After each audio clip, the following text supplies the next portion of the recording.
Thanks for joining us on the program today. It's great to be here. A little bit about your organization. What does it do as far as when looking at the energy issues, and who is it financed and funded by?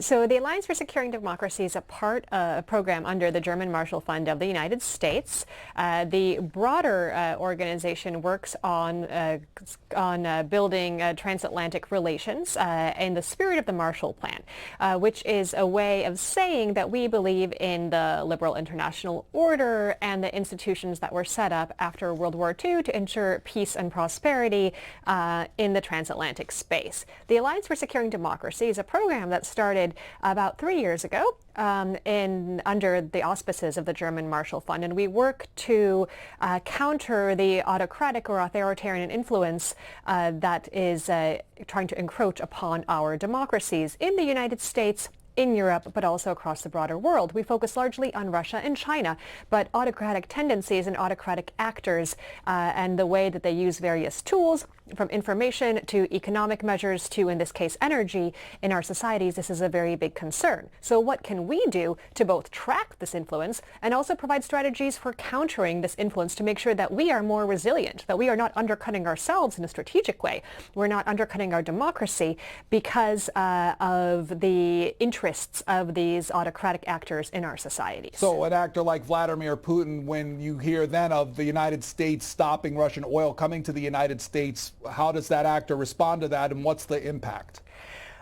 Well, it's really important to remember that Vladimir Putin is an autocrat who is making his country ever more authoritarian right now. And when the United States says we are not going to be importing Russian oil or gas or coal, it's a way of saying we are not going to both enrich this regime, we're not going to fund the war machine, and that is actually a part of making sure that we are not in any way dependent or reliant or complicit in that regime's activity. And this is really important for the democratic side, for America's strategic freedom as well, and something that really can be mirrored all around the world as a way of breaking free of the entanglements and the limitations that these kind of energy relationships pose.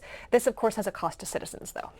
And that cost, as far as gas prices are concerned, that's what directly citizens see. What do you think is the reaction, particularly as some sources say over $4 a gallon now, close to $5 in some places? I am with you. I don't like driving down the street and thinking about how much gas I have left in my tank and looking up and looking, well, it's not going to be a pretty picture. I get that. On the other hand, I don't want to fill up my gas tank and think about those dollars going to buy bullets, to mow down the Ukrainian people, or to pay for these rockets, or to pay for the armor that is going to need to be replenished in Ukraine. And I think that's a very important point because, of course, the immediate hit of saying, as of today, we're no longer going to be using Russian gas, Russian oil, Russian coal. That is a destabilizing effect, of course, on the market. And the first day when this was announced, gas prices went way up. Yesterday, they fell again. The Brent oil price went down. And so the market is a volatile beast. And there's a lot of things we can do to make sure that the energy prices don't go that high for consumers. That's releasing energy from reserves, oil from reserves. This is something President Biden has talked about. And also, how do you just make more oil, buy oil from other sources? The U.S. is a major oil producer. And when you think back to the pandemic days, and I think a couple of years ago, people were sitting at home. They didn't need to drive around. It didn't make sense for a lot of oil and gas producers to be pumping up, to be making as much oil and gas. This would push down the price even more when there wasn't very much demand. We're in an entirely different situation 2 years on, but the processes that are required to up production, they're not going to be up today, they're not going to be up tomorrow, but we're going to see an adjustment over the next weeks and months that's going to try to account for the sudden shift. Of course, where does that hit? That hits in your pocket, but how do you countenance somebody blowing up maternity hospitals and attacking women in labor? And I think that is just the reality. And it's up to the oil companies, and it's up to to figuring out other supply chains with other countries to make sure it doesn't hurt citizens that much, because there are ways to get more gas on the market in the United States, and I think we're going to see an adjustment in the next few weeks and months that will make us feel much more normal. If you want to ask questions of Christine Berzina, you can call in 202-748-8000 for Democrats, 202-748-8001 for Republicans. and 202-748-8000, 2 for independents. If you want to text us those thoughts and questions, you could do so at 202-748-8003. Ms. Berzina, it was at the White House yesterday as far as the gas prices that you had just talked about, the rise there. Jen Psaki, the press secretary, pointing directly to the actions of President Putin for doing that. Here's some of her explanation. We'll get your thoughts after that. I would say that since President Putin began his military buildup on Ukrainian borders, the price of gas at the pump in America has gone up 75 cents, which is significant, of course. There's widespread consensus that the sharp run-up of energy prices since January was caused by the building of Putin's troops at Ukraine's border.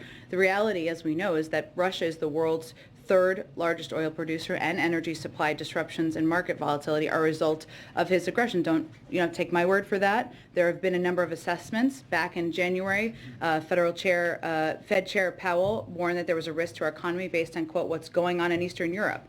In early February, JP Morgan analysts projected that disruptions of oil flows from Russia could push oil prices to $120 per barrel, which is what has happened. Our approach has always been twofold. One, we need to ensure the supply meets the demand out there in the marketplace. There's a couple of ways to do that. Obviously, we're engaging with big global oil producers. Madam President, so last night, the House of Representatives passed the strongest, boldest, and most significant government funding package we've seen in a very long time, bringing us one step closer to fully funding the government for the 2022 fiscal year. Now, as we all know, funding the government's a basic responsibility of Congress, but rarely does this responsibility arrive at such a critical moment for our country and for the world. War has erupted in Europe, and Americans are looking to relief from rising costs, and this package is critical for facing these challenges.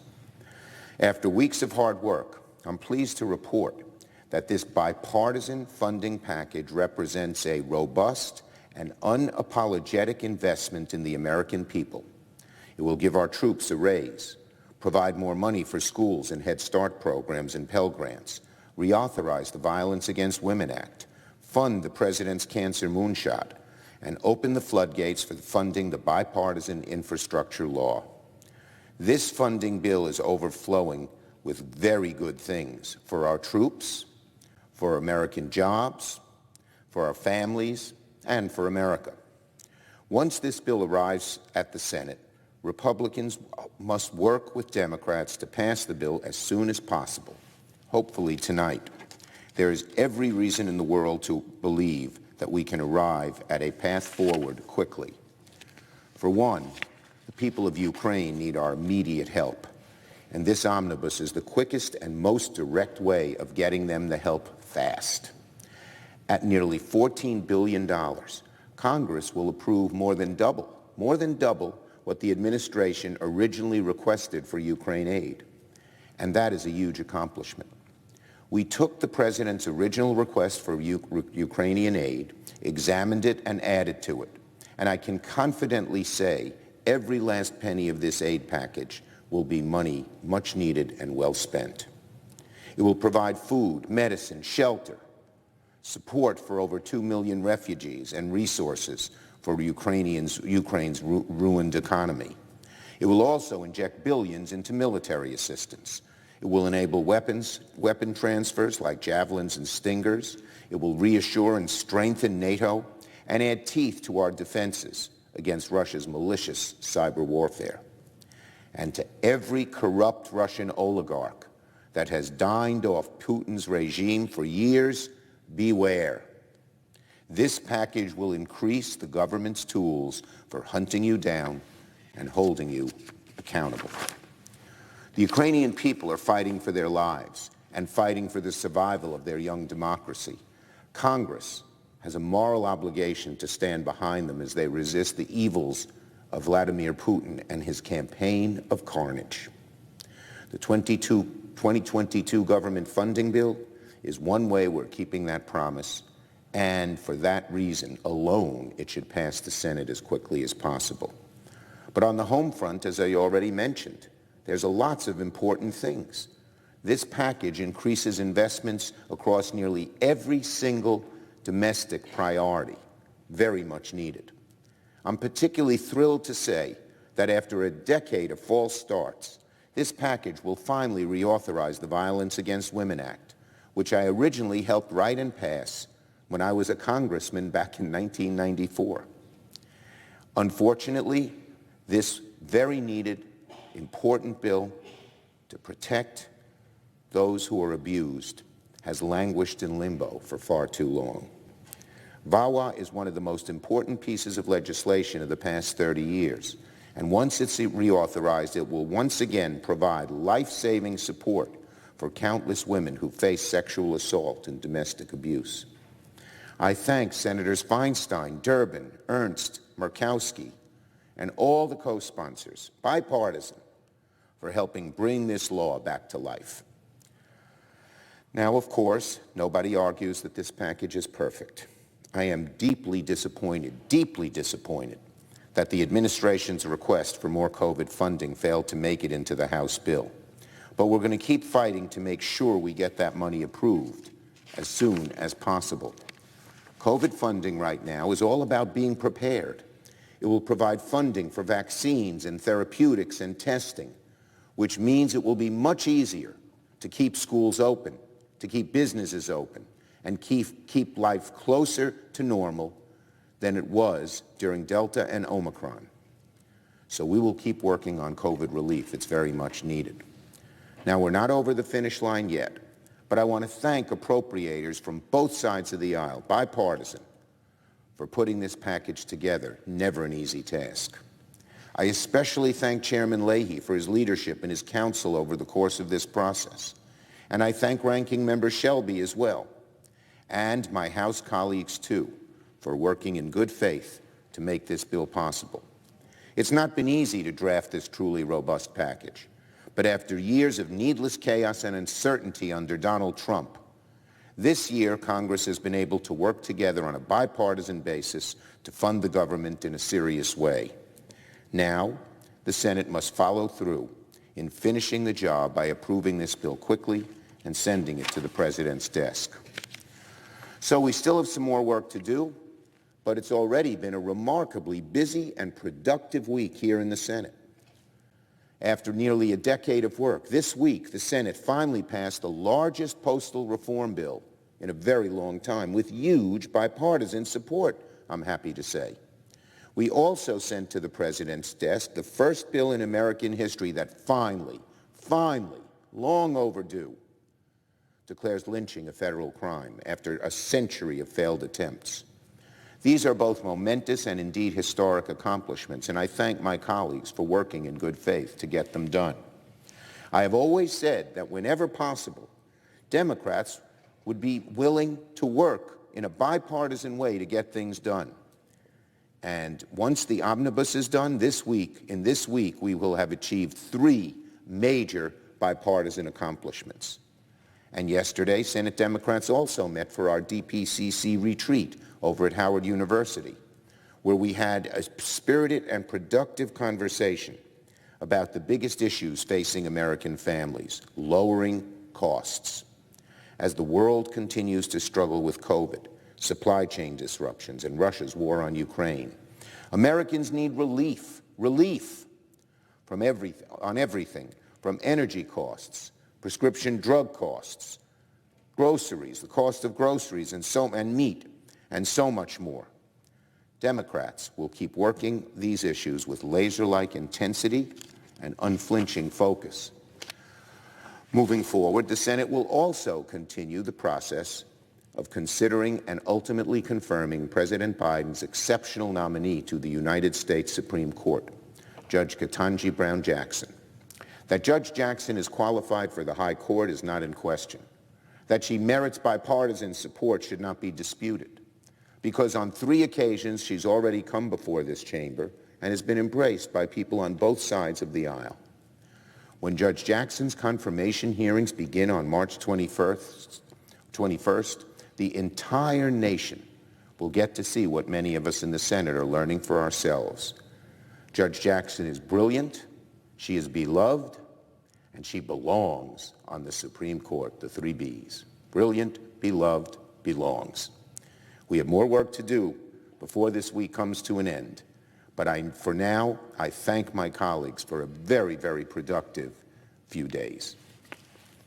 I yield the floor and note the absence of a quorum. The clerk will call the roll. Ms. Baldwin.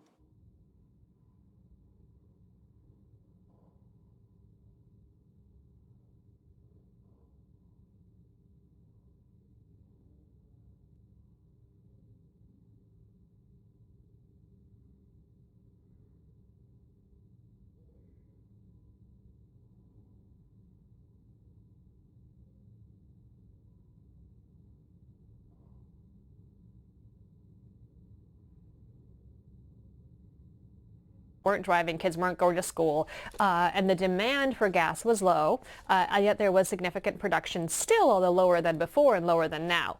In that situation, fundamentally, because of what we all as a society were doing, the prices were lower. Now, as everybody has woken up and suddenly thinking, oh, thank God, I want to get out of my house. I want to go and I want to fly. I want to drive to the beach. I want to get together with my family. All of those small decisions have resulted in a much bigger demand on the oil that was available, and suddenly that oil became more valuable per unit, per gas tank in each car, because everybody wanted it more, right? So that is leading to this to the increase in prices. And when you think about the unpredictability of the pandemic, which month was going to be the same month, which month was going to be the month that we have a Delta or an Omicron, and suddenly we're back at home, it's been really hard for oil and gas producers to anticipate the needs month by month when you're responding to something as fundamentally unpredictable as a pandemic. And so we're in a situation now where there's a tremendous need to increase production anyway. And the lag time between where we think we want to be, how much we want to be traveling, how much we want to be producing, how much we want to use gas. And did the oil companies know that a little bit ago when they were trying to ramp up production? That is something that is creating these high prices. Of course, you are right. You do see a timeline correspondence between the inauguration of President Biden and where we are today. But the link there, I wouldn't say it's a political link. I'd say it's a link that has to do with the pandemic and much more with the waves of COVID that we're seeing rather than with significant political decisions. And that's true until you get to right now, or because you see the Putin dynamic changing things. At the same time, we're leaving Omicron. And again, I mean, I want to get out and about, and that means I'm driving more. And so again, I'm contributing. That further proceedings on the quorum call be dispensed with. Without objection. Washington Democrats are trying to pull off a political spin job for the ages. Everyone knows that gas prices and energy costs have been soaring sharply for many, many months. Working families know all too well that gas prices and utility costs have been rising throughout President Biden's tenure. Just this morning, we learned that inflation set yet another modern record last month. Prices skyrocketed another 0.8% in February alone. That comes out to 7.9% inflation year on year, the worst inflation in 40 years. And it keeps getting worse, not better. This has been a painful pattern throughout President Biden's tenure. We've now had 9 straight months of inflation higher than 5%. And remember, 3 weeks ago, before the crisis in Europe, Democrats were already in a political panic over gas prices and desperately talking about a gas tax holiday. 3 weeks ago, before the crisis in Europe, the average price of a gallon of gas had already shot up more than $1 from when President Biden was sworn in. Now, you'd think the Democrats would have been proud of this. Hostility to fossil fuels and homegrown American energy is precisely what President Biden campaigned on. Here's what our president said on the campaign trail in 2020, a direct quote. No more subsidies for the fossil fuel industry. No more drilling on federal lands. No more drilling, including offshore. no ability for the oil industry to continue to drill, period. It ends. That was the president in 2020. Here's what he told an activist. Look at my eyes. I guarantee you we're going to end fossil fuel. Now, President Biden spent 2 years campaigning on hostility to American energy. Now he's spent 14 months putting that hostility right into action. And Democrats' reckless spending that's fueled across-the-board inflation has made America's pain at the pump even worse. But in the last few days, the Biden administration has tried to invent some laugh-out-loud revisionist history. They're trying to rebrand the entire increase in gas prices on their watch, listen to this, as an effect of Putin's recent invasion of Ukraine. So they want to blame 14 months of gas price increases on the last 2 weeks of turmoil. Washington Democrats' war on domestic energy long predates Putin's war on Ukraine. So let me say that again. Democrats' war on domestic energy long predates Putin's war on Ukraine. Now, I strongly support America stopping our purchases of Putin's oil. But Democrats' 14-month war on our own production will make that necessary action more painful for American families than it had to be. If the Biden administration had spent 14 months promoting American energy instead of attacking our production and fueling inflation, we'd be better positioned to push back on Putin at less painful cost to American families. The president's team wants to pretend this lengthy problem only started 2 weeks ago. But American families have been paying for Democrat bad policies for a lot longer than that. Now, on another matter, yesterday the House passed a bipartisan, bicameral government funding agreement that will enable crucial investments in our national defense. Putin's war on Ukraine is just one manifestation of the major long-term threats to American security and American interests posed by major competing powers like Russia and China. So absolutely, we must rapidly fund the urgent assistance that Ukraine and our allies along NATO's eastern flank need right now, but we must also make the investments in military modernization that will equip America to achieve peace through strength for years and decades to come. Our military commanders have clearly and consistently told us they cannot rebuild and modernize our military to meet the growing threats if Congress lets defense funding sleepwalk from one continuing resolution to another. The world is a dangerous place. It is growing more dangerous every day. The road to peace runs through American power. We all know it's true, so we have to budget accordingly.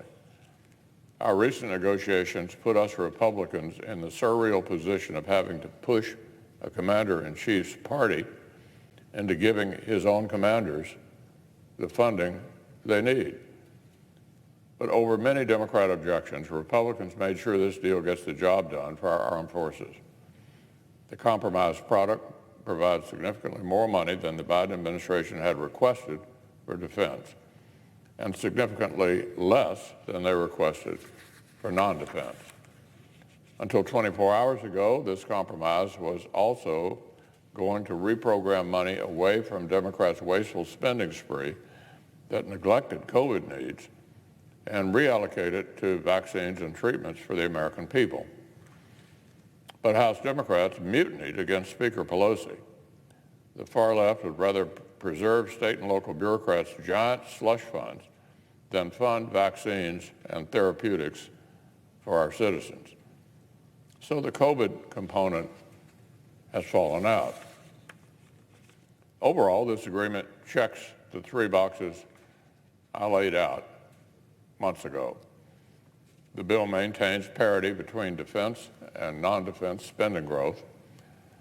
It maintains long-standing bipartisan policies such as protecting taxpayers against funding abortions and being politically targeted by the IRS. And new far-left poison pills were cut out. But most urgently, amid this war in Europe, this agreement delivers both the urgent aid the Ukrainians need right now and a down payment on our commitment to keep defending America and global peace in the years to come. Now, on one final matter, over the last few days, the Biden administration's confusing mismanagement and mixed signals surrounding the Ukraine crisis and the West's response has again spilled out into open public view. So here's the pattern. Time and time again, throughout this crisis and in the months preceding it, the administration's first instinct has been to resist strong and decisive steps. The President and his team initially take a pass on strong steps, and they could have been put in place proactively and had a real deterrent effect. But then, after sustained public pressure, they buckle and implement the steps anyway, often too late. This leading from behind leaves us in a lose-lose scenario. And the pattern has played out yet again with this bizarre argument over MiG airplanes that President Biden's team have carried out in public with our Polish allies. The mere fact that the Biden administration officials are contradicting not only each other, but also our NATO allies in public evidences a severe lack of coordination and proactive leadership that we should be, us, Americans, should be providing. This isn't limited to just these Polish planes. There are all manner of different systems, tools, and arms that our Eastern Flank allies and partners could be providing more readily to the brave Ukrainians. This would take American leadership and coordination and an American commitment that we will help them replace their Soviet-era stocks with American and Western military technology. The loan guarantees we included in the supplemental appropriations bill will give the administration a tool to do just this. Help Eastern Flank NATO partners use their own money to modernize their defensive capabilities. This would be a win for Ukraine, a win for us, and a win for NATO. These kinds of steps should be no-brainers for a confident, assertive, and decisive American administration. Instead, it repeatedly seems like the administration's first instinct is to flinch, wait for international and public pressure to overwhelm them, and then take action only after the most opportune moment has literally passed us by. Nobody wants wanton escalation. But if the administration keeps repeating this pattern of self-deterrence, of convincing itself that any proactive step would be irresponsible, they're just internalizing Putin's false premise and amplifying Putin's false equivalence. So remember this, strength is not a provocation. The world needs President Biden and his team to be leading, taking the initiative, and shaping circumstances calmly, soberly, but with confidence and decisiveness. They seem instead to be trapped in a cycle of passivity, indecision, self-deterrence, and then finally, reaction. The world needs the Biden administration to be flying this plane. Too often it feels like the plane is flying them.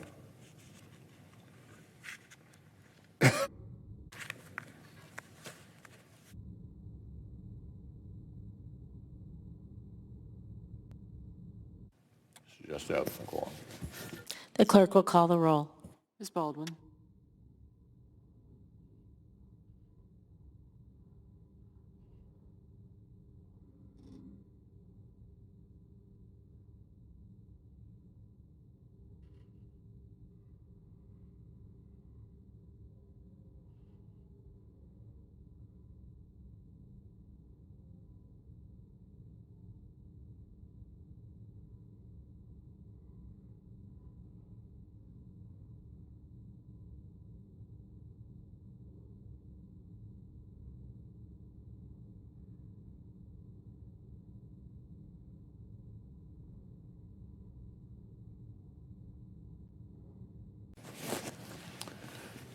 Madam President, The Majority Leader, the Majority Whip, sorry.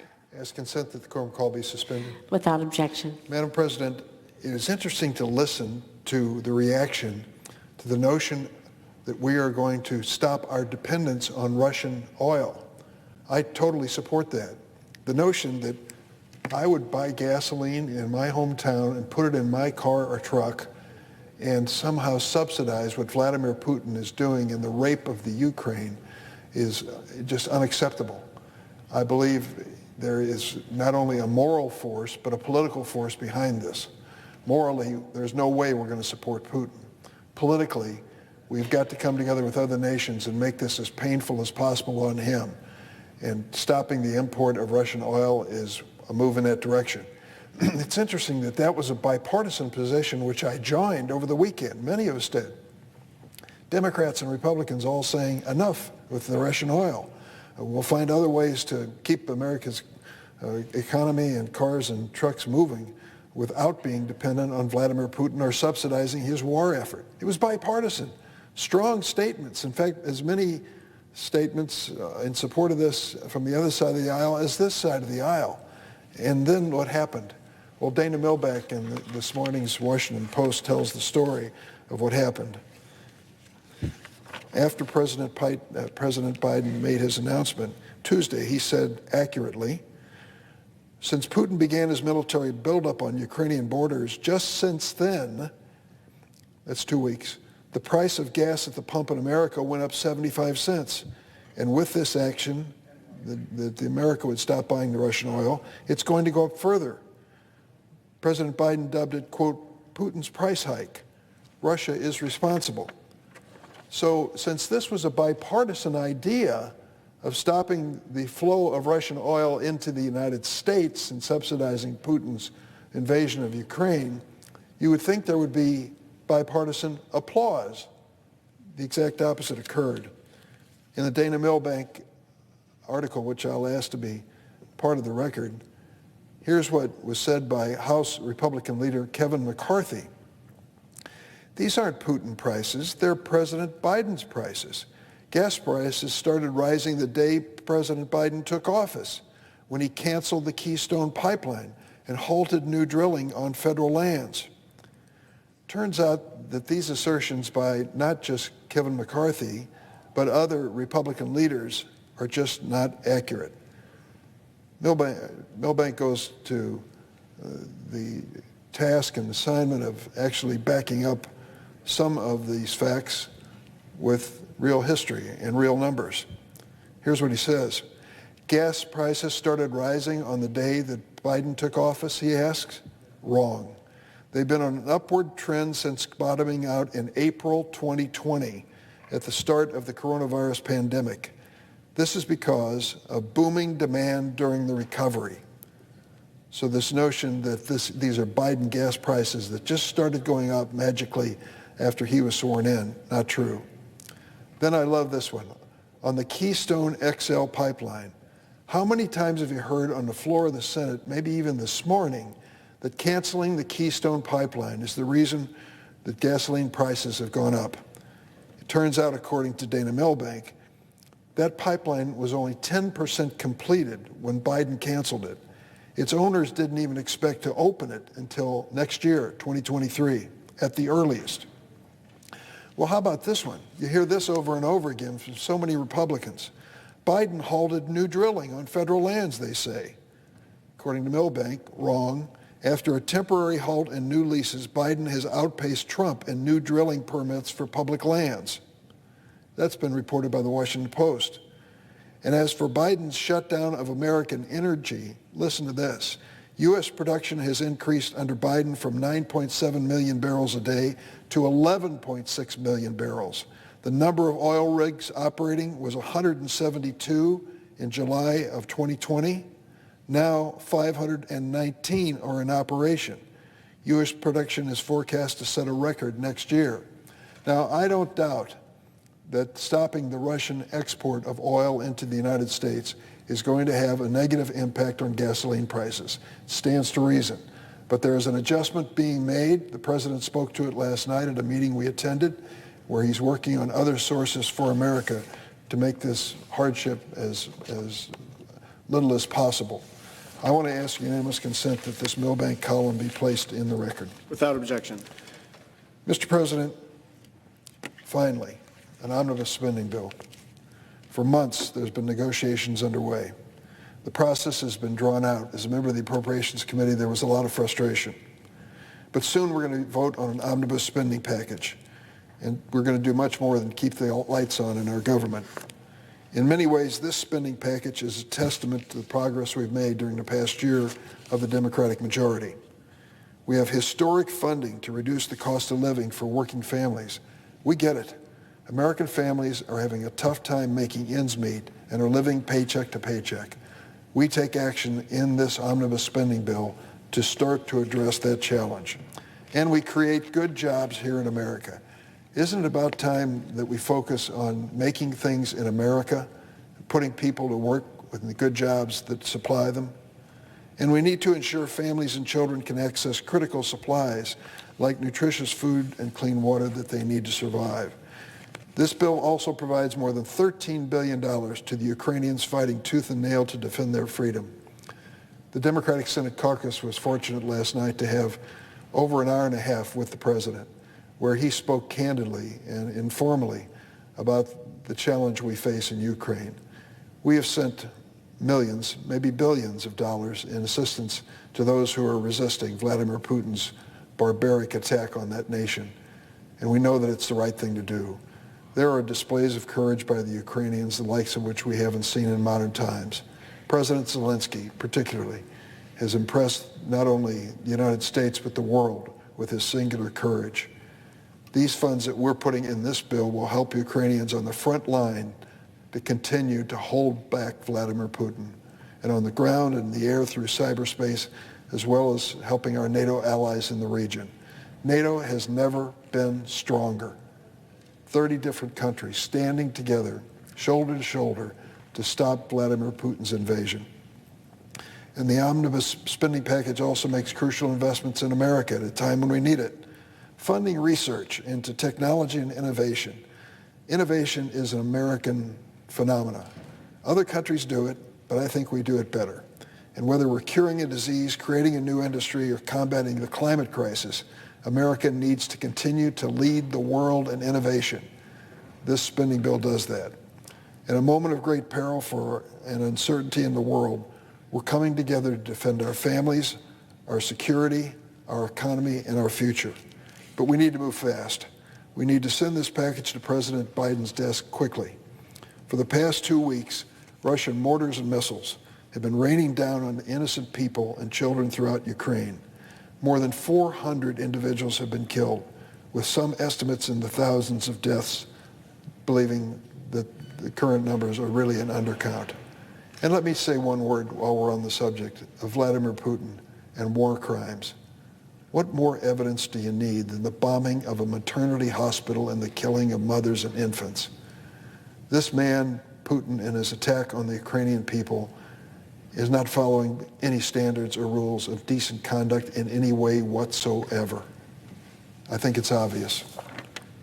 That Russian airstrike that devastated the hospital complex in Mariupol is an indication we will never forget. A video released shortly after the bombing showed a pregnant woman being carried away on a stretcher, surrounded by pulverized cars and flames and blackened trees covering debris.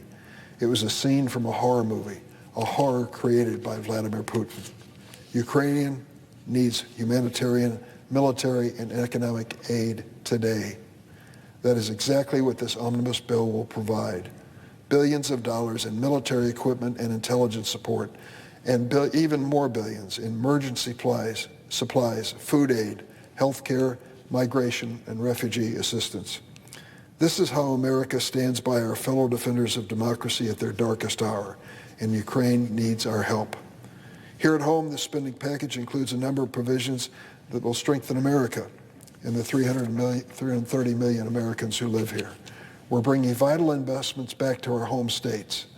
I support the return of congressionally directed funding because senators and representatives know their states and know their districts better than any federal agency personnel in Washington.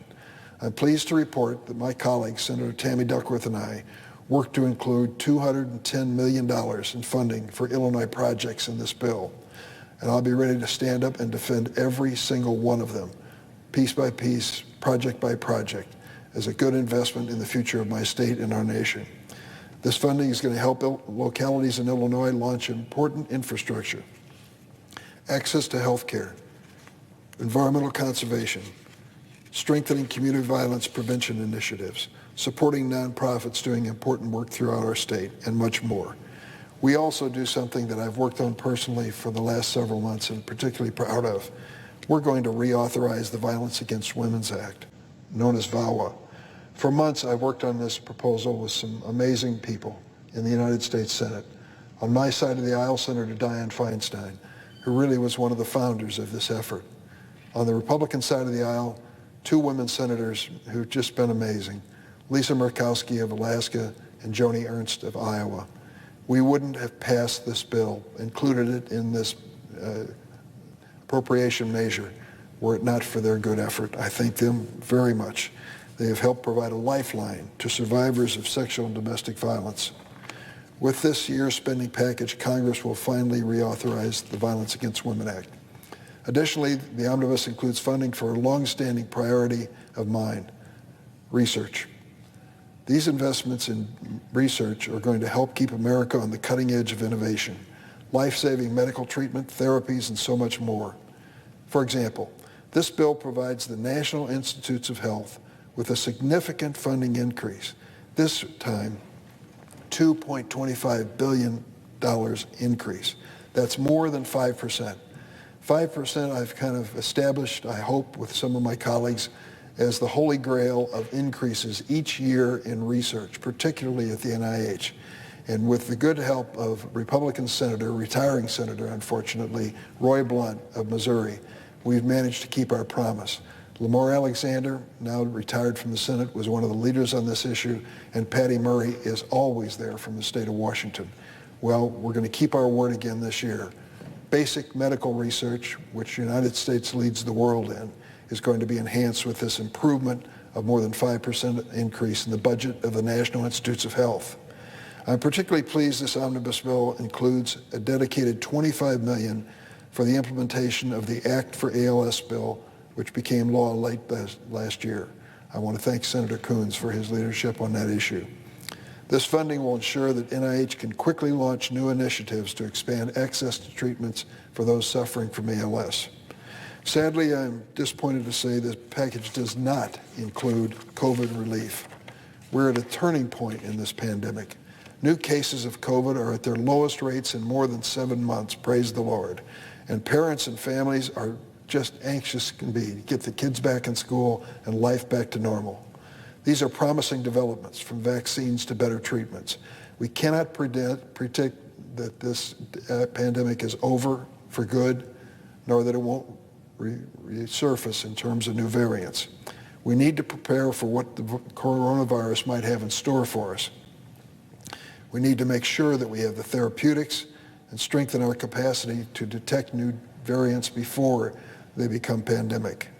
Given the dire urgency in the situation in Ukraine, I understand we simply don't have time to go back to the bargaining table. But many of us still believe that a toolkit to deal with the future infections in COVID or the next pandemic is absolutely essential. I can only hope the Senate agrees with that on a bipartisan basis. 2 years into this pandemic, we know this virus is anything but predictable. It operates like free-form jazz. Just when we think we found our rhythm, the tempo gets turned upside down with a new variant. This current lull in cases is a perfect moment to tune up our instruments, keep our fingers sharp, and prepare for what's next. Let me close by saying that aside from the omission of additional COVID relief, there's much to celebrate in the spending package. It's an example of what Congress can achieve when it works together. In the face of Russia's horrible invasion of Ukraine, an invasion has already created 2 million Ukrainian refugees. We are standing together in defense of democracy. Russia's invasion is a tragic illustration of one man's mania and of a conflict that will define the 21st century if we don't stop it in its tracks. Right now, Putin is waging yesterday's war with yesterday's goal of reestablishing some Soviet Union. He's sending ill-equipped teenagers in Russian army uniforms into Ukraine to terrorize innocent families and bomb children in hospitals, all in some delusional effort that he is going to create the new Russian empire, with his being installed as the czar of that enterprise. He's not willing to face the challenges of the new world, so he's trying to revive the old world. Autocrats like Putin live in fear of the future. Democracies like America welcome it, because we know that the future represents an opportunity to build a better world for everyone. That's precisely why President Zelensky and every Ukrainian is fighting to protect their country. They're protecting as well the freedom to shape their own future, not to have their future dictated by a man like Vladimir Putin. With the spending package before the Senate, we can begin building our own future as well, a future made in America. Mr. President, I yield the floor. The senator from Iowa. It's been a year since we in the Senate confirmed Merrick Garland to be Attorney General. During his confirmation hearing, I outlined what a successful Department of Justice looks like and what I expected of him as our new Attorney General. I gave him the answers to the test. By this rubric, he has failed. For instance, I urged him to build off the successes from the previous Justice Department to reduce crime, maintain the rule of law, and protect our civil liberties. But violent crime continues to rise, the rule of law is undermined, and our civil liberties are endangered. Instead of condemning all violent crime, Attorney General Garland's Justice Department targets lawful gun owners and blames those gun owners on the rising murder rates, carjackings, and attacks against law enforcement. But the explosion of crime in blue cities is actually tied to depolicing measures, hiring progressive prosecutors, and enacting disastrous bail reform policies. Lawful gun owners are not to blame for this rise in crime. And in the midst of a crime spike, a number of Biden appointees and judicial nominees, strongly backed by the Attorney General Garland, have supported radical ideas in the past, like defunding the police, or at least reducing funding for police. And some have even advocated not prosecuting certain crimes. So, how do you expect to effectively fight crime with a lineup that I just gave you? Instead of tackling the opioid crisis, the Garland Justice Department wants to make it easier for fentanyl traffickers to spread their poison. Fentanyl analogs are responsible for most overdose deaths and are lethal in very tiny amounts, as we all know. But the Garland and Biden administration support eliminating mandatory minimum for these fentanyl analog dealers. Really? In addition, Garland has wielded his power to undermine the rule of law and cave to political pressures. The Attorney General has summarily reversed a number of decisions issued by Attorneys General Sessions and Barr that helped enhance the integrity of our asylum system. This Attorney General has also issued memos, interpretations, and filings to the Supreme Court that contrast with previous Department of Justice positions. Let me give you an example. His Department of Justice reinterpreted the law to make sure that inmates released to home confinement under COVID relief stay there. His Solicitor General also switched positions on a cocaine sentencing case that was before the Supreme Court. Now, it happens that both of these policy outcomes align with my positions. I agree with those outcomes, but his way of getting there is political. Rule of law must be consistent and not political. So, Garland's flip-flopping also jeopardizes our nation's security. Instead of protecting the American people from the Chinese Communist Party's espionage, he disbanded the previous administration's successful China initiatives. This program prioritized investigations of national security from China, which is still a very serious threat, given that the FBI opens a new Chinese espionage case every 12 hours. So I don't know why this would be disbanded. This move is concerning and dangerous to our national security and reflective of partisan pressures trumping smart law enforcement. Also, political decisions are getting in the way of the consistent application of the rule of law. For example, Attorney General Garland's Department of Justice is politically selective about which cases to pursue and which cases to dismiss. Despite the 100-night siege against the Portland courthouse in 2020 and 96 people being charged as violent rioters, almost half of those charged have been dismissed. Compare this to the Department of Justice's own statement on the one-year anniversary of January 6th. Quote, "The Department of Justice's resolve to hold accountable those who committed crimes on January the 6th, 2021 has not and will not wane," end of quote. Now, we all know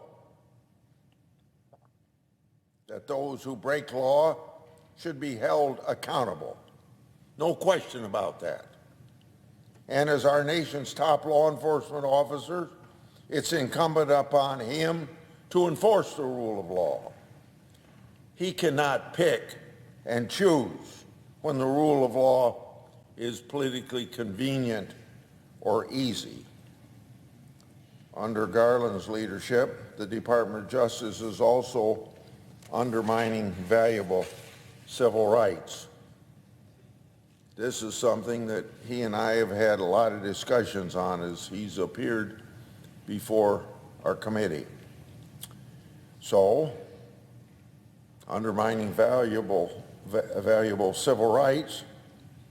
So instead of prioritizing that, Attorney General Garland has chilled the speech of American parents. He sent a memo to the FBI and the U.S. attorneys around the country to be on the lookout for upset parents at school boards. He did this after the National School Boards Association suggested that some people should be branded domestic terrorists. Imagine that charge, that you go to a school board meeting, you might be a domestic terrorist. What's even worse, there seems to be some evidence that the Secretary of Education may have asked the National School Board Association to write that awful letter, which the association later had to apologize for. Garland says his memo was just about violence and threats of violence. But sure enough, whistleblower reports show that the FBI's counterterrorism division was looking way beyond only violence and threats. Parents' ability to voice their concerns, especially now, is a precious right, and the Department of Justice's actions cannot chill such vital speech constitutionally protected by the First Amendment. Also, instead of being responsive, the Attorney General has been evasive. Last year, I sent approximately 50 letters to the department. That's 1/3 of all letters that they received from members of the United States Senate. The Attorney General wanted me to know that I sent 1/3 of all the letters he got from the other 99 senators. So when the Attorney General told me that, I don't think he meant it as a compliment. I've received some letters in response. However, when I'm told that they've responded to me, simple or lots of words on a piece of paper don't in and of themselves make a letter responsive. Furthermore, the department has failed to provide responsive records, with the exception of 1 or 2 small productions. By the way of example, I received a 30-page production of records from the department. It included improper FOIA redactions and failed to include the necessary spreadsheets. Accordingly, that production is a failed production because FOIA does not apply to documents going to the Congress of the United States, so you shouldn't have that redaction. Also, I've repeatedly asked if Nicholas McQuaid is recused from the Hunter Biden criminal investigation, and that's an important thing because he seemed to work in the law firm that was representing Hunter Biden. And it ought to be a simple question to answer, but Attorney General Garland refuses to tell me whether McQuaid has recused from those cases. At the Judiciary Committee's October 27th, 2021 Justice Department oversight hearing, I said to Attorney General Garland, quote, "When I placed holds on your nominees for the department's failure to comply with Republican oversight requests, I said either you run the department or the department runs you. Right now, it looks like the Justice Department is running you." End of my quote of October 27th last year. So that statement still holds true. Instead of protecting the American people, the Attorney General is sacrificing our nation's top law enforcement agency to politics during a violent crime spike. Instead of being stewards of our nation's laws, the Attorney General's leading the charge upending the rule of law. And instead of fighting for civil rights, he's chipping away at those civil rights. Attorney General Garland, there is still time to change. You have 3 years left in this administration. I urge you to change course. I urge you to bring the Justice Department back to a place of leadership. Leadership in reducing violent crime. Leadership in maintaining the rule of law. And leadership in protecting our civil liberties. I yield the floor.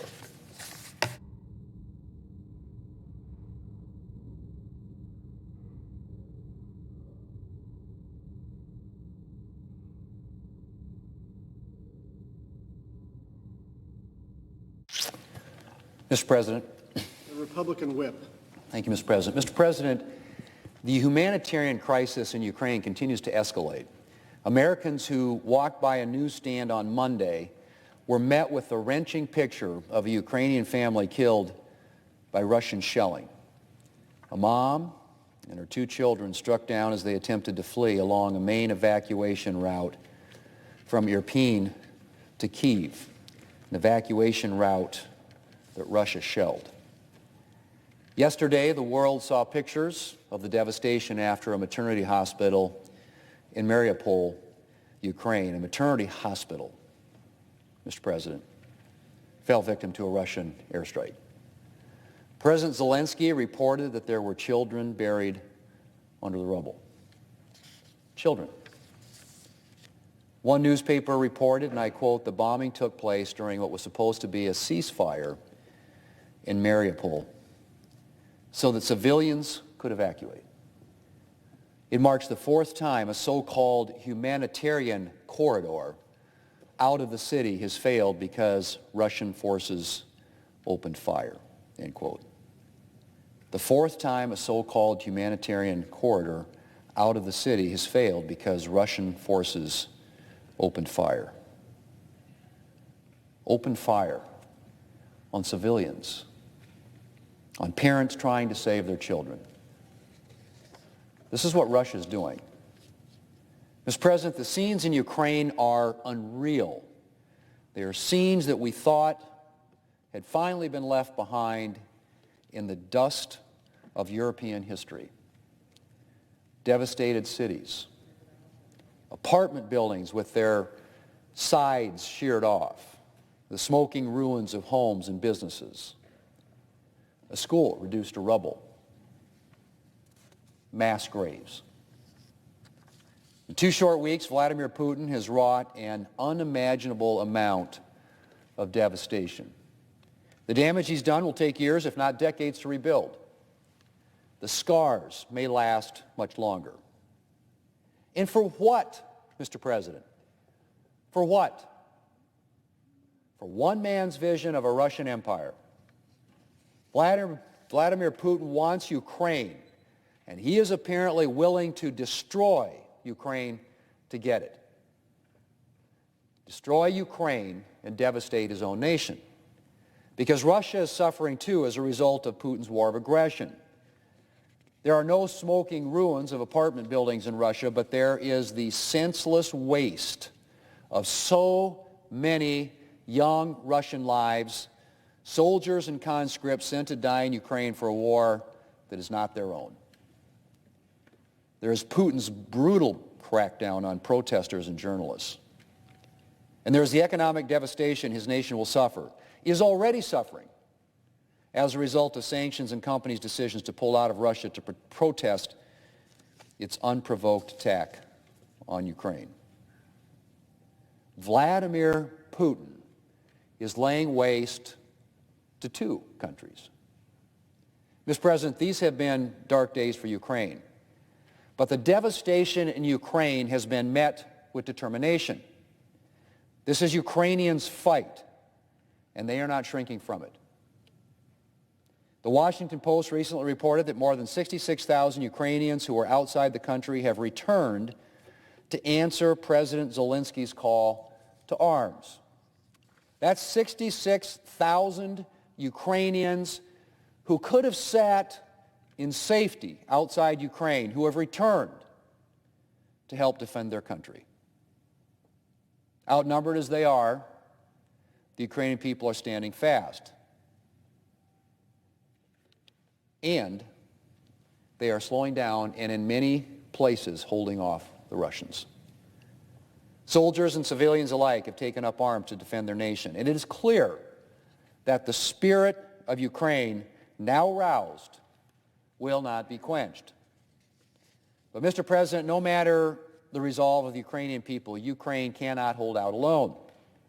Without military, intelligence, and humanitarian support from other free nations, Ukraine may fall. We can't sit by and let that happen. Congress is currently considering legislation to send additional military and humanitarian aid to Ukraine. I hope that we will be able to take a vote on this, and very, very soon. As I've said before, the United States was too slow to send aid to Ukraine and sanction Putin in the lead-up to Russia's attack. We can't afford to make the same mistake again. I commend President Biden for doing the right thing this week and banning American imports of Russian energy. Every dollar we send to Russia to purchase energy is a dollar that Russia can use to prosecute its war in Ukraine. Now we need to focus on developing our energy resources here at home. All of them, Mr. President, conventional and alternative, to ensure that our nation never again has to depend on countries like Russia for essential energy supplies. We should also take this oil ban a step further by enacting the bipartisan Crapo-Wyden bill to suspend permanent normal trade relations with Russia and Belarus. The bill would also direct the U.S. Trade Representative to seek to suspend Russia from the World Trade Organization. A nation that flouts the rules and makes a mockery of diplomacy should not enjoy a seat at the table. Mr. President, I heard directly from President Zelensky in a Zoom call Saturday, and he made a powerful appeal for help from the West. Among other things, President Zelensky requested that we help close the skies over Ukraine. One solution that's been offered to help protect Ukrainian airspace is for Poland, Bulgaria, Romania, and Slovakia to provide their MiG-29 jets to Ukraine. We need to do everything that we can to help Ukraine in this fight, including helping to pave the way for Ukraine to get the air defense resources it needs. Poland has stepped up and expressed a willingness to provide the MiGs, but we now find ourselves at a dead end as to how to facilitate the transfer to Ukraine. Mr. President, we need to find a solution, and I encourage the administration to find a way to safely navigate the logistics of such a transfer. After all that Ukraine has managed to do, it would be a tragedy to see the country lose its fight because the United States and other NATO countries could not agree on how to get the Ukrainians the resources that they need. And Mr. President, while we should be cautious about what Putin may choose to do as his losses grow and his off-ramps dwindle, the United States and NATO cannot allow Moscow to dictate our actions.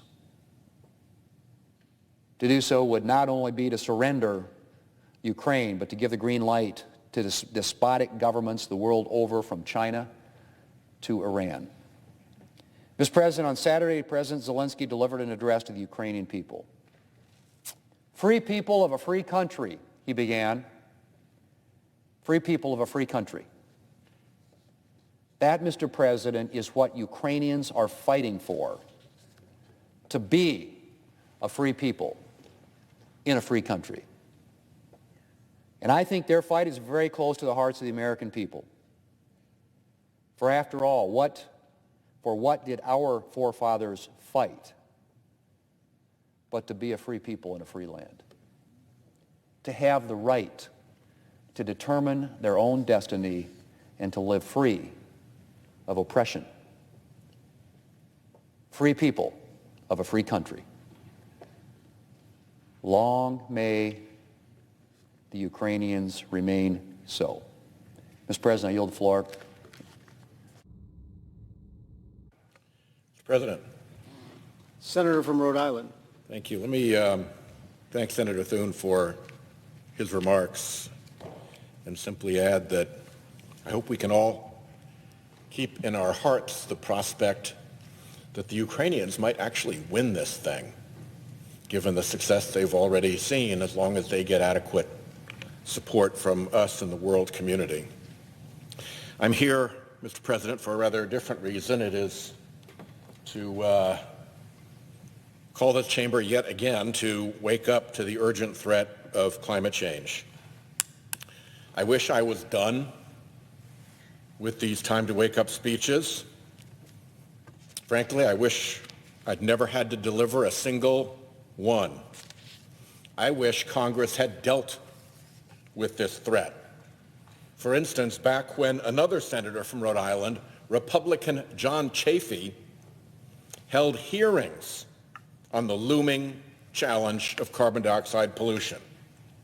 I wish we dealt with it when the House, under Speaker Pelosi, passed the Waxman-Markey climate change bill, only for Majority Leader Harry Reid and President Barack Obama to kill it in a Democratic Senate with a filibuster-proof majority. And I wish the Citizens United decision hadn't allowed the fossil fuel industry to capture the Republican Party and kill the bipartisanship on climate that existed before that decision in this chamber. In my church growing up, there was a prayer about things we have left undone that we ought to have done. In that spirit, here is a graphic on carbon emissions we prepared in conjunction with the Biden White House that charts out where we are on this problem. Green, this line here, is carbon emissions business as usual. If we keep kowtowing to the fossil fuel industry here and don't take serious climate action. Orange, this line, with quite significant emission savings, is the Finance Committee's climate tax package. That's the effect just of that climate tax package if it comes into law. Down here is a clean electricity standard. If you could put into law a national U.S. clean electricity standard, you could reduce emissions to this gray line.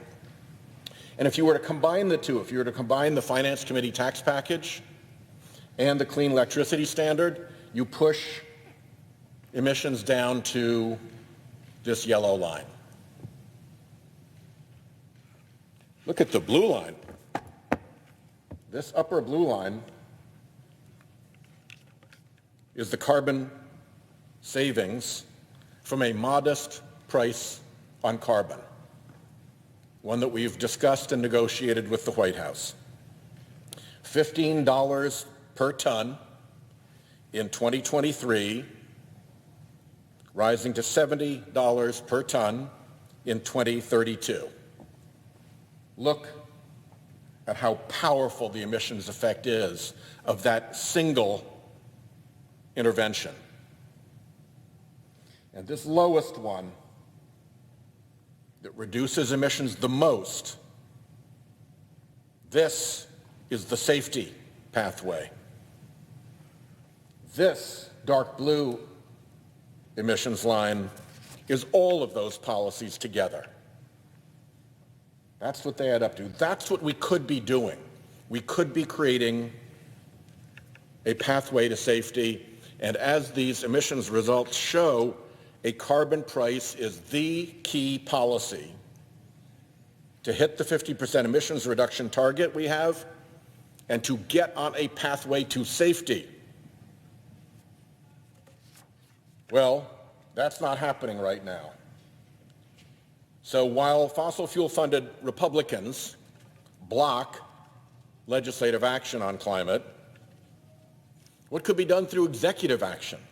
Regulation. It's not a substitute for ambitious legislation, but it can make a big difference. The EPA has more or less restored Obama-era fuel economy and greenhouse gas emission standards for cars and light trucks. It has a proposal to regulate methane leakage from oil and gas facilities. It restored an Obama-era rule limiting mercury and other toxic air pollutants from coal-fired power plants. That's all good. But it's a return to the pre-Trump polluter status quo. Not progress, not new progress. Here's what EPA could still do. Start with regulations for big, easily identified sources of greenhouse gases. Not just coal-fired power plants, but point sources, including in the industrial sector, which generates more than a fifth of total greenhouse gas emissions. We need a multi-pronged regulatory approach targeting all major classes of point sources. We need stronger rules for mercury, coal ash, soot, and other pollutants. Public health demands this, and it's even more urgent in light of climate change. EPA can update the cross-state air pollution rule and tighten national ambient air quality standards. And we need greenhouse gas emission standards for heavy-duty vehicles and for aviation. Focusing just on light-duty vehicles won't cut it. Over at the Office of Management and Budget,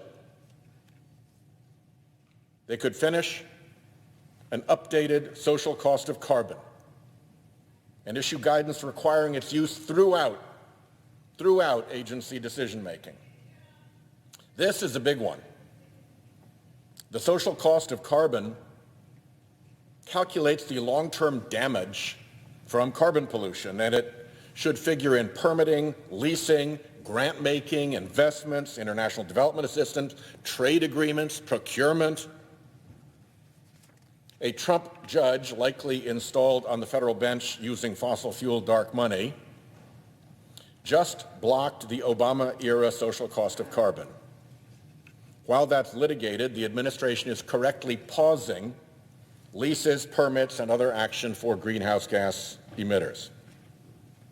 At the Department of Interior, stop doling out leases to big polluters. The president promised to end new fossil fuel leases on public lands and waters, so pause them while the social cost of carbon is litigated, and review them all to make sure that taxpayers are paid royalties that reflect the actual cost of fossil fuel production and combustion.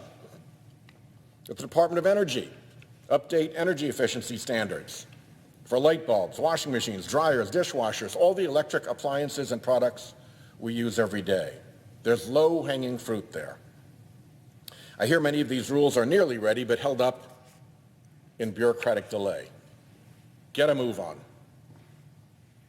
The Department of Energy should also, along with EPA and the Department of Agriculture, update the renewable fuel standards to ensure that renewable fuels actually generate considerable emissions reductions. Here's another simple one. Federal procurement. Update federal acquisition regulations so agencies price in the cost of emissions when they're buying products. Do that, and maybe we wouldn't wind up purchasing Postal Service delivery trucks with internal combustion engines no more efficient than their decades-old predecessors. Heck, we might even wind up with clean, high-performing electric postal trucks. There's more to this regulatory list, but let me leave it there. With legislation and regulation, Mr. President, ought to come litigation. Litigation. There are states, cities, counties across the country that have filed lawsuits against the fossil fuel industry based on local harm suffered as a result of climate change. And there's precedent for those at the federal level. In 1999, the Justice Department filed a civil lawsuit against Big Tobacco and its front groups, charging that they, and I'm quoting the complaint here, they engaged in and executed and continue to engage in and execute a massive 50-year scheme to defraud the public. End quote. That's the language in the Department of Justice complaint. Well, it went to trial, and a few years later, U.S. District Judge Gladys Kessler agreed.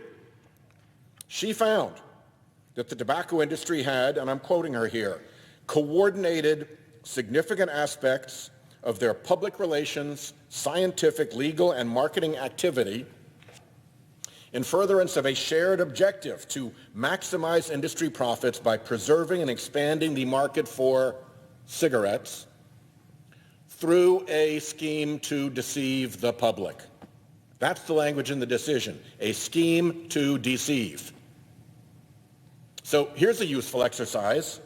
Pop out the word cigarettes in that decision and drop in fossil fuel. Judge Kessler's finding in the tobacco case describes exactly what the fossil fuel industry has perpetrated. Coordinated, significant aspects of their public relations, scientific, legal, and marketing activity in furtherance of a shared objective to maximize industry profits by preserving and expanding the market for fossil fuels through a scheme to deceive the public. Nothing prevents the Department of Justice from at least investigating whether to follow its own successful blueprint. Yet nothing has been done. Progress will be easier on climate if we take on the fossil fuel-funded front groups that are armed to the teeth with dark money political weaponry. With proper countermeasures, like exposure, we can help achieve victory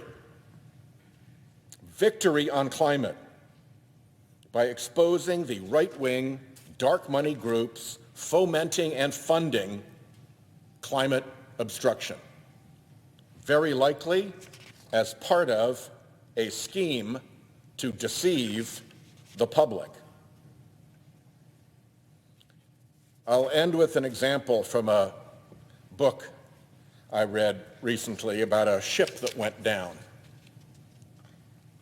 In September 1857, the SS Central America, which was known as the Ship of Gold, set sail from California to New York City with nearly 600 passengers and crew and 30,000 pounds of gold from the California gold rush.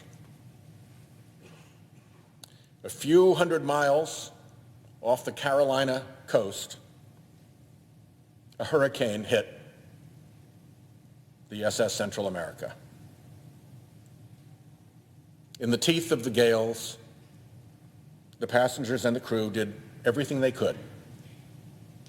Stewards and waiters and other staff were taken off their regular duties to fight the storm, to fight the flooding. Passengers were put into service to save the stricken ship. Heavy cargo was thrown overboard.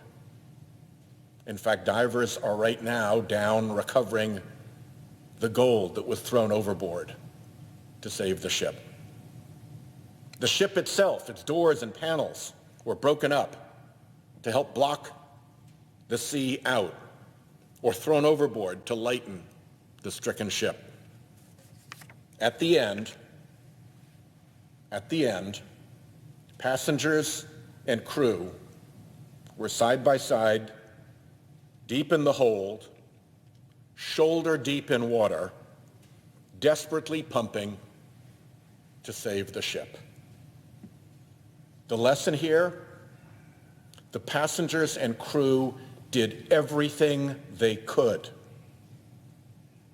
But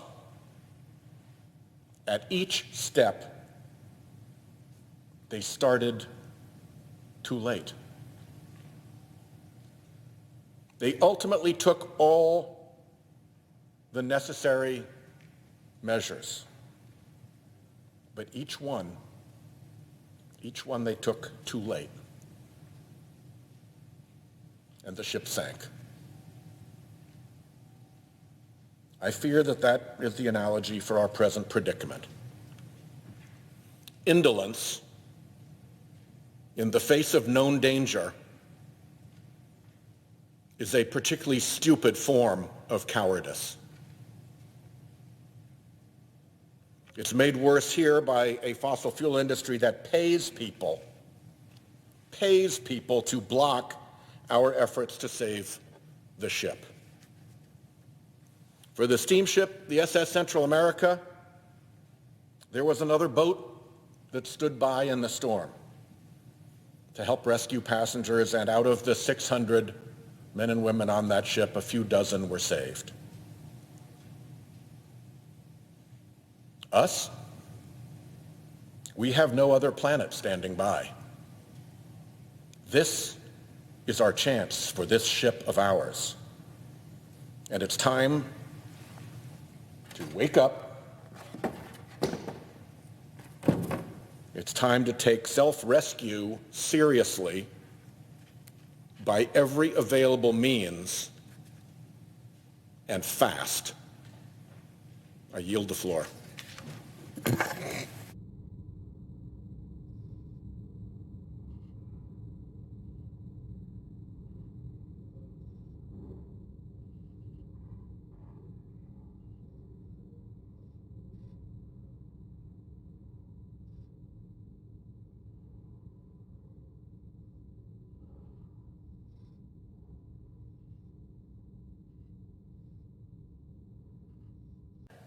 The senator from West Virginia.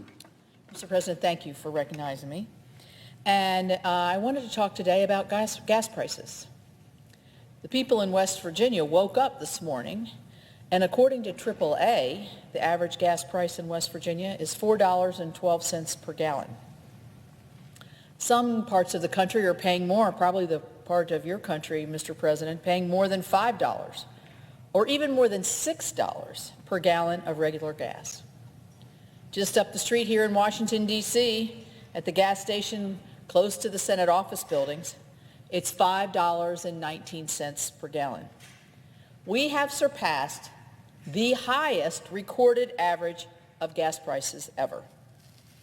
And that is quite alarming. Unfortunately, this has been all too predictable given the Biden administration's domestic energy policy actions. On day one of this presidency, President Biden managed to immediately kill thousands of union jobs and paralyze America's energy industry with the executive orders that killed the Keystone XL pipeline.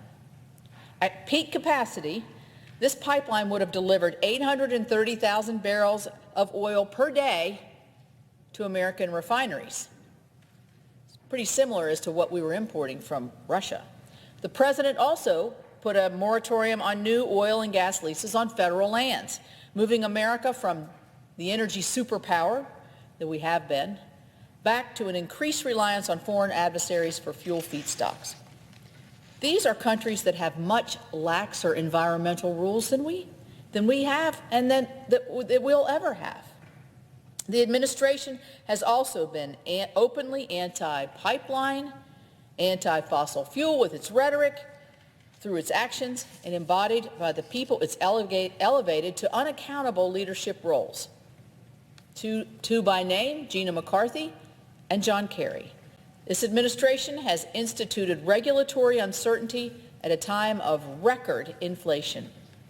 The administration wants to make a new definition of WOTUS, which is a rule otherwise known as Waters of the U.S., to regulate every pond and ditch, even on private lands all across the country. This will devastate energy production as well as hurt sectors like agriculture, home building, at a time when their products are already in high demand and under immense inflationary pressures. The administration is considering new, tighter methane regulations that will also raise our energy costs, including for home heating, and as we move to the next season, for home cooling and electricity bills. It's revising the NEPA process, undoing the streamlining that was done during the Trump administration. NEPA touches almost every single infrastructure package in our country. Think about it, we just passed an enormous infrastructure package. But if you add more and more red tape onto these infrastructure packages that are infrastructure projects that we bipartisan pass through here, you're going to add more and more in costs for producers and more costs for everyday Americans. This regulatory uncertainty is increasing energy prices for Americans across the board and is felt most acutely at the gas pump because we can see it so clearly every time we fill up and we see it posted at the stations. And you have an energy department that is slow walking the build out of LNG export terminals, which means we can't export much needed energy to our allies as efficiently as we could be. endless regulatory delay and environmental lawsuits, including on permits already issued, delay more than pipelines and kill more than jobs. We have one in West Virginia, the Mountain Valley Pipeline, that is working hard to complete the last 5% of the pipeline to move the product. They also crush our economy with inflation and leave us and our allies more susceptible to bad actors like Russia, Venezuela, and Iran. We're seeing the importance of energy independence play out in real time with the destruction, horrifying destruction, in Ukraine. Because of the Biden administration policies that I just outlined, we are not able to immediately provide an energy backstop to our European allies trying to break their Russian oil and gas habit.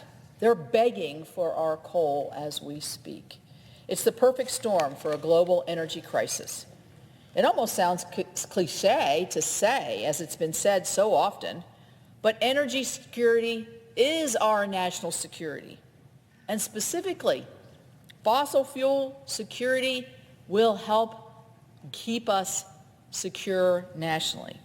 So what's the Biden administration doing?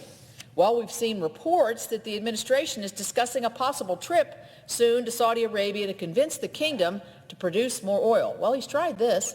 And oh, by the way, they won't even take the president's phone call. We know the administration is considering easing sanctions on Venezuela so they will produce more oil.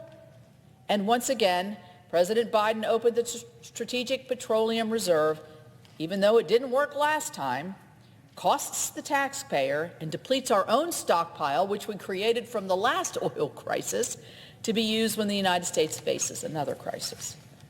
But incentivizing oil and gas production here in our own country or letting it move forward, nope. So, according to the administration and their actions, Saudi and Venezuela oil and OPEC oil is good, but American oil is bad. Okay, got it. Rather than encourage American oil production, this administration would like to line the pockets of the Saudis, Nicolas Maduro, and yes, Vladimir Putin. You cannot hinder American oil and gas production in the name of reducing emissions and then nudge countries like Saudi Arabia and Venezuela to produce more. Emissions are emissions, no matter where it comes from. Emissions are emissions when it comes to global climate change. And while I know that climate czar John Kerry is disappointed that war in Ukraine is distracting people from climate change, as we see 2 million people leaving that beautiful country, I don't see our European friends trying to secure alternative sources for more solar panels. Instead, they're worried about access to oil, coal, natural gas, and nuclear. That's because wind and solar aren't able to meet their energy demands. And sadly, with the energy decisions the Biden administration has made, American fuel won't be there to meet their needs either. We just don't have the physical infrastructure in place to export. We're producing more than we ever have, even in this regulatory purgatory, but that just underscores how much more we could be doing than the Biden administration's red tapes and policies if they were not in place. Right now, the world is begging for American leadership. Ukraine is begging for American leadership. Europe is begging for American leadership, and that includes energy leadership. Putin is emboldened every day that the Biden administration flails on this issue. The humanitarian crisis in Ukraine is completely heartbreaking. According to the United Nations, as I stated, more than 2 million people have been forced to leave their homeland. Tens of thousands of Ukrainians still in Ukraine are without food, water, or power. We've seen the haunting images of the bombings of schools, apartments, and hospitals, including, sadly and just horrifyingly, a maternity hospital just yesterday. Civilians are being targeted. Children are being orphaned. It is an absolute atrocity. We cannot leave Ukrainian patriots and our European allies at the mercy of Moscow.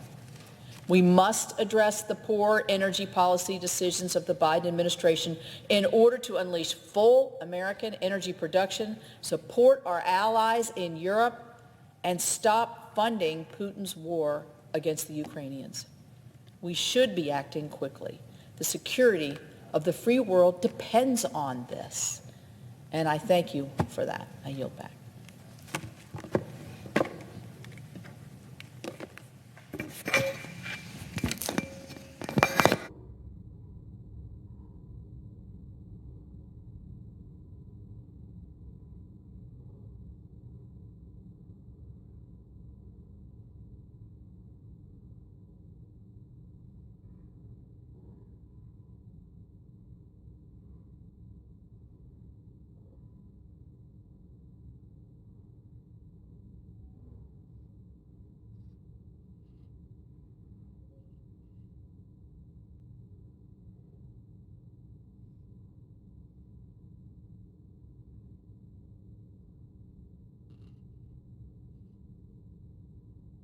President.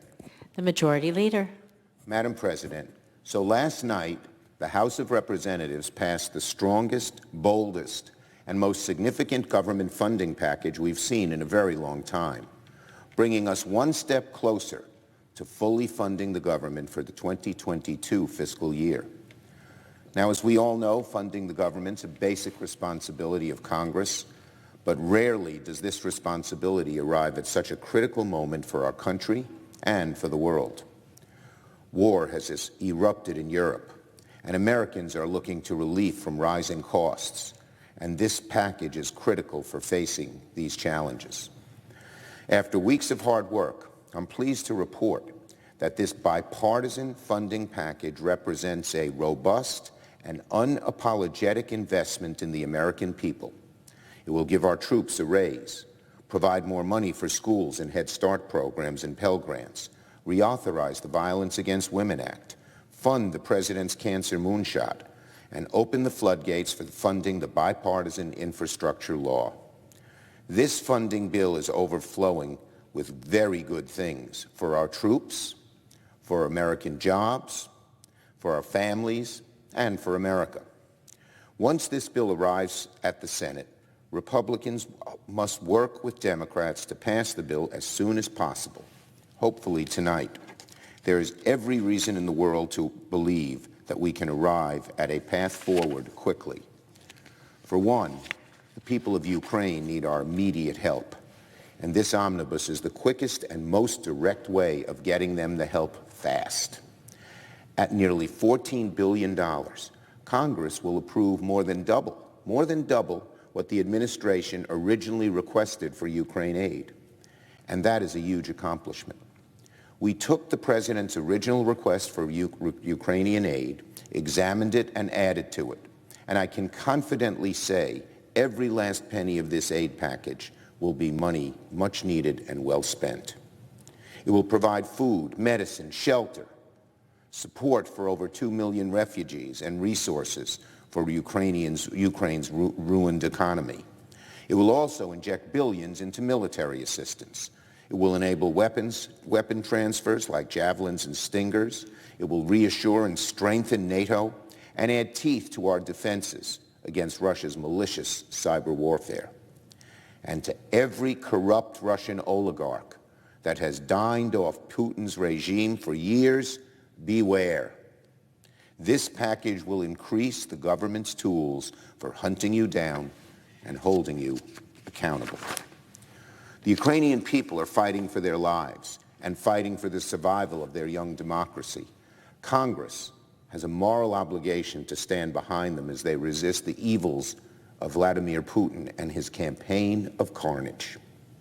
The 2022 government funding bill is one way we're keeping that promise, and for that reason alone, it should pass the Senate as quickly as possible. But on the home front, as I already mentioned, there's lots of important things. This package increases investments across nearly every single domestic priority, very much needed. I'm particularly thrilled to say that after a decade of false starts, this package will finally reauthorize the Violence Against Women Act, which I originally helped write and pass when I was a congressman back in 1994. Unfortunately, this very needed, important bill to protect those who are abused has languished in limbo for far too long. VAWA is one of the most important pieces of legislation of the past 30 years, and once it's reauthorized, it will once again provide life-saving support for countless women who face sexual assault and domestic abuse.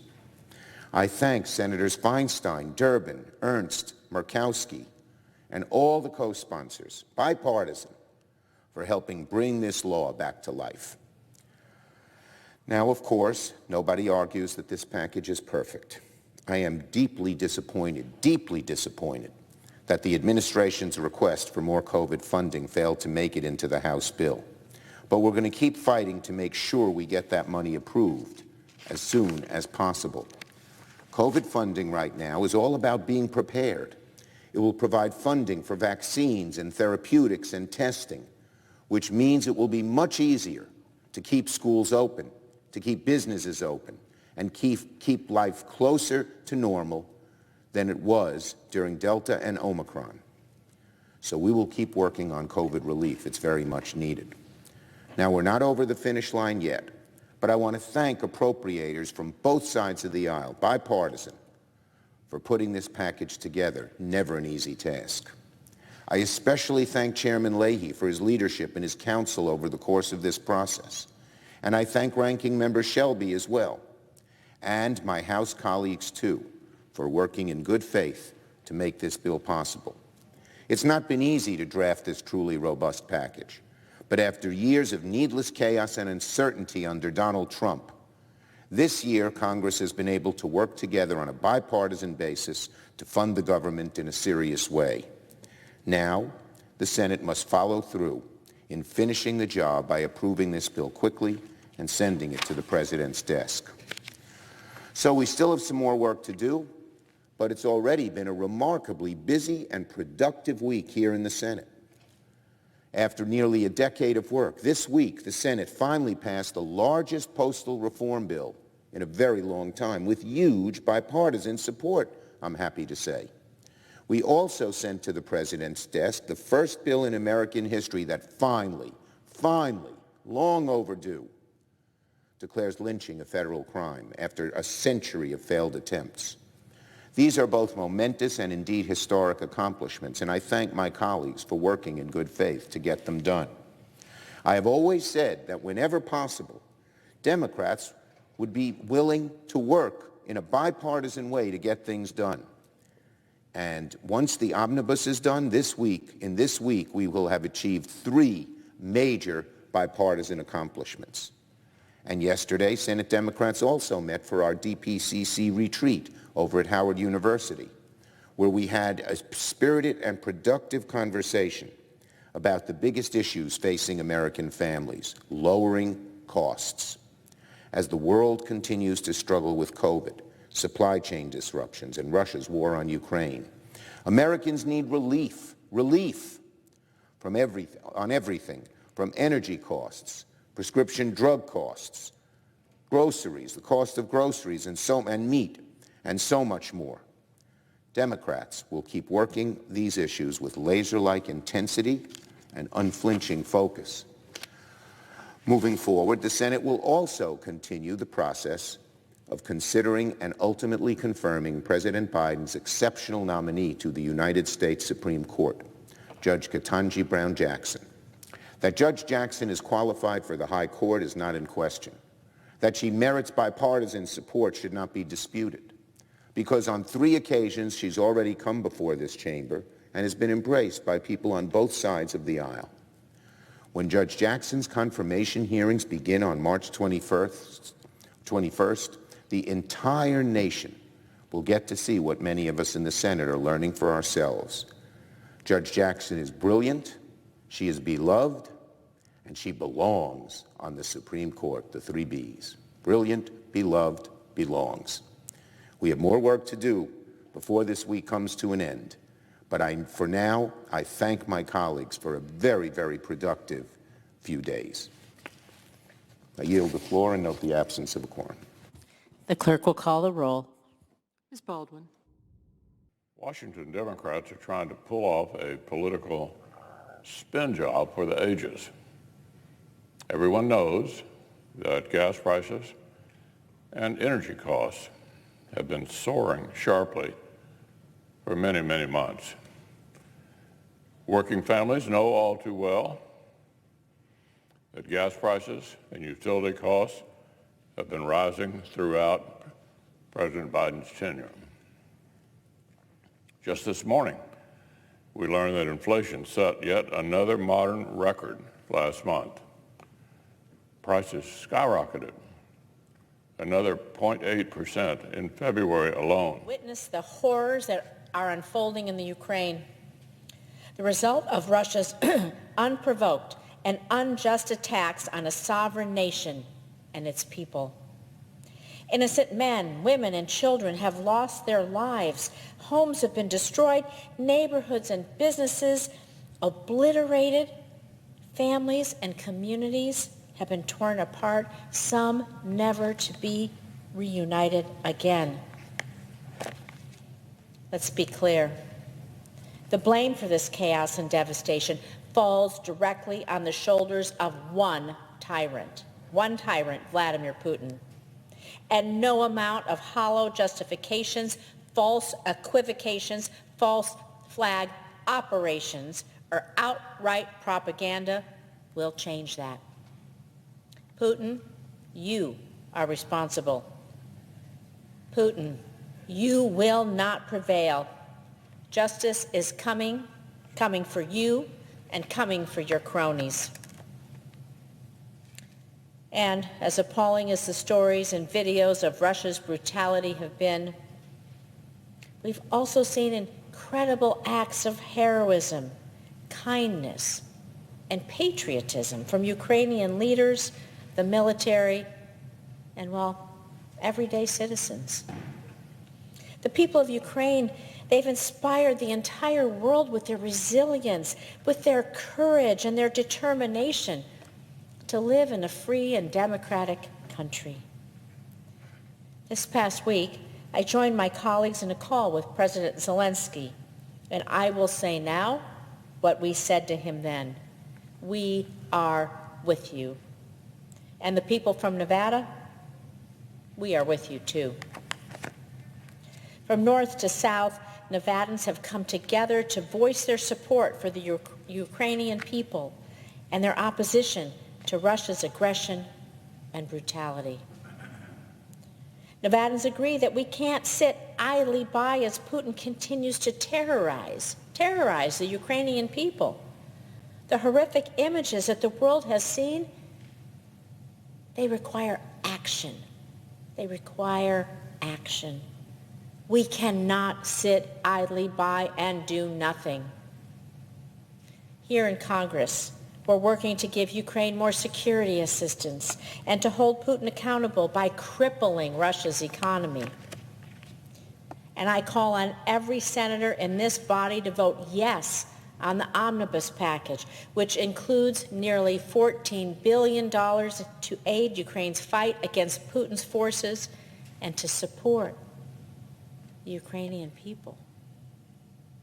This bipartisan legislation builds on the work that Congress and the administration have been doing over the past several weeks to confront Vladimir Putin head-on. I applaud the Biden administration for so forcefully bringing together an international coalition of partners, a coalition that stands behind Ukraine's cause, the cause for freedom. But we must do more.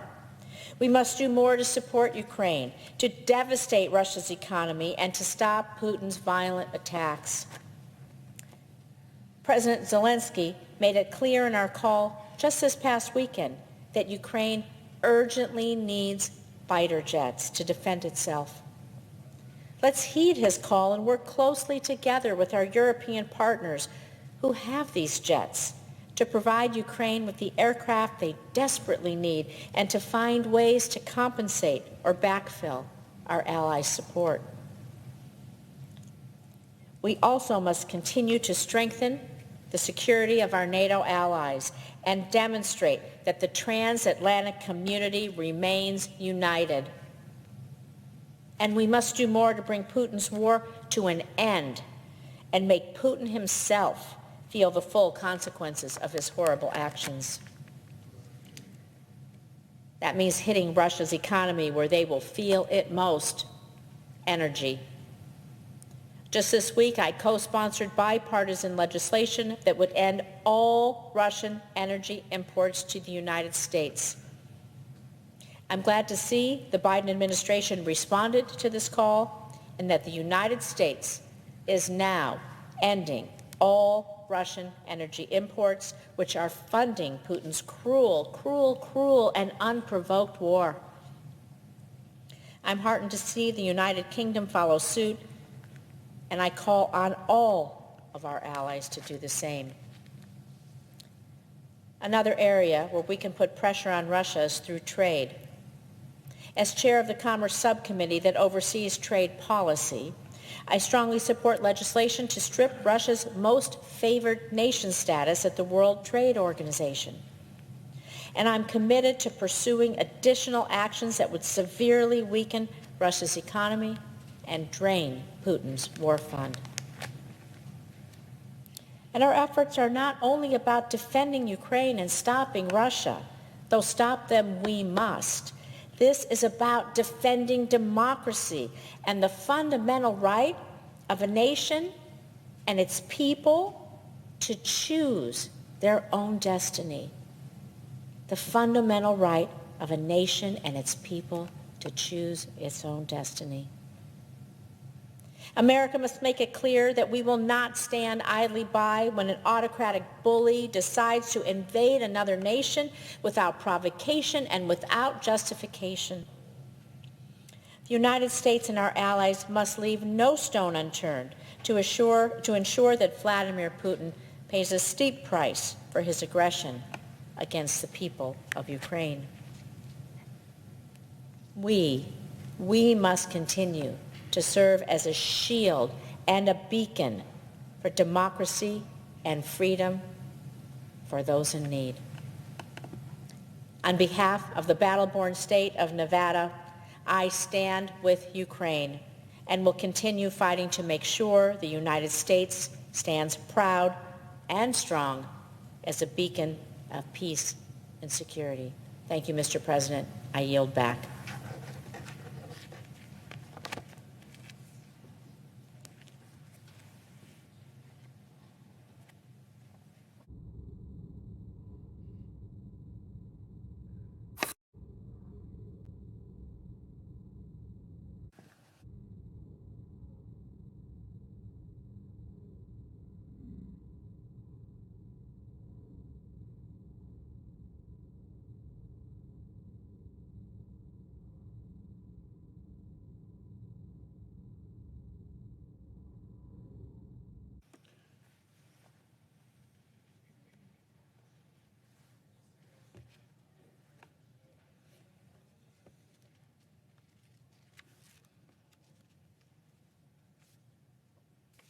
Mr. President.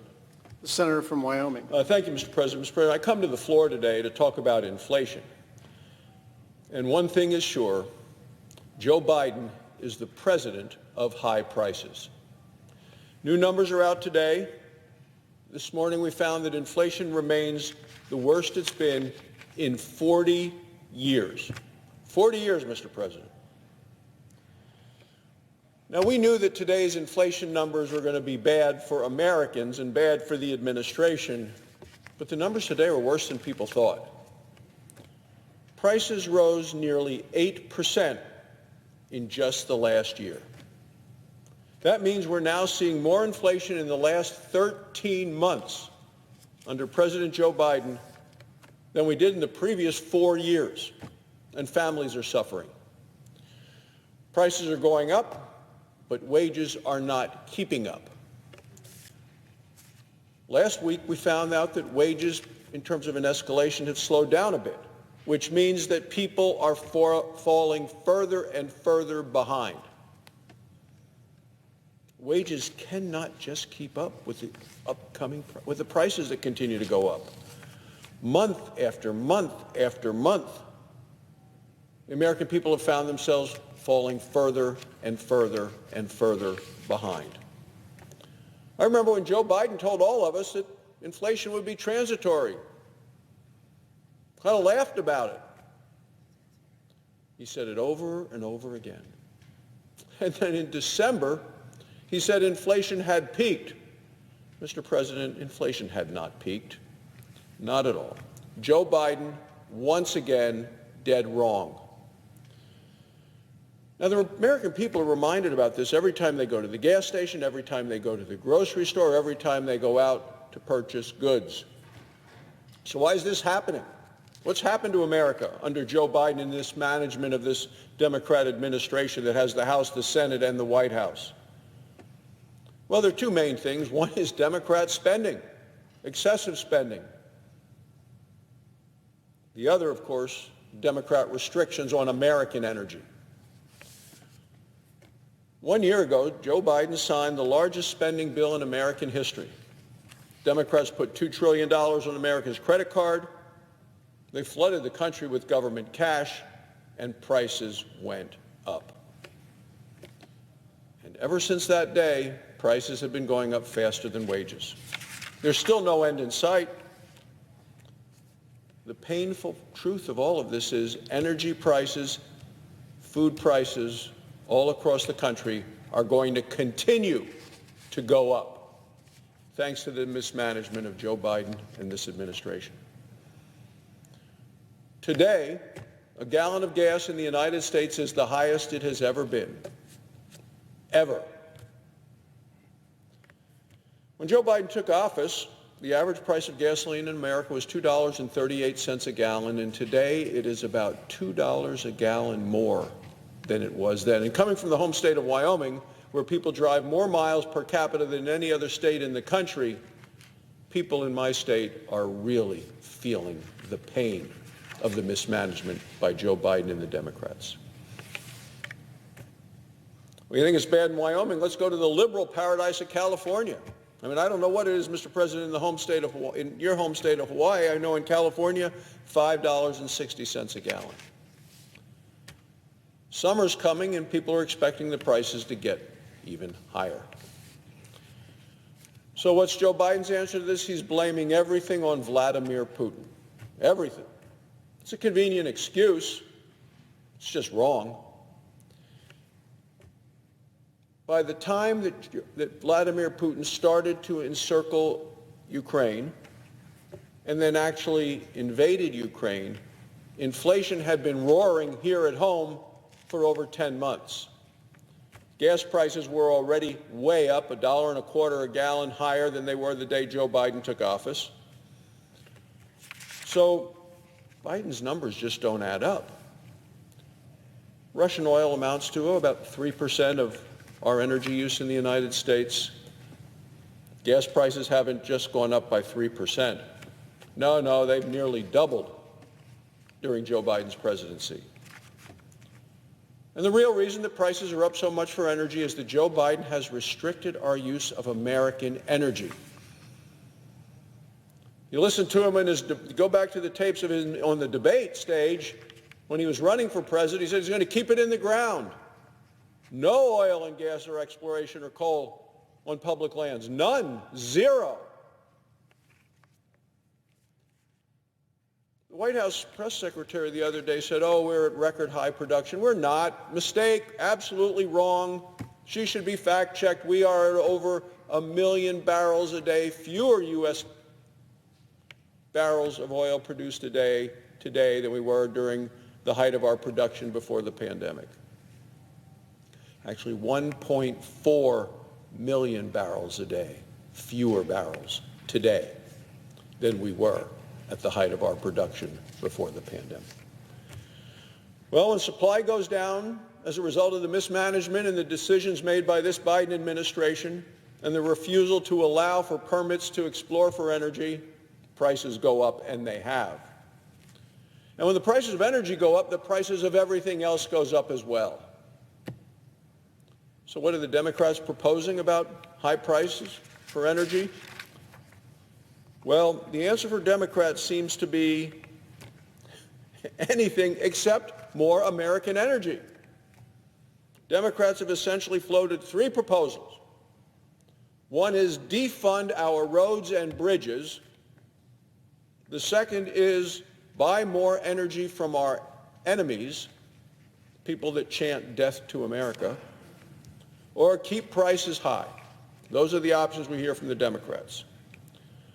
We see some frightened Democrats worried about re-election talking about suspending the gas tax and then bringing it back right after Election Day. Well, the gas tax is what pays for the roads and the bridges, the highways of our nation.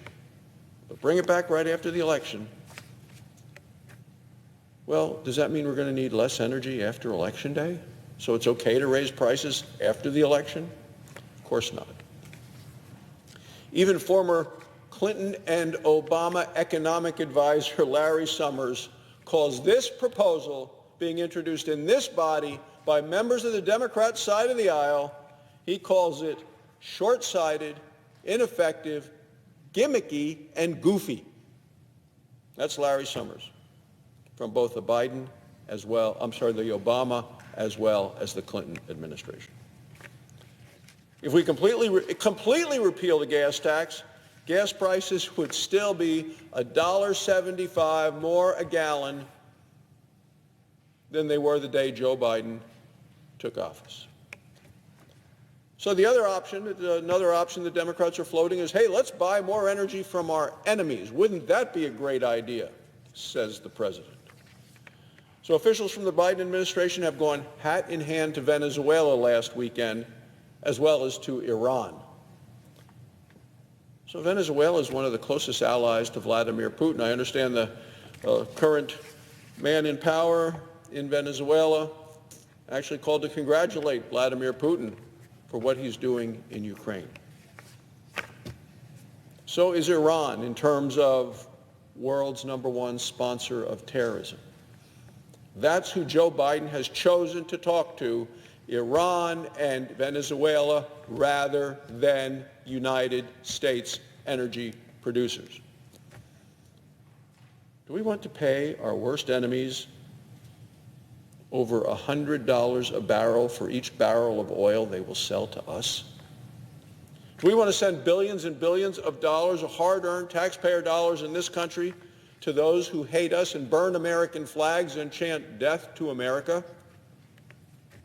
Or do we want to create jobs here at home, produce more American energy? The answer is obvious to most American people. May not be obvious to the man in the White House or his administration or those around him, but Joe Biden would rather have an enormous transfer of wealth to our enemies than tell the climate elitists who he dances to the tune of that we are going to produce energy at home. Now, finally, some Democrats are just proposing, let's keep energy prices high.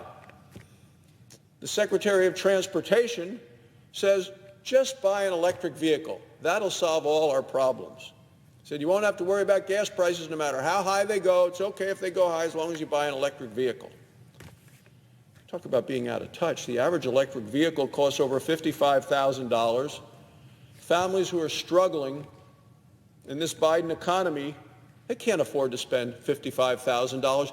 We have many, many Americans living paycheck to paycheck, falling further and further behind. And the Secretary of Transportation says, hey, just go find $55,000, buy an electric vehicle, and you can plug it in. Well, where do you think the electricity comes from? It doesn't come from the wall. You talk about an administration being out of touch. That's what we're dealing with in this country today. 2/3 of Americans say they're living paycheck to paycheck. And this morning we had a hearing in the Energy Committee and said, well, what about everybody trying to buy an electric vehicle? Can we do it? And what do we hear? Well, you'd have to buy a lot of things from China or Russia just to get the rare earth minerals that are needed to build the batteries for the electric cars. What does Elon Musk, Mr. Tesla, say? He says, produce more American energy. Time for the President of the United States to wake up. So it's really not an option for everybody to get an electric vehicle. Even if everybody had the money, there's not enough electric vehicles to be had in anywhere in the not just near future, in the foreseeable future and beyond that. Another option is not to send billions of dollars to our enemies. After all, as a State Department official from this administration told us in the Foreign Relations Committee, as Putin was building up before the invasion, but building up the army around Ukraine, said that Putin's energy was the cash cow that was paying for his military aggression. The American people deserve better solutions, rational solutions, solutions that they understand. And they understand American energy. Just yesterday, Joe Biden said, I can't do much right now to bring down prices. It's not true. Last week, the morning after the State of the Union address, I, along with every Republican on the Senate Energy Committee, every Republican signed the letter, sent it to Joe Biden, offered 10 points that he could do and do now to make a difference for American energy production, to help the American economy, to help with jobs, to help with energy production, and to help bring down the cost of energy. We know what we need to do. To bring down inflation, we need to stop the reckless spending here in Washington, D.C. Of course, that's gone now. Democrats on a single party line vote with no Republicans voted for it did that last year to spark inflation. And then all of the rules and regulations and limitations on Americans' use of energy has added to it and contributed to, today, a 40-year high of inflation. Above all, we need to unleash American energy. We need to use American energy. More American energy will bring down the prices. We have it. When the Secretary of Interior makes a statement, she wants to keep all the oil and gas in the ground, that's a statement about this administration's lack of commitment to use American energy. We have the opportunity in America to do it right. For more than a year now, the American people have been paying and paying and paying for the Democrats' anti-American energy policies. And they're sick and tired of it. You turn on the TV and you see what's happening out there in the world, in Ukraine, with people getting killed by Vladimir Putin, a maternity ward, a hospital bombed, people killed. And what did former Secretary of State John Kerry, the Democrats' climate envoy, say with an interview to the BBC as the Russian troops encircled Ukraine? He said, I hope it doesn't distract from our climate agenda. Mr. President, that's obscene and it's absurd. The American people realize how absolutely ridiculous the position and how untenable the position of this administration is when you have the number one climate spokesman for the administration, a former Secretary of State, somebody who was a member of this body for years, close colleague and friend of the President of the United States. It's time for Joe Biden to stand up to John Kerry and to stand up to the climate elitists who say, oh no, no American energy, because we are so pure. The American people know what's important to them in their lives. We all want to make energy as clean as we can, as fast as we can, without raising costs on American families. The administration seems to be happy to see the prices go up on American families at a time when their wages are not keeping up with their expenses. It's long past time, Mr. President, that we produce American energy and do it right here. We have the resources, we have the know-how, we have the workers. We're only missing one thing, and that's competent leadership in the White House and in the Democrats in this body on Capitol Hill. Thank you, Mr. President. I yield the floor.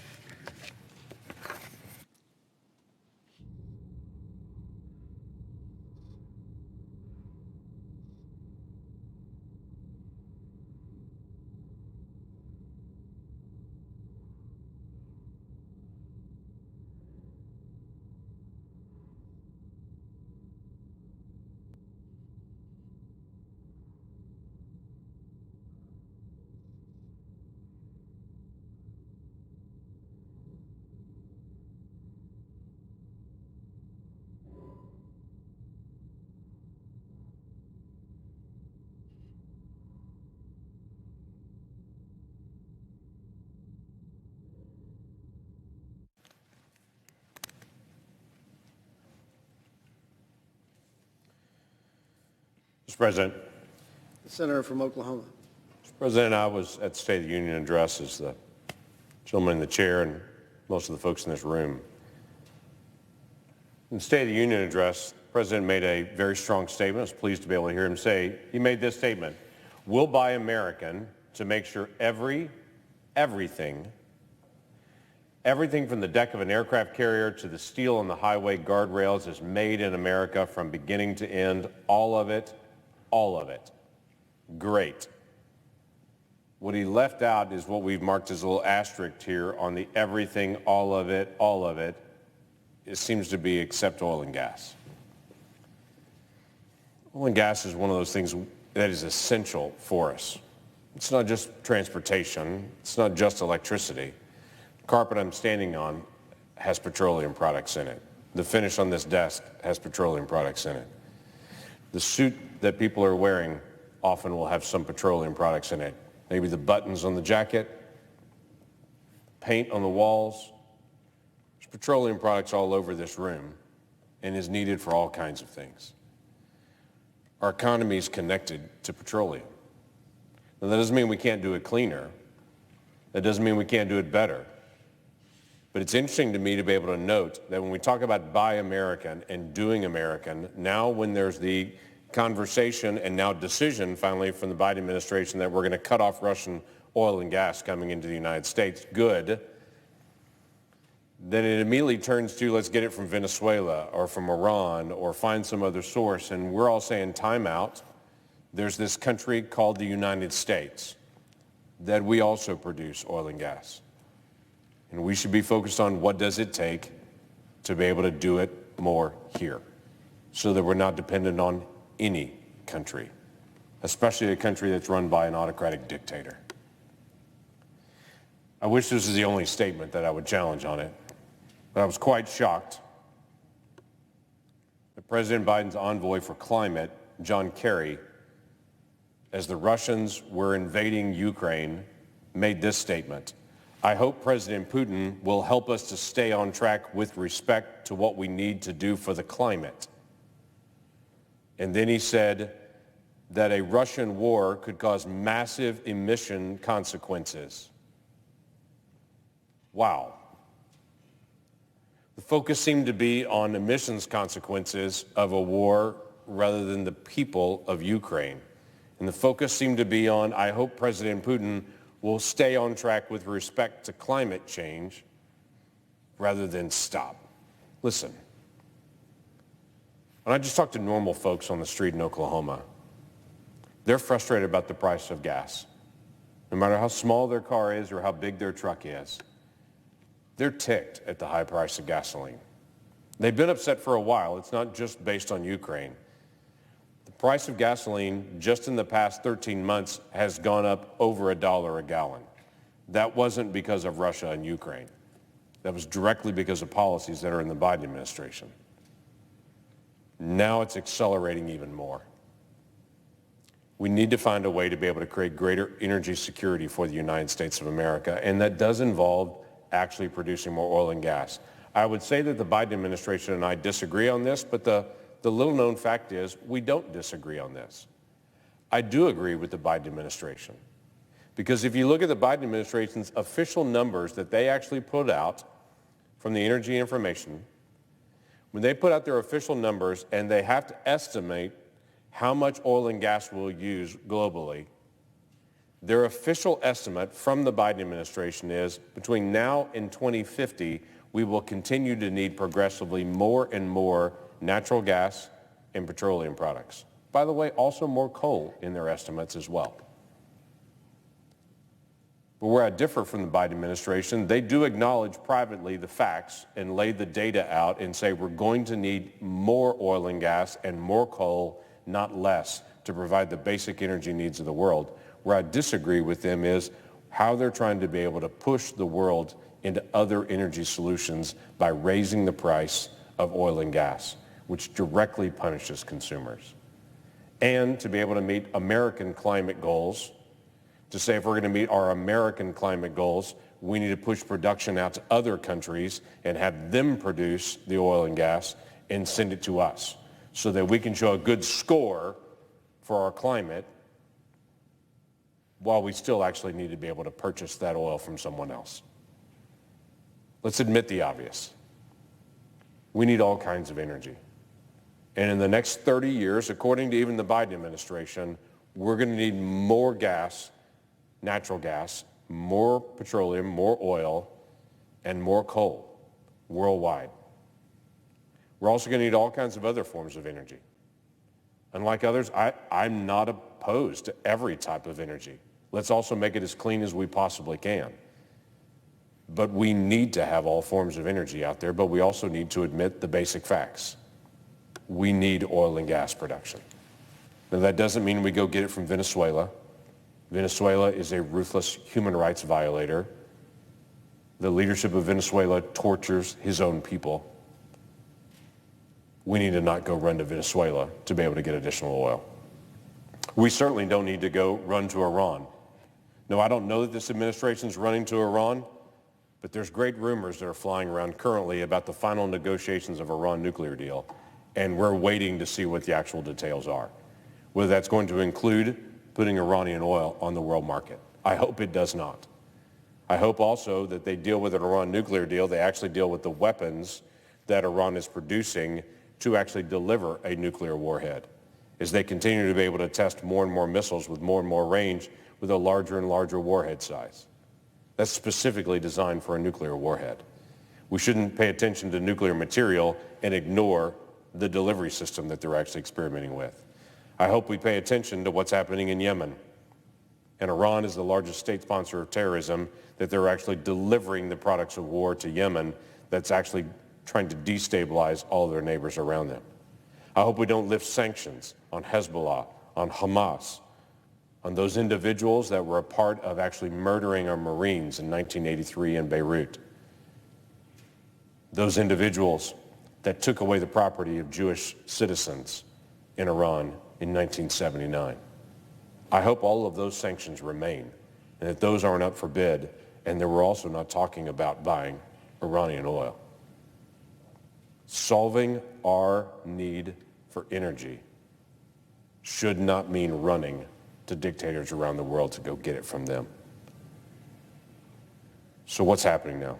The administration has done a release of 30 million barrels from the United States Strategic Petroleum Reserve, which, by the way, is a day and a half of our oil usage. It does have some effect, but it's a day and a half of our oil usage. It's not the long-term solution. Long-term, that is not even a bump in prices. Long-term, we have to have stable supply to meet the demand that we have in the country. This administration is saying that there's more oil production now in the United States than there was 2 years ago. That's factually true. During the time of COVID, production of oil plummeted in the United States. So there's definitely more oil being produced now than there was during the peak of the time during COVID. But they've also taken on multiple different items from the very beginning of the administration to do what they could to be able to attack the production of American oil and gas. From day one, with cutting off the Keystone Pipeline, which, by the way, I have folks that catch me and say, what difference would the Keystone Pipeline make? Well, let me give you an example. The Keystone Pipeline would deliver more oil to Houston, Texas a day than what Russia does a day to the United States.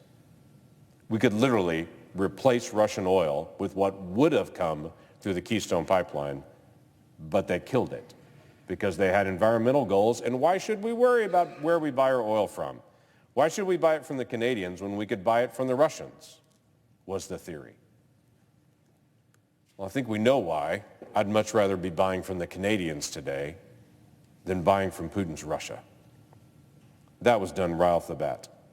Federal Energy Regulatory Commission just 2 weeks ago, not ancient history, just 2 weeks ago, announced a new restriction on natural gas pipelines and said they will make decisions on export facilities of natural gas and natural gas pipelines on a case-by-case basis based on their mitigation plans that they will present. No definition of what that would mean.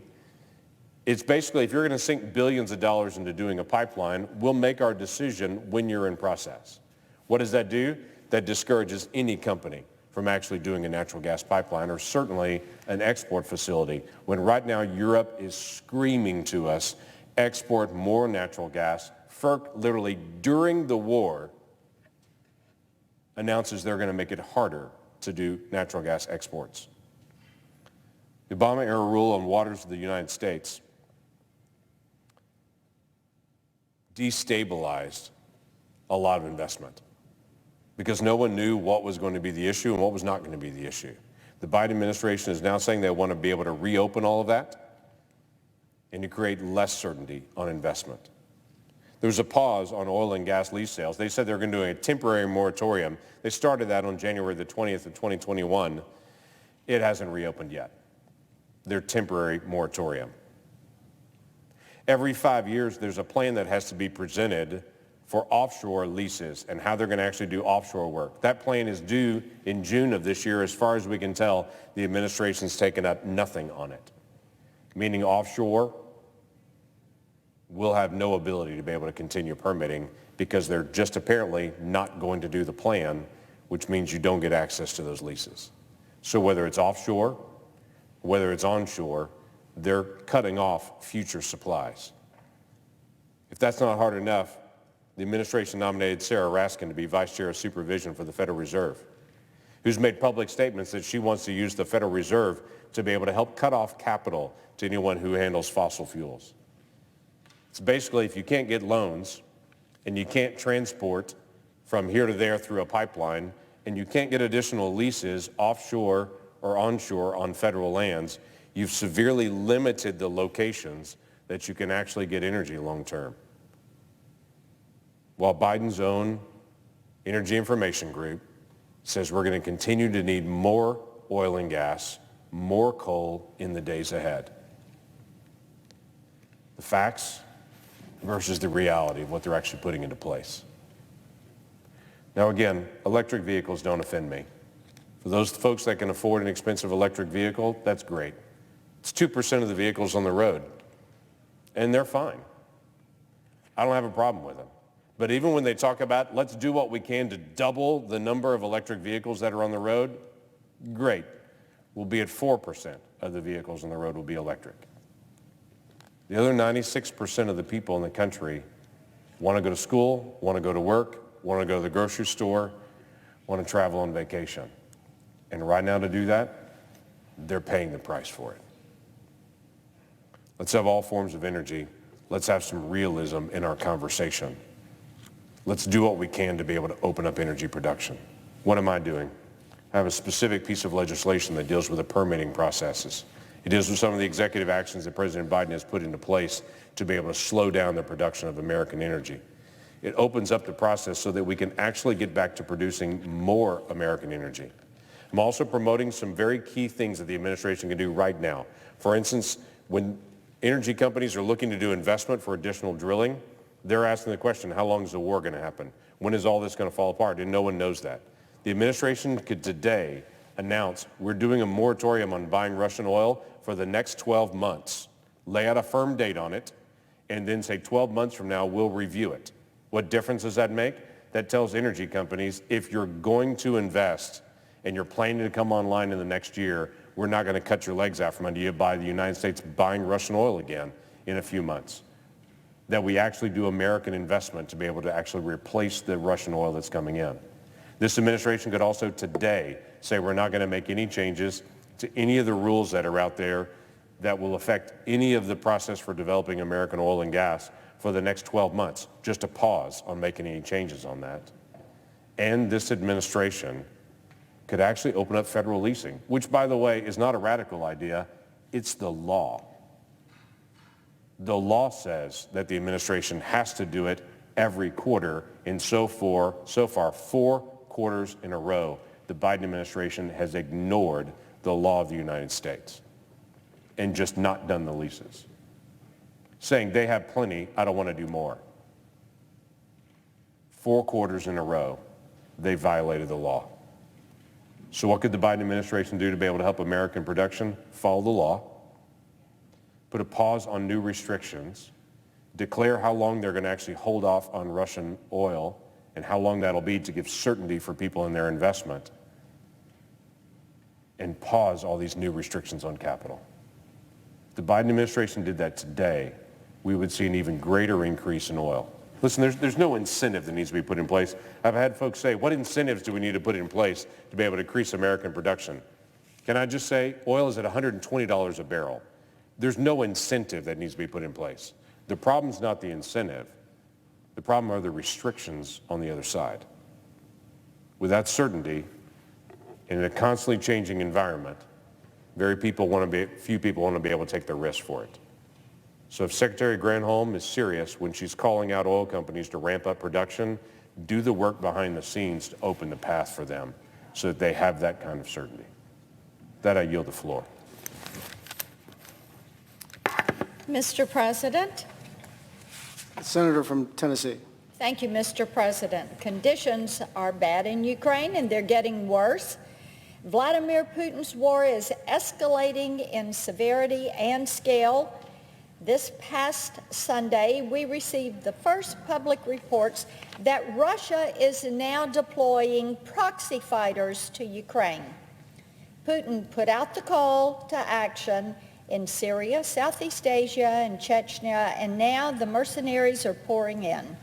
On Tuesday, we heard further allegations that as many as 1,000 proxy fighters from the Kremlin-backed Wagner Group will deploy to Ukraine and attack Kyiv.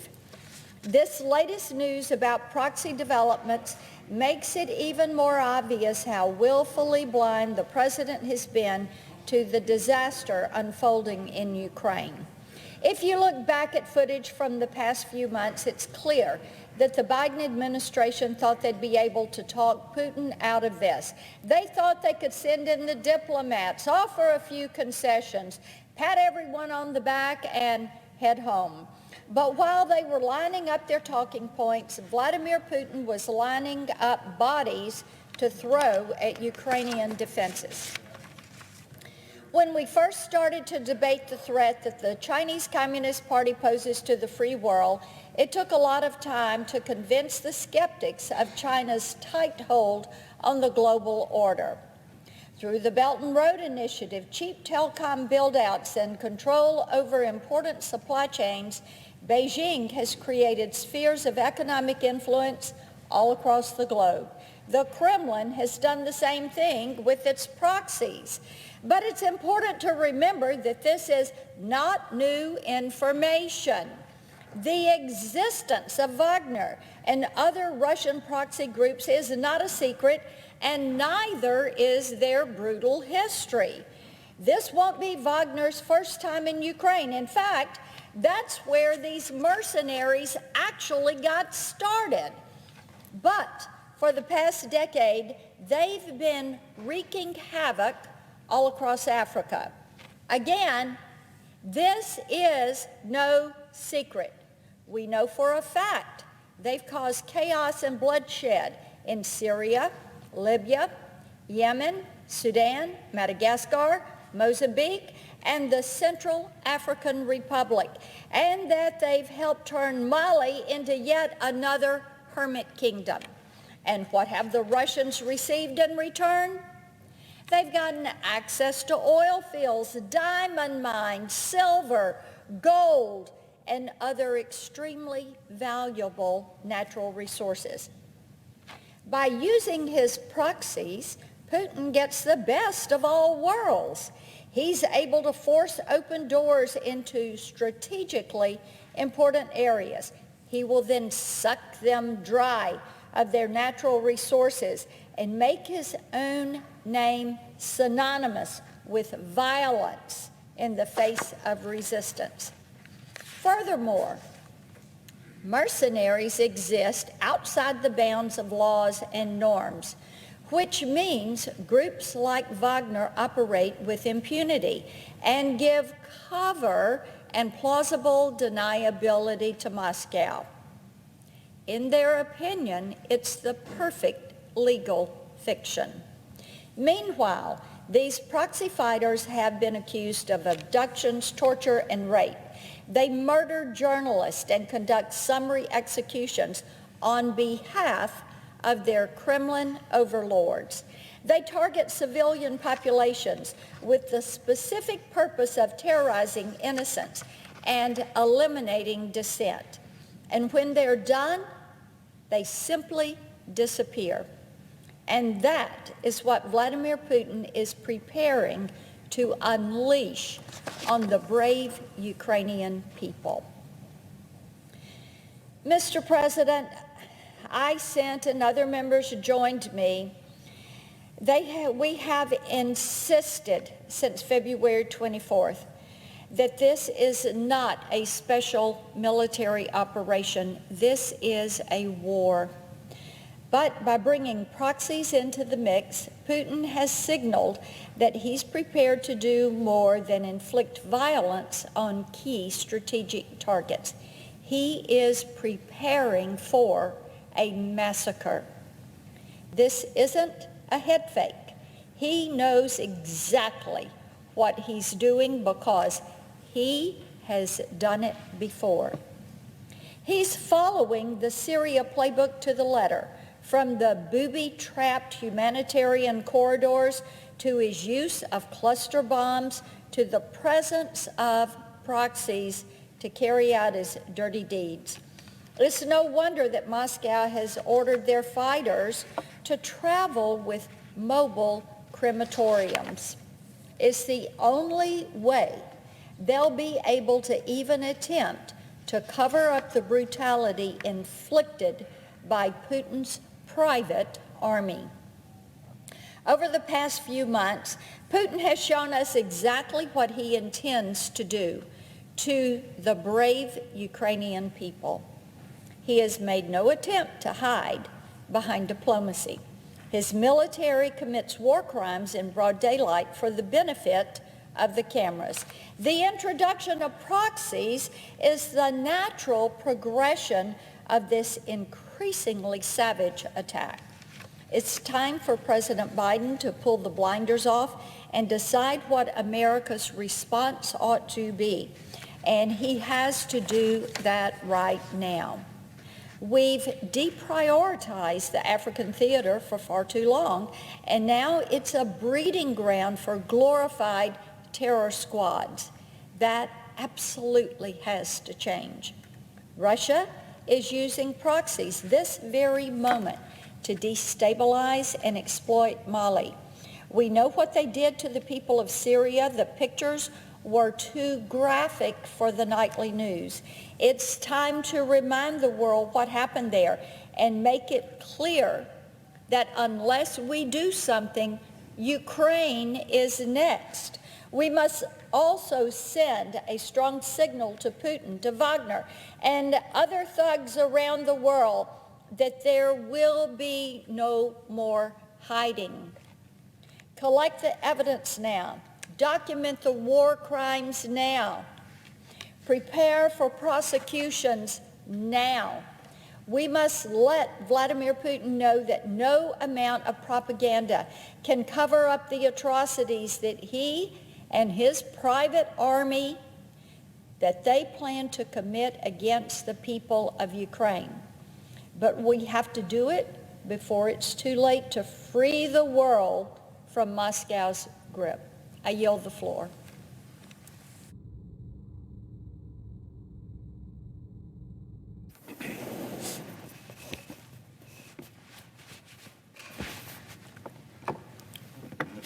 Mr. President.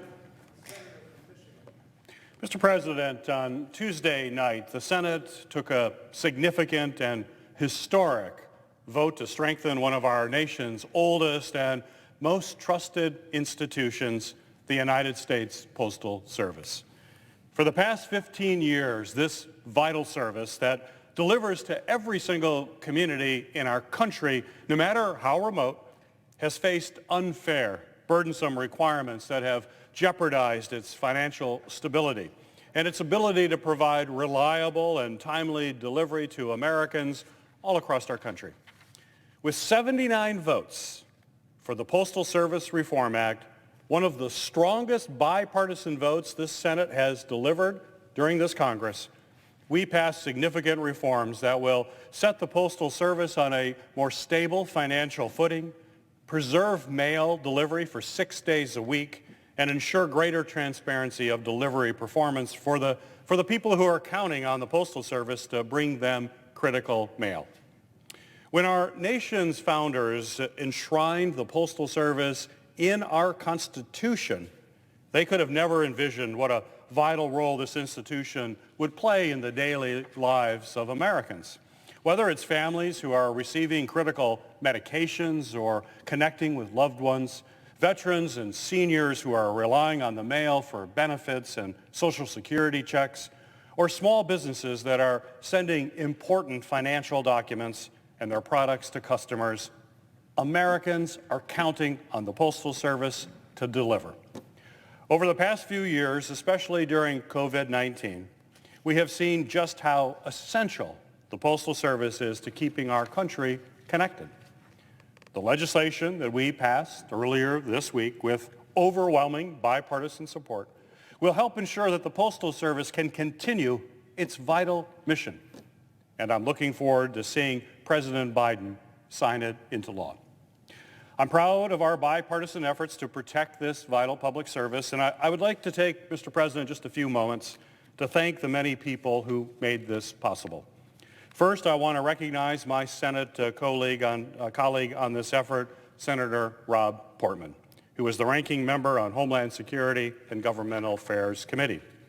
I'm also grateful to Chairwoman Maloney and Ranking Member Comer on the House Committee on Oversight and Reform, who worked with me hand in hand, as well as with Senator Portman, to write and to build key support for this legislation. Senator Carper, who is a former chairman of Homeland Security and Government Affairs and a stalwart advocate for the Postal Service, was an absolutely indispensable resource, a critical voice, and we worked together to advance this bill.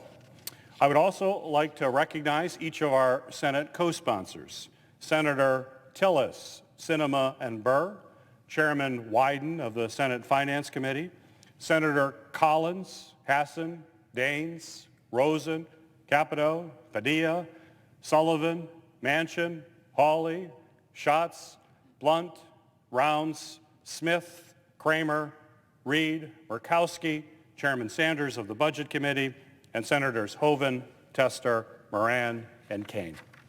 Key stakeholders like the Postal Service, our postal employee unions, Postmaster General Louis DeJoy, and the countless members of the public who spoke out about what timely service meant to them, also played an essential role in providing technical assistance and building support in passing this legislation.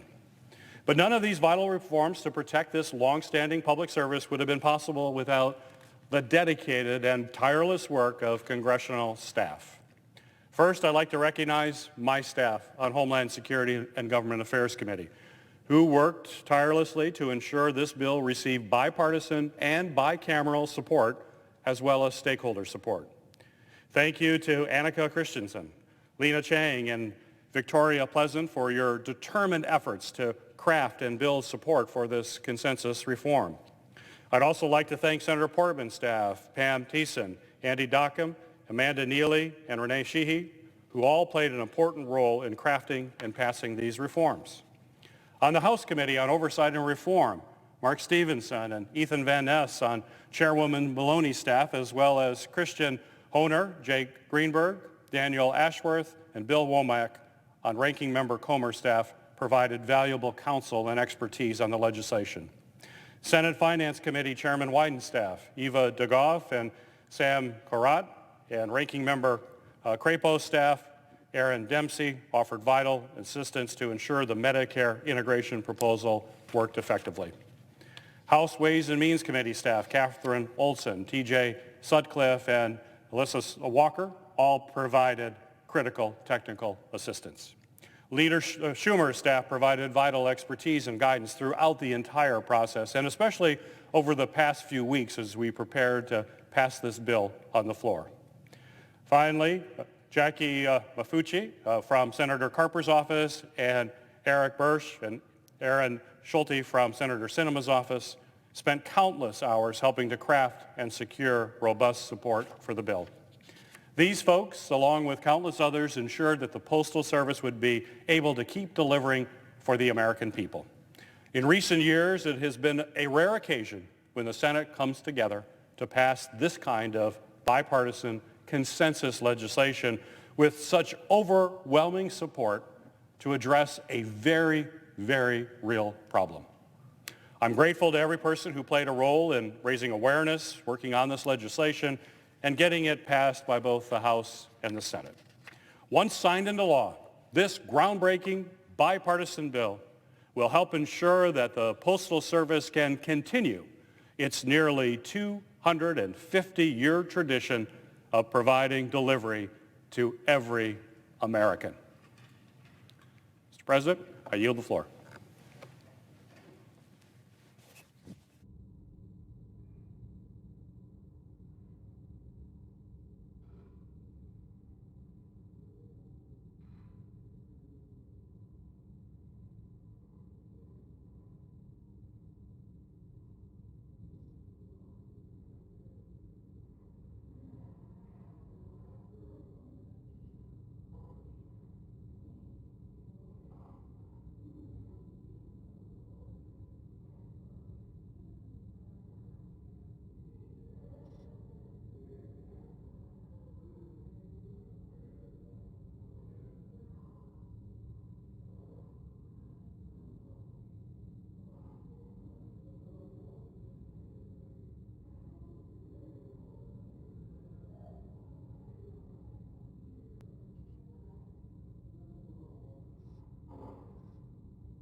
Mr. President. Senator from Hawaii. Mr. President, I have 7 requests for committees to meet today during today's session of the Senate. They have the approval of the majority and minority leaders. Duly noted.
Action here on the Senate floor. Today, lawmakers planning to debate legislation to extend government funding past the Friday midnight deadline. That would avert a government shutdown. Last evening, the House approved a $1.5 trillion spending package to fund the government through September 30th, and that bill includes nearly $14 billion in emergency aid to Ukraine. Live coverage of the Senate here on C-SPAN 2.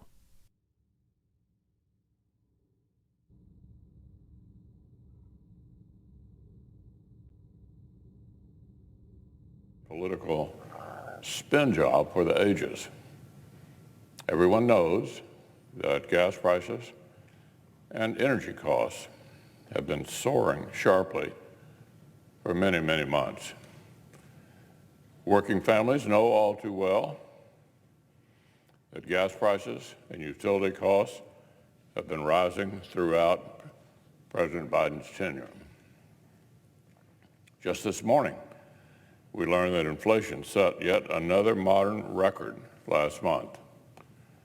Prices skyrocketed, another 0.8% in February alone.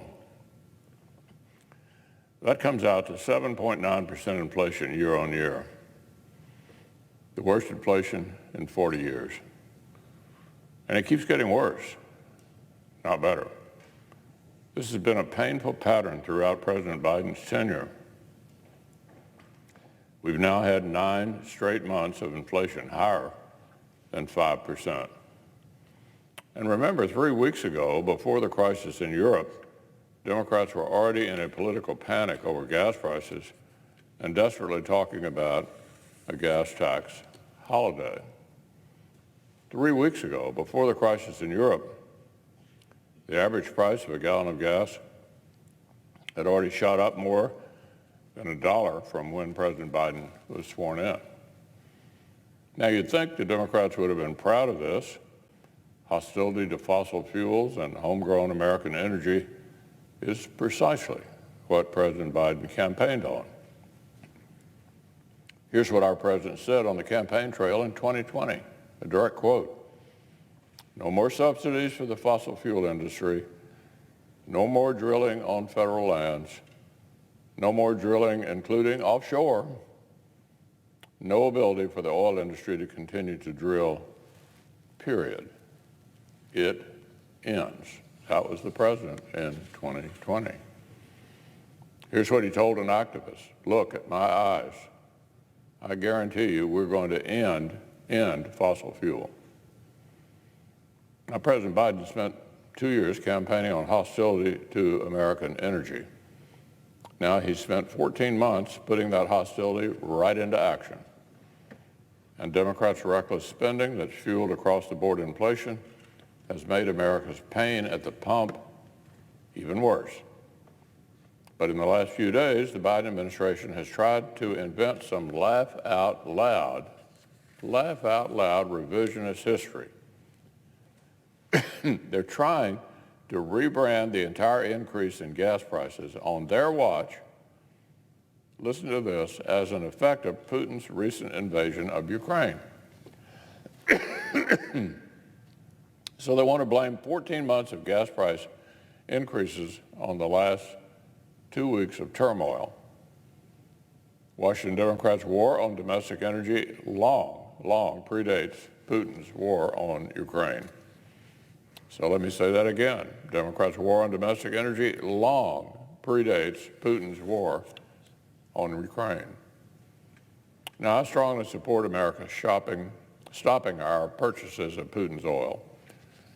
But Democrats' 14-month war on our own production will make that necessary action more painful for American families than it had to be. If the Biden administration had spent 14 months promoting American energy instead of attacking our production and fueling inflation, we'd be better positioned to push back on Putin at less painful cost to American families. The president's team wants to pretend this lengthy problem only started 2 weeks ago. But American families have been paying for Democrat bad policies for a lot longer than that. Now, on another matter, yesterday the House passed a bipartisan, bicameral government funding agreement that will enable crucial investments in our national defense. Putin's war on Ukraine is just one manifestation of the major long-term threats to American security and American interests posed by major competing powers like Russia and China. So absolutely, we must rapidly fund the urgent assistance that Ukraine and our allies along NATO's eastern flank need right now, but we must also make the investments in military modernization that will equip America to achieve peace through strength for years and decades to come. Our military commanders have clearly and consistently told us they cannot rebuild and modernize our military to meet the growing threats if Congress lets defense funding sleepwalk from one continuing resolution to another. The world is a dangerous place. It is growing more dangerous every day. The road to peace runs through American power. We all know it's true, so we have to budget accordingly. Our recent negotiations put us Republicans in the surreal position of having to push a commander-in-chief's party into giving his own commanders the funding they need. But over many Democrat objections, Republicans made sure this deal gets the job done for our armed forces. The compromise product provides significantly more money than the Biden administration had requested for defense, and significantly less than they requested for non-defense. Until 24 hours ago, this compromise was also going to reprogram money away from Democrats' wasteful spending spree that neglected COVID needs and reallocate it to vaccines and treatments for the American people. But House Democrats mutinied against Speaker Pelosi. The far left would rather preserve state and local bureaucrats' giant slush funds than fund vaccines and therapeutics for our citizens. So the COVID component has fallen out. Overall, this agreement checks the three boxes I laid out months ago. The bill maintains parity between defense and non-defense spending growth.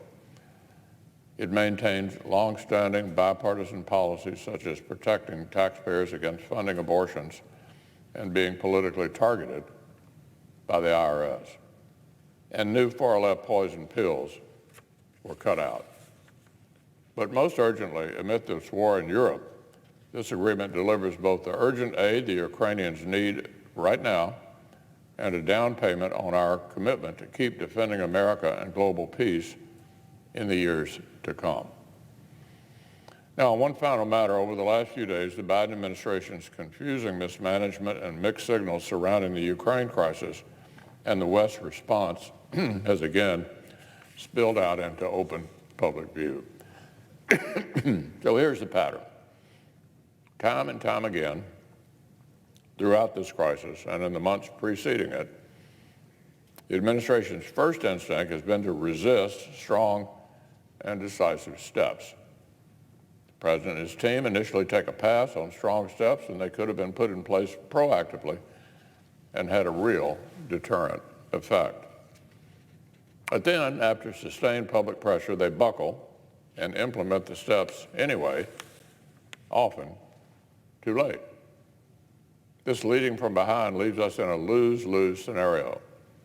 And the pattern has played out yet again with this bizarre argument over MiG airplanes that President Biden's team have carried out in public with our Polish allies. The mere fact that the Biden administration officials are contradicting not only each other, but also our NATO allies in public, evidences a severe lack of coordination and proactive leadership that we should be, us, Americans, should be providing. This isn't limited to just these Polish planes. There are all manner of different systems, tools, and arms that our Eastern Flank allies and partners could be providing more readily to the brave Ukrainians. This would take American leadership and coordination and an American commitment that we will help them replace their Soviet-era stocks with American and Western military technology. The loan guarantees we included in the supplemental appropriations bill will give the administration a tool to do just this. Help Eastern Flank NATO partners use their own money to modernize their defensive capabilities. This would be a win for Ukraine, a win for us, and a win for NATO. These kinds of steps should be no-brainers for a confident, assertive, and decisive American administration. Instead, it repeatedly seems like the administration's first instinct is to flinch, wait for international and public pressure to overwhelm them, and then take action only after the most opportune moment has literally passed us by. Nobody wants wanton escalation. But if the administration keeps repeating this pattern of self-deterrence, of convincing itself that any proactive step would be irresponsible, they're just internalizing Putin's false premise and amplifying Putin's false equivalence.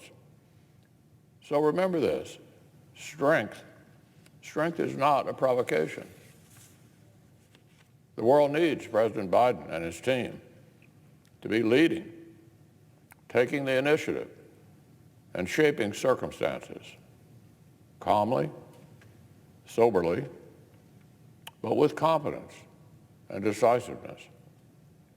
They seem instead to be trapped in a cycle of passivity, indecision, self-deterrence, and then finally, reaction. The world needs the Biden administration to be flying this plane. Too often it feels like the plane is flying them.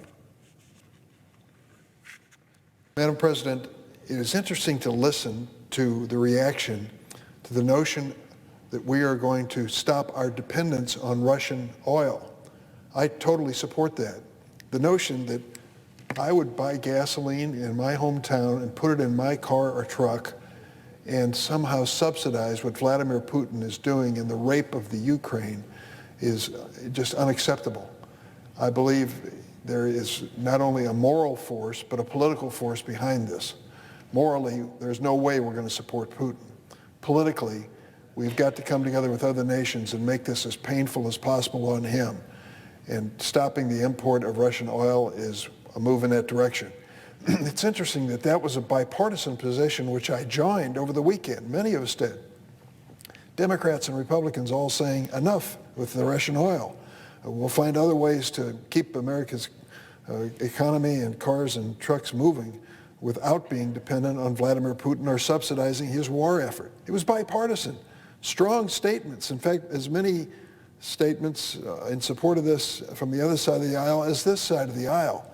And then what happened? Well, Dana Milbank in this morning's Washington Post tells the story of what happened. After President Biden made his announcement Tuesday, he said accurately, since Putin began his military buildup on Ukrainian borders, just since then, that's 2 weeks, the price of gas at the pump in America went up 75 cents. And with this action, that America would stop buying the Russian oil, it's going to go up further. President Biden dubbed it, quote, Putin's price hike. Russia is responsible. So since this was a bipartisan idea of stopping the flow of Russian oil into the United States and subsidizing Putin's invasion of Ukraine, you would think there would be bipartisan applause. The exact opposite occurred. In the Dana Milbank article, which I'll ask to be part of the record, here's what was said by House Republican leader Kevin McCarthy. These aren't Putin prices, they're President Biden's prices. Gas prices started rising the day President Biden took office, when he canceled the Keystone Pipeline and halted new drilling on federal lands. Turns out that these assertions by not just Kevin McCarthy, but other Republican leaders are just not accurate. Milbank goes to the task and assignment of actually backing up some of these facts with real history and real numbers. Here's what he says. Gas prices started rising on the day that Biden took office, he asks. Wrong. They've been on an upward trend since bottoming out in April 2020 at the start of the coronavirus pandemic. This is because of booming demand during the recovery. So this notion that these are Biden gas prices that just started going up magically after he was sworn in, not true. Then I love this one. On the Keystone XL pipeline, how many times have you heard on the floor of the Senate, maybe even this morning, that canceling the Keystone pipeline is the reason that gasoline prices have gone up? It turns out, according to Dana Milbank, that pipeline was only 10% completed when Biden canceled it. Its owners didn't even expect to open it until next year, 2023, at the earliest. Well, how about this one? You hear this over and over again from so many Republicans. Biden halted new drilling on federal lands, they say. According to Milbank, wrong. After a temporary halt in new leases, Biden has outpaced Trump in new drilling permits for public lands. That's been reported by the Washington Post. And as for Biden's shutdown of American energy, listen to this. U.S. production has increased under Biden from 9.7 million barrels a day to 11.6 million barrels. The number of oil rigs operating was 172 in July of 2020. Now 519 are in operation. U.S. production is forecast to set a record next year. Now, I don't doubt that stopping the Russian export of oil into the United States is going to have a negative impact on gasoline prices. It stands to reason. But there is an adjustment being made. The president spoke to it last night at a meeting we attended, where he's working on other sources for America to make this hardship as little as possible. I want to ask unanimous consent that this Milbank column be placed in the record. Without objection. Mr. President, finally, an omnibus spending bill. For months, there's been negotiations underway. The process has been drawn out. As a member of the Appropriations Committee, there was a lot of frustration. But soon we're going to vote on an omnibus spending package, and we're going to do much more than keep the lights on in our government. In many ways, this spending package is a testament to the progress we've made during the past year of the Democratic majority. We have historic funding to reduce the cost of living for working families. We get it. American families are having a tough time making ends meet and are living paycheck to paycheck. We take action in this omnibus spending bill to start to address that challenge. And we create good jobs here in America. Isn't it about time that we focus on making things in America, putting people to work with the good jobs that supply them?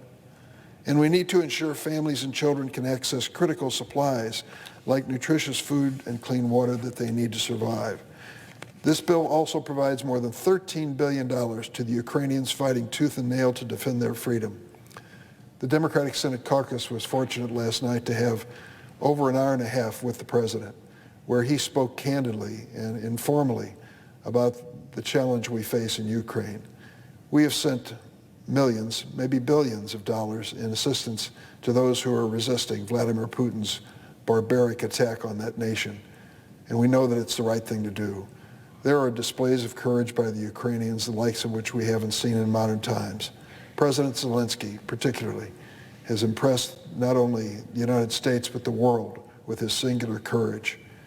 These funds that we're putting in this bill will help Ukrainians on the front line to continue to hold back Vladimir Putin, and on the ground and in the air through cyberspace, as well as helping our NATO allies in the region. NATO has never been stronger. 30 different countries standing together, shoulder to shoulder, to stop Vladimir Putin's invasion. And the omnibus spending package also makes crucial investments in America at a time when we need it. Funding research into technology and innovation. Innovation is an American phenomenon. Other countries do it, but I think we do it better. And whether we're curing a disease, creating a new industry, or combating the climate crisis, America needs to continue to lead the world in innovation. This spending bill does that. In a moment of great peril and uncertainty in the world, we're coming together to defend our families, our security, our economy, and our future. But we need to move fast. We need to send this package to President Biden's desk quickly. For the past 2 weeks, Russian mortars and missiles have been raining down on innocent people and children throughout Ukraine. More than 400 individuals have been killed, with some estimates in the thousands of deaths, believing that the current numbers are really an undercount. And let me say one word while we're on the subject of Vladimir Putin and war crimes. What more evidence do you need than the bombing of a maternity hospital and the killing of mothers and infants? This man, Putin, and his attack on the Ukrainian people is not following any standards or rules of decent conduct in any way whatsoever. I think it's obvious. That Russian airstrike that devastated the hospital complex in Mariupol is an indication we will never forget. A video released shortly after the bombing showed a pregnant woman being carried away on a stretcher, surrounded by pulverized cars and flames and blackened trees covering debris. It was a scene from a horror movie, a horror created by Vladimir Putin. Ukraine needs humanitarian, military, and economic aid today. That is exactly what this omnibus bill will provide. Billions of dollars in military equipment and intelligence support, and even more billions in emergency supplies, food aid, health care, migration, and refugee assistance. This is how America stands by our fellow defenders of democracy at their darkest hour, and Ukraine needs our help. Here at home, this spending package includes a number of provisions that will strengthen America and the 330 million Americans who live here. We're bringing vital investments back to our home states. I support the return of congressionally directed funding because senators and representatives know their states and know their districts better than any federal agency personnel in Washington. I'm pleased to report that my colleague, Senator Tammy Duckworth, and I worked to include $210 million in funding for Illinois projects in this bill. And I'll be ready to stand up and defend every single one of them, piece by piece, project by project, as a good investment in the future of my state and our nation. This funding is going to help localities in Illinois launch important infrastructure, access to health care, environmental conservation, strengthening community violence prevention initiatives, supporting nonprofits doing important work throughout our state, and much more. We also do something that I've worked on personally for the last several months and particularly proud of. We're going to reauthorize the Violence Against Women's Act, known as VAWA. For months, I've worked on this proposal with some amazing people in the United States Senate. On my side of the aisle, Senator Dianne Feinstein, who really was one of the founders of this effort. On the Republican side of the aisle, two women senators who've just been amazing, Lisa Murkowski of Alaska and Joni Ernst of Iowa. We wouldn't have passed this bill, included it in this appropriation measure, were it not for their good effort. I thank them very much. They have helped provide a lifeline to survivors of sexual and domestic violence. With this year's spending package, Congress will finally reauthorize the Violence Against Women Act. Additionally, the omnibus includes funding for a long-standing priority of mine, research. These investments in research are going to help keep America on the cutting edge of innovation, life-saving medical treatment, therapies, and so much more. For example, this bill provides the National Institutes of Health with a significant funding increase, this time $2.25 billion increase. That's more than 5%. 5% I've kind of established, I hope, with some of my colleagues, as the holy grail of increases each year in research, particularly at the NIH. And with the good help of Republican Senator, retiring Senator, unfortunately, Roy Blunt of Missouri, we've managed to keep our promise. Lamar Alexander, now retired from the Senate, was one of the leaders on this issue, and Patty Murray is always there from the state of Washington. Well, we're going to keep our word again this year. Basic medical research, which the United States leads the world in, is going to be enhanced with this improvement of more than 5% increase in the budget of the National Institutes of Health. I'm particularly pleased this omnibus bill includes a dedicated $25 million for the implementation of the Act for ALS bill, which became law late last year.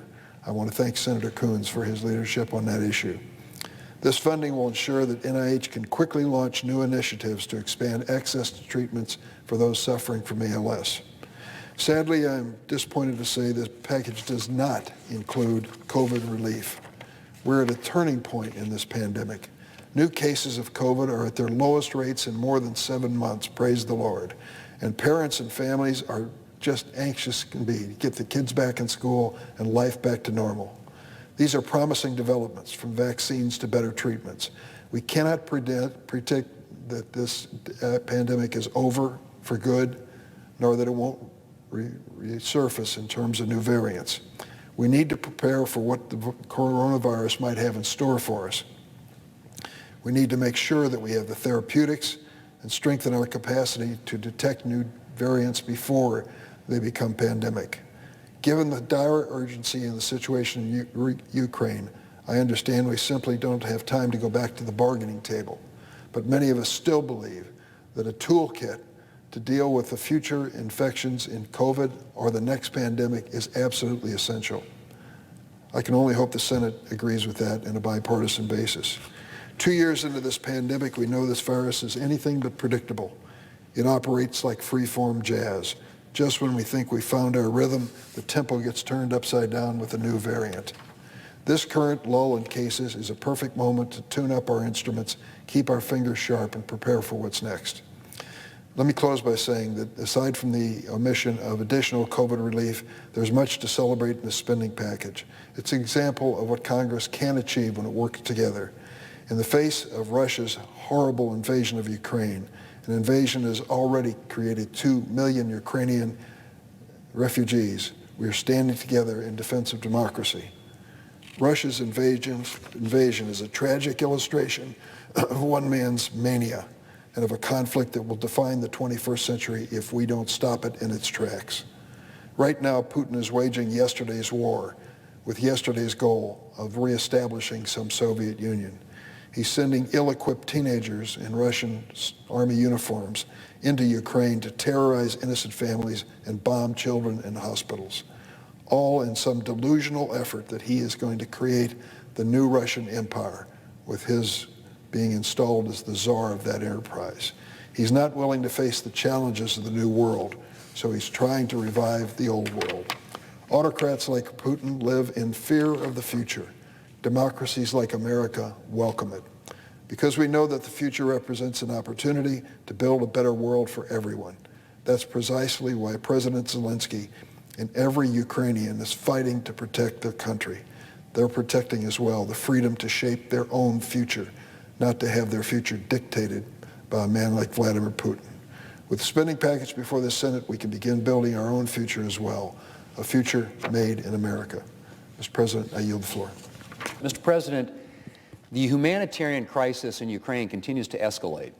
Americans who walked by a newsstand on Monday were met with a wrenching picture of a Ukrainian family killed by Russian shelling. A mom and her 2 children struck down as they attempted to flee along a main evacuation route from Irpin to Kyiv, an evacuation route that Russia shelled. Yesterday, the world saw pictures of the devastation after a maternity hospital in Mariupol, Ukraine, a maternity hospital, Mr. President, fell victim to a Russian airstrike. President Zelensky reported that there were children buried under the rubble. Children. One newspaper reported, and I quote, "The bombing took place during what was supposed to be a ceasefire in Mariupol so that civilians could evacuate." It marks the 4th time a so-called humanitarian corridor out of the city has failed because Russian forces opened fire, end quote. The 4th time a so-called humanitarian corridor out of the city has failed because Russian forces opened fire. Opened fire on civilians, on parents trying to save their children. This is what Russia is doing. Mr. President, the scenes in Ukraine are unreal. They are scenes that we thought had finally been left behind in the dust of European history. Devastated cities, apartment buildings with their sides sheared off, the smoking ruins of homes and businesses, a school reduced to rubble, mass graves. In 2 short weeks, Vladimir Putin has wrought an unimaginable amount of devastation. The damage he's done will take years, if not decades, to rebuild. The scars may last much longer. And for what, Mr. President? For what? For one man's vision of a Russian empire. Vladimir Putin wants Ukraine, and he is apparently willing to destroy Ukraine to get it. Destroy Ukraine and devastate his own nation. Because Russia is suffering too as a result of Putin's war of aggression. There are no smoking ruins of apartment buildings in Russia, but there is the senseless waste of so many young Russian lives, soldiers and conscripts sent to die in Ukraine for a war that is not their own. There is Putin's brutal crackdown on protesters and journalists. And there is the economic devastation his nation will suffer, is already suffering, as a result of sanctions and companies' decisions to pull out of Russia to protest its unprovoked attack on Ukraine. Vladimir Putin is laying waste to 2 countries. Mr. President, these have been dark days for Ukraine, but the devastation in Ukraine has been met with determination. This is Ukrainians' fight, and they are not shrinking from it. The Washington Post recently reported that more than 66,000 Ukrainians who were outside the country have returned to answer President Zelensky's call to arms. That's 66,000 Ukrainians who could have sat in safety outside Ukraine, who have returned to help defend their country.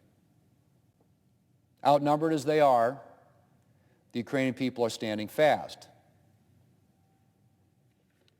And they are slowing down and in many places holding off the Russians.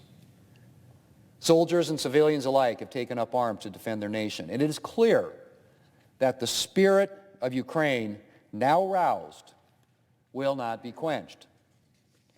But Mr. President, no matter the resolve of the Ukrainian people, Ukraine cannot hold out alone. Without military, intelligence, and humanitarian support from other free nations, Ukraine may fall. We can't sit by and let that happen. Congress is currently considering legislation to send additional military and humanitarian aid to Ukraine. I hope that we will be able to take a vote on this, and very, very soon. As I've said before, the United States was too slow to send aid to Ukraine and sanction Putin in the lead-up to Russia's attack.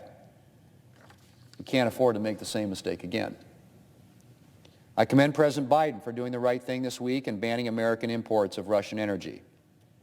Every dollar we send to Russia to purchase energy is a dollar that Russia can use to prosecute its war in Ukraine. Now we need to focus on developing our energy resources here at home. All of them, Mr. President, conventional and alternative, to ensure that our nation never again has to depend on countries like Russia for essential energy supplies. We should also take this oil ban a step further by enacting the bipartisan Crapo-Wyden bill to suspend permanent normal trade relations with Russia and Belarus. The bill would also direct the U.S. Trade Representative to seek to suspend Russia from the World Trade Organization. A nation that flouts the rules and makes a mockery of diplomacy should not enjoy a seat at the table.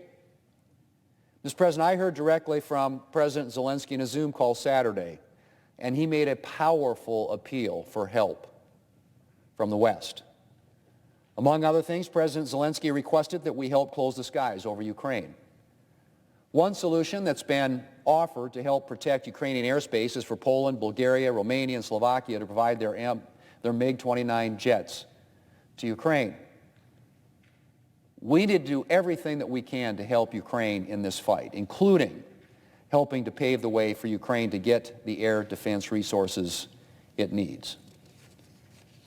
Poland has stepped up and expressed a willingness to provide the MiGs, but we now find ourselves at a dead end as to how to facilitate the transfer to Ukraine. No, sir. Mr. President, government funding, as we all know, is set to expire tomorrow night at midnight.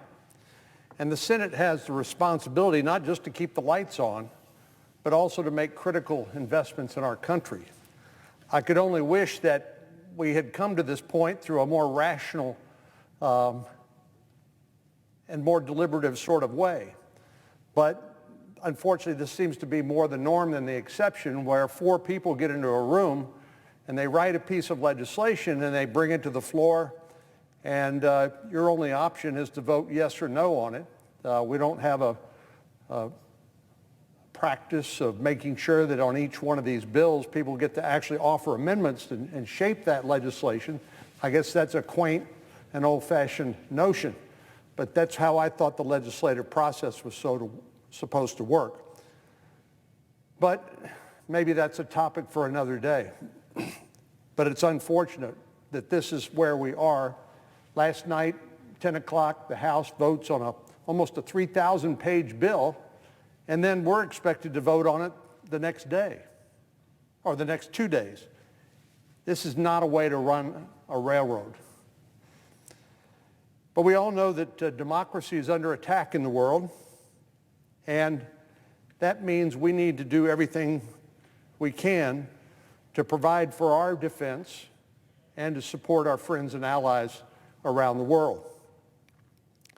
Now, we know that there's been a tug of war between our Democratic colleagues and this side of the aisle when it comes to prioritizing national security spending.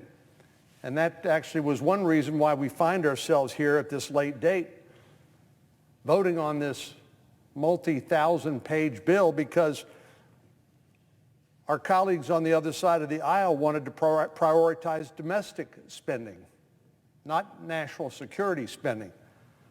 Thank goodness that's been now negotiated, where there is virtual parity. Thanks to the leadership of Ranking Member Shelby and our colleagues on the Appropriations Committee, the bipartisan bill includes $42 billion more in defense spending. And I can't think of any time in our recent history where we need that additional resources more for our security and security of our friends and allies.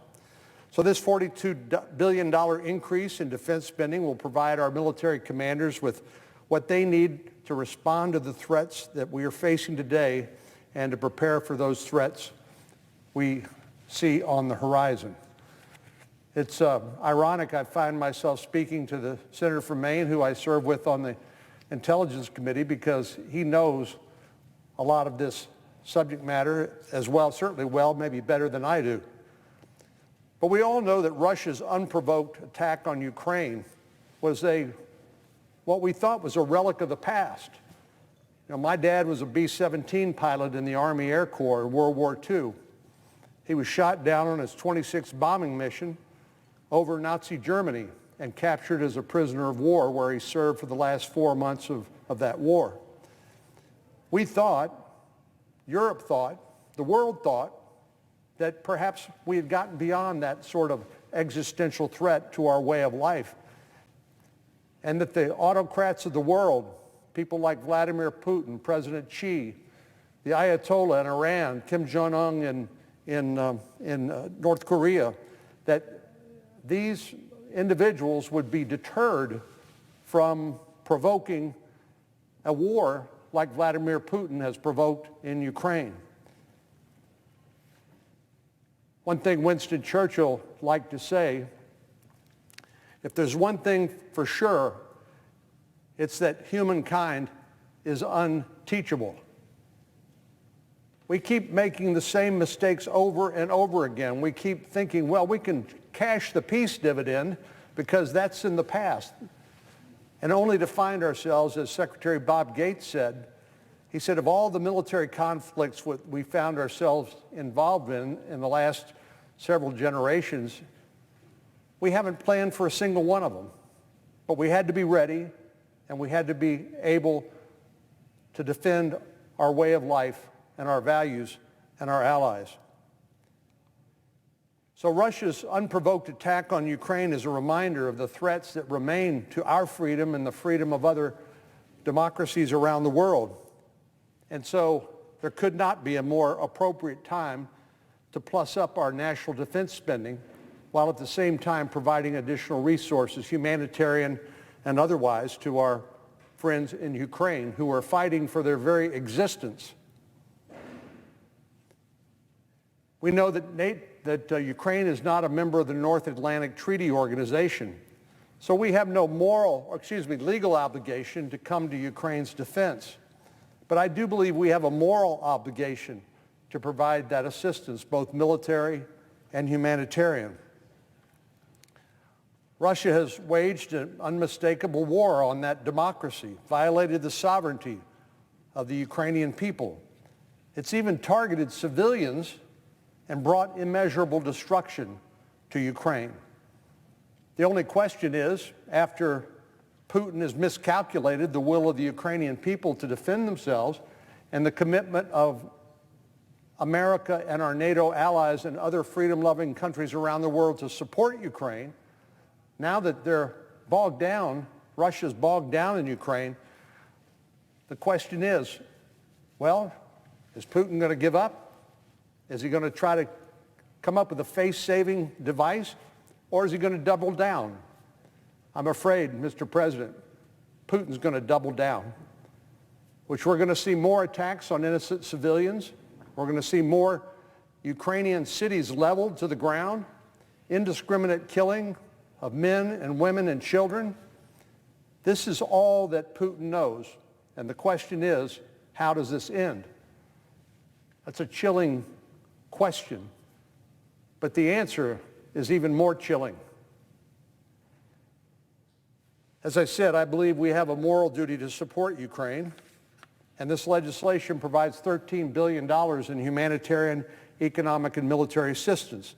And we need to get this money out the door as soon as possible, while the United States and NATO needs to continue to supply the javelins,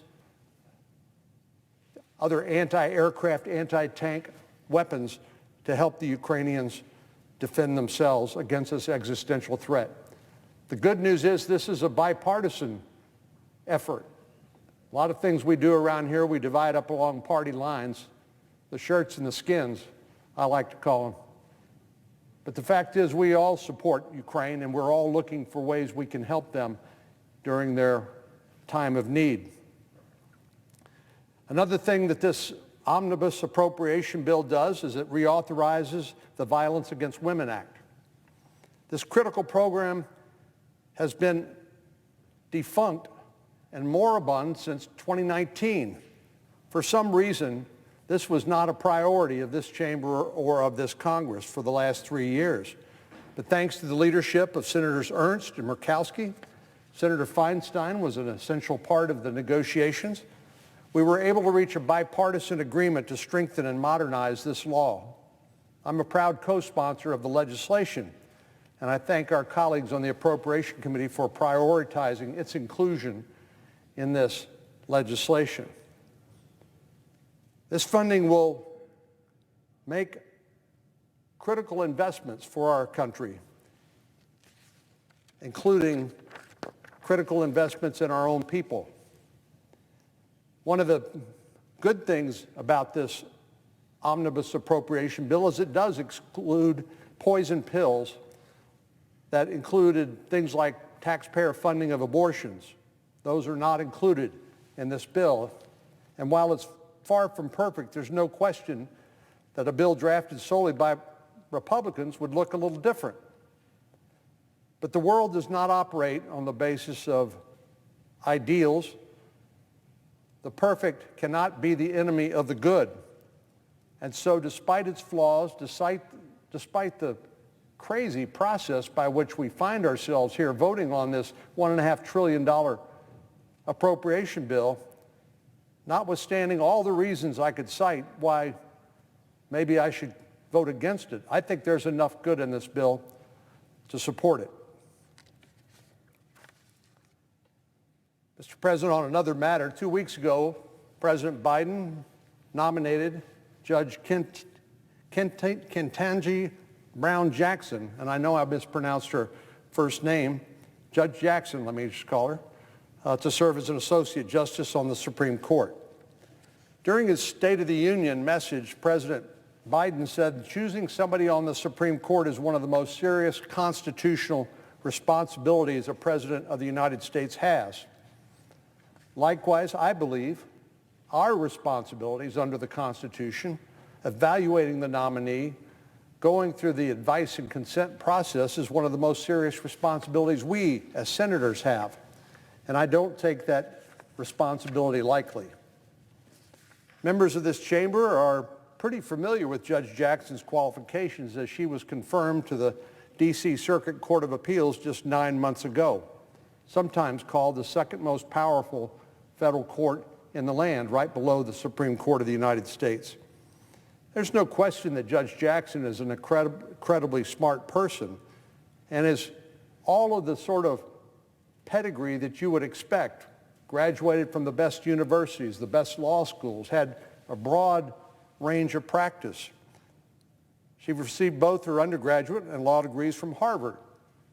She clerked for a Supreme Court justice, Justice Breyer, and she served on the federal bench for nearly 9 years. I could say, as somebody who served on the state court bench for 13 years, I appreciate the president picking somebody who's actually had real-world experience on the trial bench. Too often, I think our Supreme Court nominees are academics and people who have very little real-world experience. But you can't argue that Judge Jackson does not have that kind of real-world experience, serving as a public defender, serving on the trial court, and serving on the Court of Appeals for the last 9 months. We all know that a nomination for the Supreme Court requires a rigorous assessment of far more than just a resume, though. Our framers set forth the role of the Supreme Court in Article 3 of our Constitution. And Alexander Hamilton noted in Federalist 78, the judiciary, he said, quote, would have no influence of either the sword or the purse. It may truly be said to have neither force nor will, but merely judgment. Now, if I can interpret what Alexander Hamilton was really saying in modern language, it's that judges shouldn't be politicians. They're not policymakers. That's why we appoint them. They are appointed for lifetime tenure to be protected from the pressures of politics or personality. And that's why they have such a critical and important role in our government. But it's not the same role as we serve as elected representatives. We are enmeshed in politics. We are directly responsible to the people, not for the legal correctness of our arguments or our legislation or constitutional interpretation, although I think we do have some responsibility since we take an oath to uphold the Constitution and laws of the United States, but it's different. And I think most people recognize judges are different than politicians. And judges should not be politicians appointed to serve for lifetime tenure and be unaccountable to the public and yet make policy. That's why judges decide individual cases. We don't decide individual cases here. We make policy for broad swaths of the American people. But judges decide cases based on a controversy, a set of facts, and the application of the law to that facts, which is, again, the antithesis of politics. That's what judging is all about. So the Supreme Court is not just another branch of government that you can go to if you don't get your desired outcome in the political branches. If you don't win the election, if you don't elect your like-minded representative, you're not supposed to just go to the Supreme Court and say, okay, now you give me what I want, because I couldn't get it through the political branches. The Supreme Court's not supposed to be a fail-safe to be utilized to deliver results that can't be secured through the legislative process.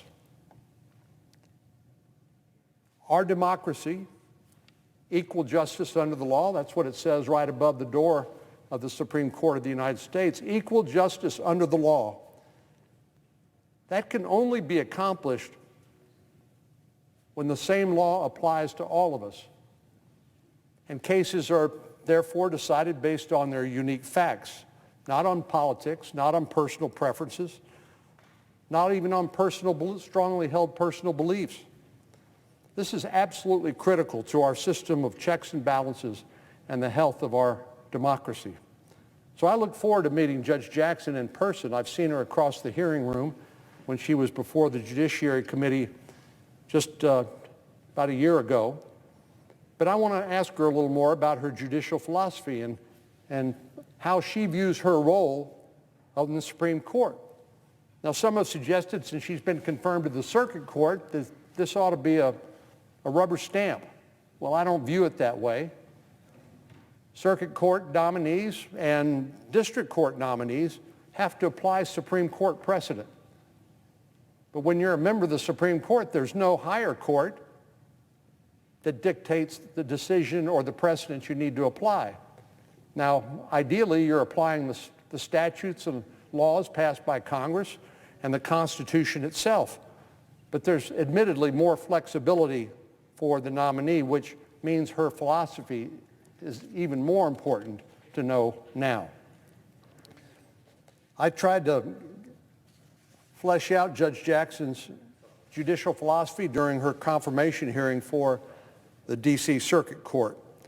A number of us submitted questions for the record asking her to clarify her judicial philosophy and the way she interprets the Constitution. We've heard a lot of testimony over the years about originalists and textualists and different ways people approach their duties as a judge. I don't think Judge Jackson was particularly forthcoming with her answers when we asked about her philosophy, and I ultimately voted against her confirmation for the Circuit Court. Now, that vote is not going to determine how I view her nomination to the Supreme Court, but I think the question applies with even greater strength because she will not be bound by Supreme Court precedent. I know she'll have plenty of time and plenty of opportunity to clarify her views during the confirmation process, and I hope to see an unvarnished look beginning with our conversation tomorrow on Thursday. I'm also eager to learn more about Judge Jackson's views of the Supreme Court as an institution, which has increasingly come under attack by partisans, again, who don't particularly like the decisions of the court, but that's not supposed to be the test. The test is whether they apply the Constitution and laws of the United States to the facts found by the finder of fact. There's actually been a number of calls here in the Senate and in our political system in general to change the makeup of the Supreme Court, to actually add additional justices to the court, something that used to be called court packing back in the days of Franklin Delano Roosevelt. But Justice Breyer, to his credit, whose seat Judge Jackson has been nominated to fill, has been a steadfast defender of the Supreme Court as an institution. And I hope Justice Jackson, soon to be Justice Jackson, takes her cues from her mentor. Justice Breyer echoed the comments of the late Ruth Bader Ginsburg and warned about a potentially dangerous politicalization of the Supreme Court and the consequential loss of public confidence in its judgments. Well, I'd like to know whether Judge Jackson agrees with Justice Breyer and whether she shares Justice Ginsburg's assessment that 9 seems to be a good number when it comes to the Supreme Court. So in the coming days and weeks, the Senate will thoroughly review Judge Jackson's qualifications, just as this body has done for every other nominee to the federal bench. This is a familiar process to most of us. Judge Jackson is the 4th Supreme Court nominee we will have considered in the last 5 years. But I hope there's something we do differently this time than has been done in the recent past, particularly in the case of Justice Kavanaugh. Frankly, the confirmation process for Justice Kavanaugh was an embarrassment, and I believe a black mark on this Senate. Conversely, I think we have an opportunity to show the American people how to do it the right way and treat Judge Jackson with civility and dignity, even when we disagree. We know that outside groups launched a full-on character attack against Judge Kavanaugh. Even Justice Barrett, more recently, was attacked based on her religious beliefs. I can assure you that will not happen this time around. We will meticulously review Judge Jackson's record. We'll ask detailed questions to understand her judicial philosophy. We will read and review her opinions and carefully evaluate her ability to serve. Through it all, there's no question that she will be treated with dignity and respect. I think the confirmation process must be thorough and it must be civil. The American people and, frankly, the nominee deserves nothing less. So I'm prepared to fulfill my advice and consent duties as a member of this body and as a member of the Judiciary Committee. As we know, there's no particular timeline for this process. In some cases, it's moved quickly. In others, it's taken significantly more time. Chairman Durbin has announced the Judiciary Committee will begin its confirmation hearing the week of March the 21st, which doesn't allow much more time for our colleagues to meet with Judge Jackson before evaluating her record. And I know she's prioritized meeting with members of the Judiciary Committee, but I hope she'll have adequate time to meet with other members who are not on the Judiciary Committee as well. I know our colleagues are anxious to expedite this process, but we all know that Justice Breyer will stay on the court until the end of this term, which will be the first week or so of July. Justices do not have term limits. They are not held accountable in elections, but they will wield tremendous power under our Constitution. So we have a duty not necessarily to get it done fast, but to get it done right and thoroughly evaluate Judge Jackson's qualifications and ensure that, if confirmed, she will serve as a fair and impartial member of the Supreme Court. Mr. President, I yield the floor.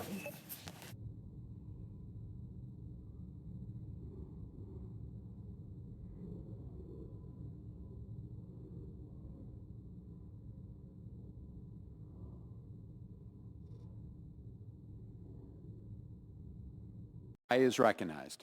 I was listening very carefully to my friend, my colleague from Texas, on his comments regarding the process by which we give our advice and consent to all of our judicial nominees, but of course particularly our responsibility with regard to Supreme Court nominees. And there seemed to be some concern that we were rushing the nomination process for Judge Jackson. Nothing could be further from the truth, because everybody remembers the speed with which nominee Amy Coney Barrett was put on the court from the time of her nomination to the hearing to her being sworn in. So there will be enough time for all of the members of this body to consider Judge Jackson's nomination, not to mention we had already confirmed her twice. Once to the district court and another time to the circuit court. It's not as though she is unfamiliar to us. And also any kind of connotation that somehow President Trump's nominees were ill-treated, again, nothing could be further from the truth, because the whole process, especially with regard to Justice Kavanaugh, was with the utmost desire on the part, particularly of the Democrats on the Judiciary Committee, to get to the bottom of certain allegations against Justice Kavanaugh that were highly, highly serious. So to cast any kind of doubt or aspersions on the work of the members of the committee, especially the Democrats on the committee with regard to President Trump's nominees, are not well taken.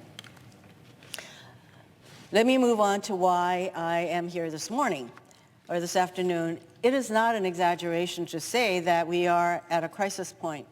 Republican legislatures all across the country are continuing to pass bills that control our bodies. And at the same time, Trump's Supreme Court nominees are closer than ever to overturn Roe v. Wade. There are 26 states across the country that are likely, if not certain, to ban abortion if the Supreme Court overturns Roe v. Wade.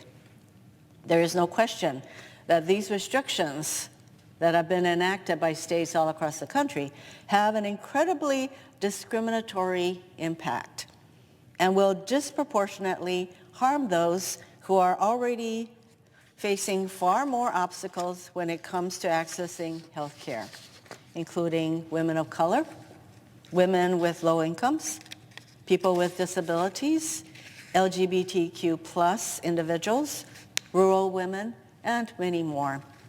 For over 50 years, Roe v. Wade enabled women to make the decision about whether or not they want to start a family. But today, because of new abortion care restrictions, 90% of counties in the U.S. do not have an abortion provider. Women are faced with impossible decisions, and as a result, will be forced to have babies they can't afford, didn't plan for, or are unable to care for, or faced to have babies under life-threatening conditions. And tragically, women may also die because they lack the access or resources to safely end pregnancy. Abortion bans are a matter of life and death. Women across the country are under attack, and so too are the healthcare professionals who provide safe and legal abortions. Today is Abortion Provider Appreciation Day. This day was established to honor Dr. David Gunn, who was killed on March 10, 1993, outside his abortion clinic in Pensacola, Florida, by a white supremacist, anti-abortion extremist. Abortion providers are compassionate, credentialed, and highly trained professionals who allow women to actually make choices about their own bodies, their futures, and whether or not they want to start a family. And they do so without judgment and in the face of violence. Tragically, Dr. Gunn's murder was just the first known instance of a murder of an abortion provider. Across the country, abortion providers experience intimidation, harassment, threats, and violence from anti-abortion extremists. According to NARAL, between 1977 and 2015, there were over 7,200 acts of violence carried out against abortion providers by anti-choice extremists. These included 42 bombings, 185 arson attacks, and thousands of death threats, bioterrorism threats, and assaults. Every single day, even right here in DC, anti-choice extremists station outside of abortion clinics and harass staff and patients. 14 states and the District of Columbia have needed to enact laws to protect abortion providers and patients, including laws that prohibit blocking the entrance to a clinic, threatening or intimidating staff, damaging property, and more. And 3 states have even had to go so far as to establish a bubble zone to protect people within a certain distance of a clinic. These doctors, nurses, and staff fear for their lives just to provide access to reproductive care. Being an abortion provider is a dangerous profession in this country. What other medical profession deals with this level of harassment and violence just to provide medical services, medical care? For what other medical profession do we have to create a bubble zone of protection? On Tuesday, I joined Senator Peters and my colleagues in the House to introduce a resolution to honor all healthcare providers who keep patients safe and healthy and do their part to help provide access to reproductive care, including abortions. And today, on Abortion Provider Appreciation Day, I stand on the Senate floor to affirm my commitment to ensuring the personal safety of all abortion providers and clinic staff, and thank these fearless individuals for maintaining abortion access to communities across our country. A big aloha and mahalo to these courageous people. Mr. President, I yield the floor.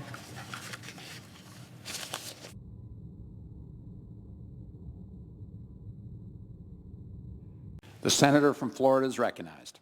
Mr. President, a few days ago, the Senate heard directly from President Zelensky. The bravery and leadership we have seen from President Zelensky and the Ukrainian people is incredible. And during this call, he was very clear about what the Ukrainian people need to defend themselves against Russia's unjustified invasion. What is unbelievable is that even after seeing horrifying images on the news and hearing from the Ukrainian president himself, the Senate has done nothing to get the aid they so desperately need approved and on its way. Why? Because Senator Chuck Schumer is holding it hostage. Senator Schumer is keeping this body from voting on and passing the Ukrainian aid package because he is holding it hostage to include it in the $1.5 trillion omnibus. People are dying. Yesterday, while the Senate floor was closed, at Senator Schumer's direction, Putin's evil forces bombed a children's hospital. Mr. President, what in the world are we doing here? It's heartless, it is shameful, it is a stain on the integrity of the Senate and the United States that aid for Ukraine is being used as a political tool. We could have voted over the weekend, we could have voted on Monday or Tuesday or yesterday, but Senator Schumer closed the floor and made it impossible to vote. Ukrainians are dying. It's time to end these games. These are stupid games. That's why, Mr. President, I'm asking that we immediately take a vote to pass the aid to Ukraine. And I'm thankful that many of my colleagues have joined me to make this request. Senators Marsha Blackburn, John Bozeman, Tom Cotton, Steve Daines, Joni Ernst, Chuck Grassley, Cynthia Lummis, and Roger Marshall have all co-sponsored my proposal. What I am asking is to pass the exact text that both Democrats and Republicans have already agreed to this. We can send this to the President's desk today.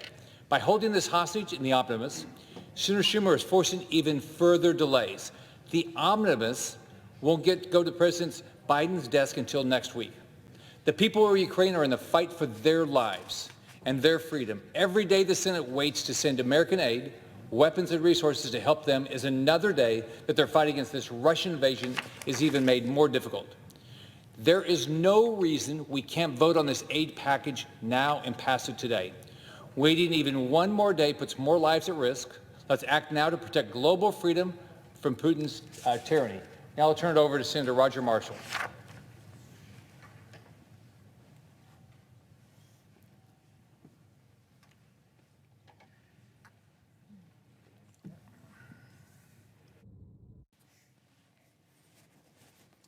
Mr. President, The senator from Kansas is recognized. thank you, Senator Scott, for leading this issue. Mr. President, every moment of every day is precious, but none more so than when war has engulfed your home. It was just 3 weeks ago today, what now feels like an eternity, that Russian forces first invaded Ukraine's sovereign border and launched a deadly, unprovoked attack on the people of Ukraine. And since that day, the world has watched in horror as hundreds, perhaps thousands of innocent civilians, including children, have perished from gunfire and explosive weapons. More than 2 million people have now fled their homes. Among the Russian targets have been a bread factory, a maternity ward, and a nursery. Despite enduring the suffering and being greatly outnumbered by Russian force strength and military might, the Ukrainian people have bravely defended their homeland, an inspiration for the entire world. Here at home, though, President Biden has been doing his best to fool the American people into thinking he's a wartime president, but his track record tells a different story. To say the president is leading from behind is an understatement. The president's handling of Ukraine invasion has been littered with missteps and tardiness nearly every step of the way, his words and actions seldom lining up. In December, the administration slow-walked a shipment of military arms that would have hardened Ukraine's defenses. It took nearly a month for the package to be approved and the armaments to arrive in Ukraine. In January, Senate Republicans moved to slap sanctions on the Nord Stream 2 pipeline. President Biden dispatched his allies in this chamber to filibuster the bill and allow the project to be slowed down. A month later, the president finally came around and moved to impose sanctions on the project. Last week, I introduced with 10 of my Republican colleagues to ban Russian oil imports. Democrats in the Senate joined in calling for an announcement of such an action during his State of the Union speech, but none was made. Always afraid to lead, it would be a full week later when President Biden would finally impose the import prohibition. This president has repeatedly been late to act. His failure to show strength and take proactive maneuvers empowered a war criminal to move to reclaim one of the most prized former Soviet republics, a land rich with wheat and corn and sunflowers. I was on a phone call with many of my phone calls last weekend with President Zelensky, and my friends across the aisle were so excited. They were so motivated, wanting to move quickly to place ammunitions and MiG-29 jets in the hands of the brave Ukrainians. But no, cowardice is contagious.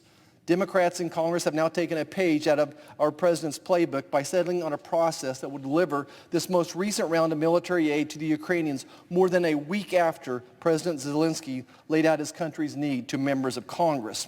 And the MiG fighter jets that are so desperately needed by the Ukrainians, they remain grounded and out of the hands of the besieged. Instead of a standalone bill or attaching this invaluable relief to the short-term CR that will be signed in the government, keeping the government open while the massive 3,000-page bill is enrolled and sent to the president, they're insisting that it remain part of the omnibus in order to sweeten a sour bunch of grapes. Once again, delaying life-saving aid by many days. At a time when our national debt's over $30 trillion and our government spent almost $2 trillion extra on government programs this year already, the bill increases discretionary spending by more than $45 billion. Indeed, we won't let a crisis go to waste. It also funds the administration's tragically misguided attempts to electrify our electric fleet and implement the Green New Deal. All the while, we're witnessing a self-imposed Biden energy crisis because they've killed our domestic oil and gas industry by declaring war on American energy. Today, I would ask the Democrats partying in Philadelphia with drag queens and sampling Pennsylvania beers that they should jump on the next Amtrak train and come back, help us pass this Ukrainian aid immediately. Let's not force it into an omnibus that makes the Ukrainian people wait 5 more days for it would be officially assigned and into law. I support the much-needed Ukrainian aid. We would pass it as a standalone piece of legislation today. Thank you, Mr. President, and I yield back. The senator from Tennessee is recognized. Thank you, Mr. President. I do want to thank my colleague from Florida for doing the right thing for our partners in Ukraine by bringing up this supplemental appropriation for its own vote. Its own vote. But this isn't something that he should have had to do. It is something that should have been demanded by every member of this chamber. Vladimir Putin is waging a war, an all-out war on Ukraine. He has reduced maternity hospitals, orphanages, schools, and private homes to piles of rubble. He has booby-trapped humanitarian corridors. He is using weapons so horrific that to possess them constitutes a war crime. And he's preparing to terrorize civilians with the same proxy fighters that have brutalized innocents in Mali and Syria. And here we stand as our Democratic colleagues try to use an aid bill for Ukraine to link onto its back a $1.5 trillion spending spree. At last count, there are more than 4,000 earmarks in this omnibus spending bill. Mr. President, you and I have been through the issue of earmarks when we each were members in the House. Earmarks, 4,000 of them. This bill is divisive, controversial, and requires actual deliberation and debate. It should not be used as a vehicle to hold this emergency funding for Ukraine hostage. The fact that we even have to have this discussion is just disrespectful of the process. And It does not help the Ukrainian people. It slows down the aid to them. It's time to stop this manipulation in its tracks. We need to give the people of Ukraine air power. We need to give them humanitarian aid, and it needs to be done now. We need to give them the funding and the support that they need to survive, and it should be done now. And we need to separate this supplemental from this $1.5 trillion spending spree, and it ought to be done now. I yield. Mr. President. The senator from Wyoming is recognized. Mr. President, I also rise to protest the manner in which funding for the people of Ukraine has been strapped to this omnibus spending bill, thereby delaying aid to Ukraine and strapping it to a bill that is going to need days to get to the president's desk so it is in good shape. I have been following, just as you have, the unfolding humanitarian crisis in Ukraine, and I'm incredibly concerned for the people there. The women and children who've been murdered in the streets by Vladimir Putin's bombs, the housing complexes that have been destroyed, the maternity hospital that was bombed just yesterday, all from unprovoked Russian aggression. We want to help these people. The people of Wyoming, who I represent, want to help these people.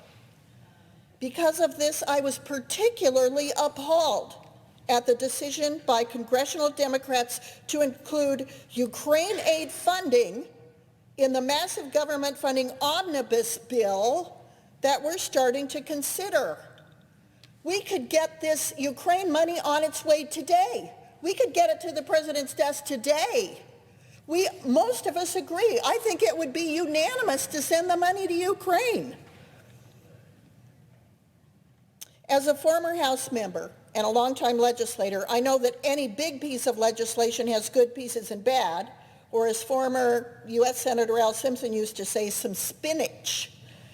But this is a cynical approach to legislating. It forces members of Congress to make an unnecessary choice. Choose between helping Ukraine people and further indebting our own constituents. It's a cynical ploy. And it's cynical because of what's in the rest of the bill, the omnibus spending bill. At a time when the United States is over $30 trillion in debt, instead of taking a serious look at our budget, we're piling on. We're increasing non-defense discretionary spending by 7%, even though inflation this year is more than 7%. We're still. The omnibus continues to fund President Biden's vaccine mandates, even after the president himself called for a return to normal. This bill also contains anti-Second Amendment provisions that threaten the rights of law-abiding citizens in Wyoming. Finally, after banning the practice for years, this omnibus contains around $10 billion in earmarks for pet projects around the country. Here's the book of earmarks. Look how thick this is. It's printed on both sides in about 4-point font. You almost have to have a looking glass to see what's in here. 4,000 earmarks after we'd gotten away from this. I'm sympathetic to the argument that earmarks are a more direct way of addressing problems around the country, but historically they've been abused as a way for leadership to whip votes on bad legislation and a way to fund unnecessary pet projects to curry favor back home. But instead of having a debate about these and other concerns of the massive spending bill, Ukraine funding was dropped in here in an effort to get members to vote for a bad bill so we can get funding to Ukraine. We should have a standalone vote on the aid for the people of Ukraine. This issue is entirely separate from the omnibus spending bill that Congress is considering and should be recognized as such on the Senate floor. Anything less does a disservice to the people we're trying to help and to the American people we serve. I'm proud of Senator Rick Scott for calling for a separate vote to help the people of Ukraine. Mr. President, I yield back. Mr. President. The senator from Florida is recognized. I want to thank my colleague from Wyoming. I want to thank my colleagues from Kansas and from Tennessee for their interest in making sure that we get Ukraine aid to the citizens of Ukraine today. Mr. President, I ask unanimous consent that at a time to be determined by the Majority Leader, following consultation with the Republican Leader, the Senate proceed to the consideration of S3811, which is at the desk, that there be 2 hours for debate equally divided in the usual form, and that upon the use or yielding back of time, the bill be read a third time and the Senate vote on passage of the bill without intervening action or debate. Is there objection? Mr. President. The senator from Montana is recognized. Thank you, Mr. President. I want to reserve the right to object. I've been listening to the arguments that are made here. Let's get to the facts. The fact is, if we split this Ukrainian funding out, it's not going to get there quicker, it's going to get there slower. The bottom line is, if you want to help the Ukrainian people out, and I believe the speakers want to help the Ukrainian people out, then pass the omnibus bill that's in front of us. The senator from Florida is proposing just to pass one portion of this omnibus appropriations bill, and that's the $13.5 billion in aid to Ukraine. I want to be very, very clear on what this move would mean. If we don't pass the rest of the omnibus, the Pentagon's going to shut down at midnight on Friday. Okay? Now, all our eyes are on Ukraine, and they well should be. But don't forget for a second that China is the pacing threat in this world. We're going to shut the Pentagon down on Friday. I don't think that's a smart move. 11 days ago, all the senators in this body had the opportunity to go to a classified briefing led by Secretary of Defense Lloyd Austin. I asked him what he needed from Congress to respond to the Russian aggression. You know what he said? He said we need a full-year appropriations bill. That's what we have in front of us today. And yet, the senator from Florida is effectively proposing to give the military less than 1% of what the Secretary of Defense says he needs to respond to threats around the world. That's $6.5 billion out of $744 billion. And for the folks that say this $1.5 billion package is a boondoggle, well, let me tell you, then you should stand up and say half of this bill is a boondoggle because half of it goes into defense, to protect this country, to make the world a safer place.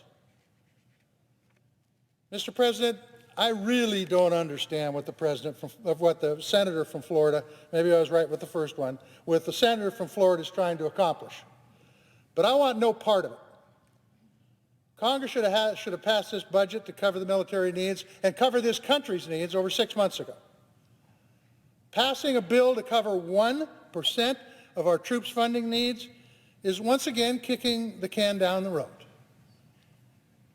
It is 110% unacceptable to me, and to every American who expects their government to keep them safe at home and around the world. This is really, really, really a bad idea. And we should quit wasting time on these kind of ideas and get to the point of voting on this omnibus bill, getting it out so that we can deal with the Ukraine situation. And by the way, in the defense bill, over and above the $13.5 billion, there's another $300 million for Ukraine. So it's time to get this ball rolling. It's time to get this bill passed in the United States Senate.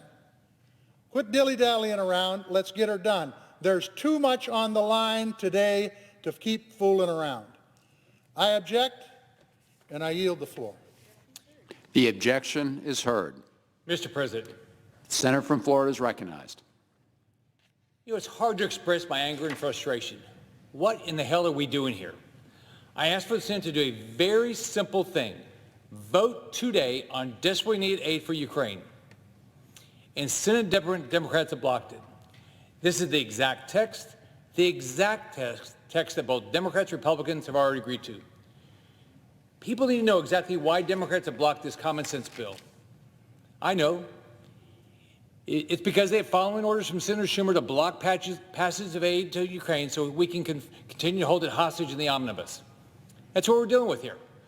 We could send this to the president's desk today, but Senate Democrats have said no because they're insisting that it be passed with the omnibus. The omnibus is $1.5 trillion, 2,700 pages. As my colleague from Wyoming said, 4,000 4,000 earmarks. Senator Schumer alone has 150 earmarks. $600,000 for a greenhouse in New York. $3 million for museum galleries in Brooklyn. I mean, to him, the omnibus is just a joke. It's a way to send some money home. Today, inflation just hit 7.9%, another 40-year high. And contrary to what President Biden said this morning, that's just for February. That massive spike in inflation doesn't reflect the big price hikes we've seen in March. The truth is we have no idea how the omnibus will impact inflation, and we haven't had anywhere near the time we need to actually read it. This whole process is broken and reminds me of our truth here in Washington. In Washington, compromise means that both sides get everything they want and no one has to make a tough choice.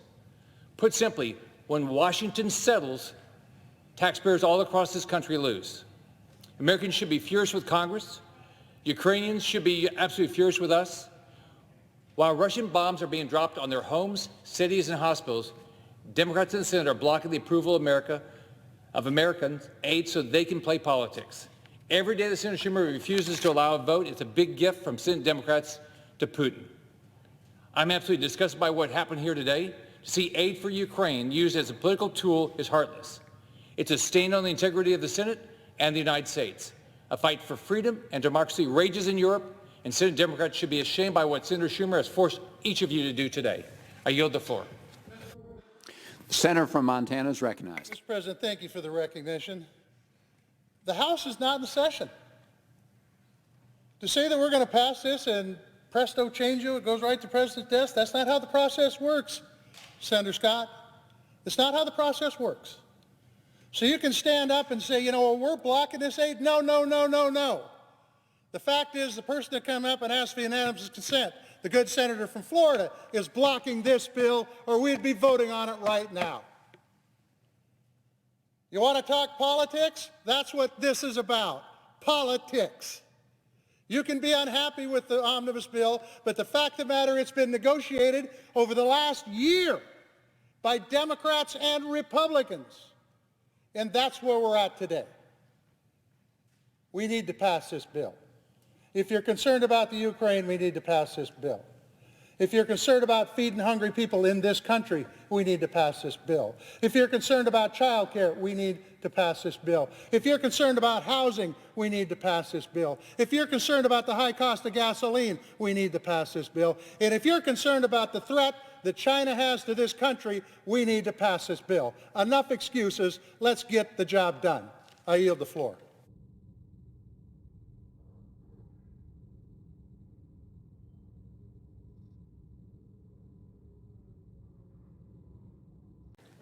Madam President, earlier this week, as after months of negotiation, and I do want to compliment before I even start the staff, and later I'll put all the names in the record, but the staff who worked weekends, late at night. I remember times when I get off the phone with them at 11 o'clock at night or midnight, I could go to bed. They were still there working till 3 and 4 in the morning. But after all those months of negotiation, the committees on appropriations introduced a $1.5 trillion fiscal year 2022 omnibus appropriations bill. Now, Madam President, I explained this is a consolidation of 12 annual appropriations bills to fund the federal government for the remainder of the fiscal year. Last night, the House passed it on a bipartisan basis. It's now before us, and we need to act on it quickly. Our annual appropriations bills are where we reflect and we act on our national priorities. In total, this bill includes $730 billion in non-defense funding. That's a $46 billion increase over fiscal year 2021. This 6.7% increase is the largest in 4 years for non-defense programs. It allows for significant investments in the American people that are going to expand the middle class. But the bill also provides urgent funding for the people of Ukraine. as they battle Vladimir Putin's immoral, unprovoked, and brutal invasion. Invasion which actually labels Vladimir Putin as a war criminal. It is unquestionably in the interest of the American people the Senate act quickly to pass this bill and send it to President Biden. I'll tell you why it's so important. In the wake of the pandemic, children in schools across the country are falling behind in math and reading, and children in low-income and minority communities are falling even further behind their peers. One study found that third graders attending school in low-income communities tested 17 points lower in math than they did just in 2019. And we can't allow a global pandemic to set these children further back on the path to a bright future. And the bill includes $17.5 billion, the largest increase in more than a decade, for Title I aid grants. These grants provide funding for more than half of our nation's public schools to help students, particularly in low-income communities, meet college and career-ready academic standards.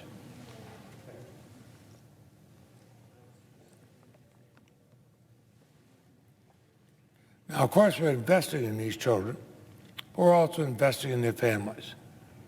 The bill provides more than $6 billion for child care and development block grants. That's a 4.4% increase over last year. And these grants will assist low-income families in getting quality child care that fits their needs and prepare their children to succeed in school.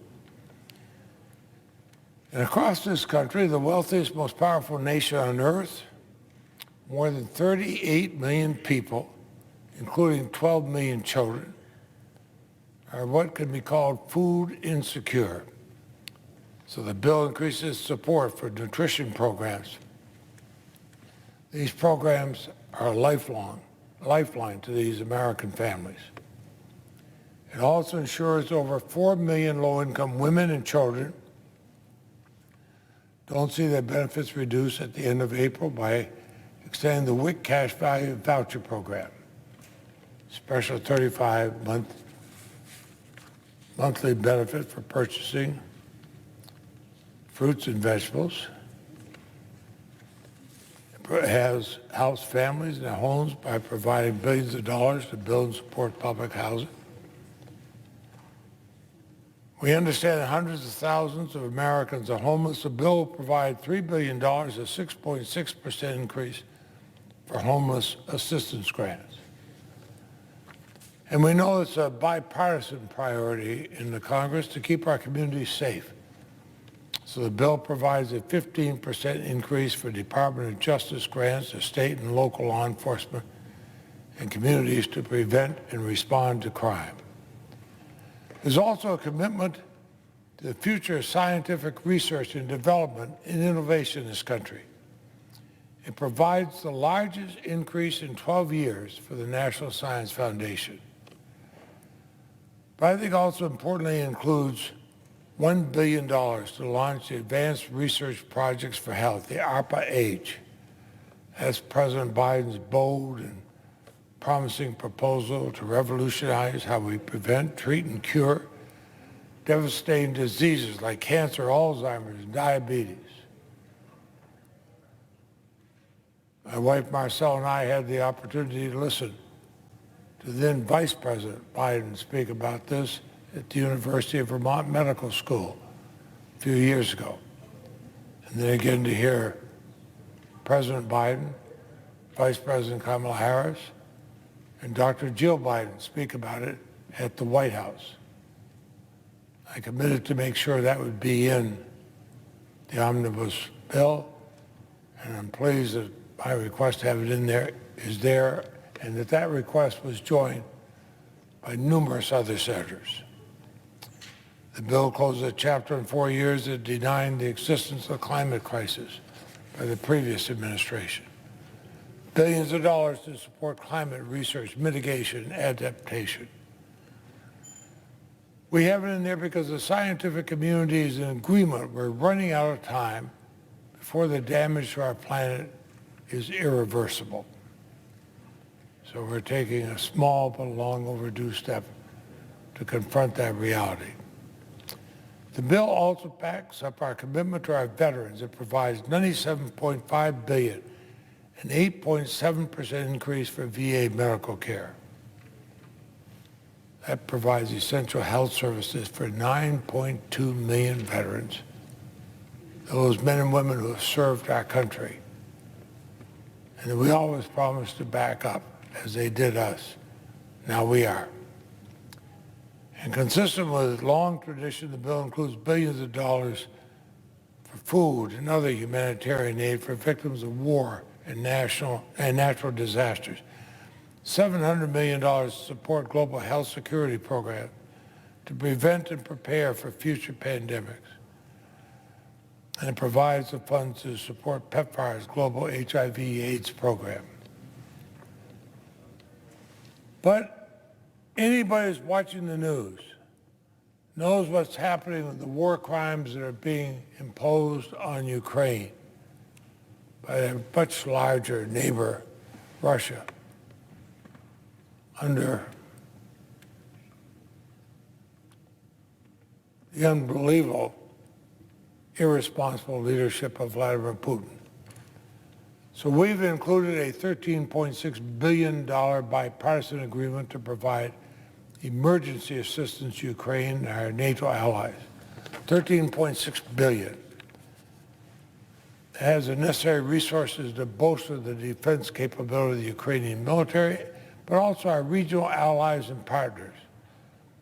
But it also supports the implementation of economic sanctions and export restrictions on Russia. And importantly, it addresses the evolving humanitarian crisis. It's horrible, tragic humanitarian crisis.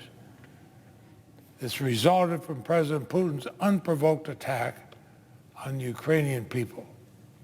An attack I call a war crime.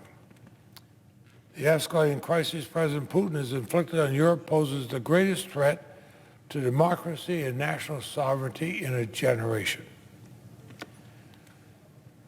And this is an area where the American people overwhelmingly support the people of Ukraine. This is not a Democratic or Republican issue. This is a human rights issue. This is where Americans stand with the people of Ukraine. But I remember a few years ago when I was chairman of the Senate Judiciary Committee, I joined with my friend Mike Crapo, another senator, and we reauthorized the Violence Against Women Act. We dramatically increased it, improved it. We added Native Americans. We added the LGBTQ community. And we added the sexual exploitation of children. Well, the Violence Against Women Act has been stuck. It hasn't been reauthorized. This bill does. It reauthorizes the Violence Against Women Act. VAWA continues to be one of the most consequential laws addressing the scourge of violence against women and domestic violence in our country. I remember how bad it was when I was a prosecutor, but it's become far, far worse today. We need the tool of VAWA. And the bill includes the highest funding level ever for grants to support these programs. So we have $730 billion in non-defense funding. It's a 6.7% increase. We have $782 billion in defense funding, a 5.6% increase over fiscal year 2021.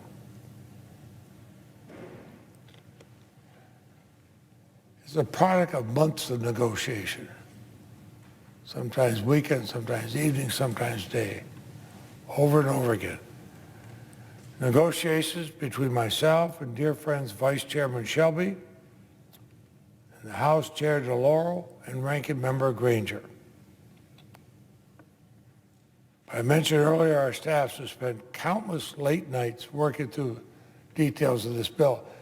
And those are not just weekday nights, those are weekends too.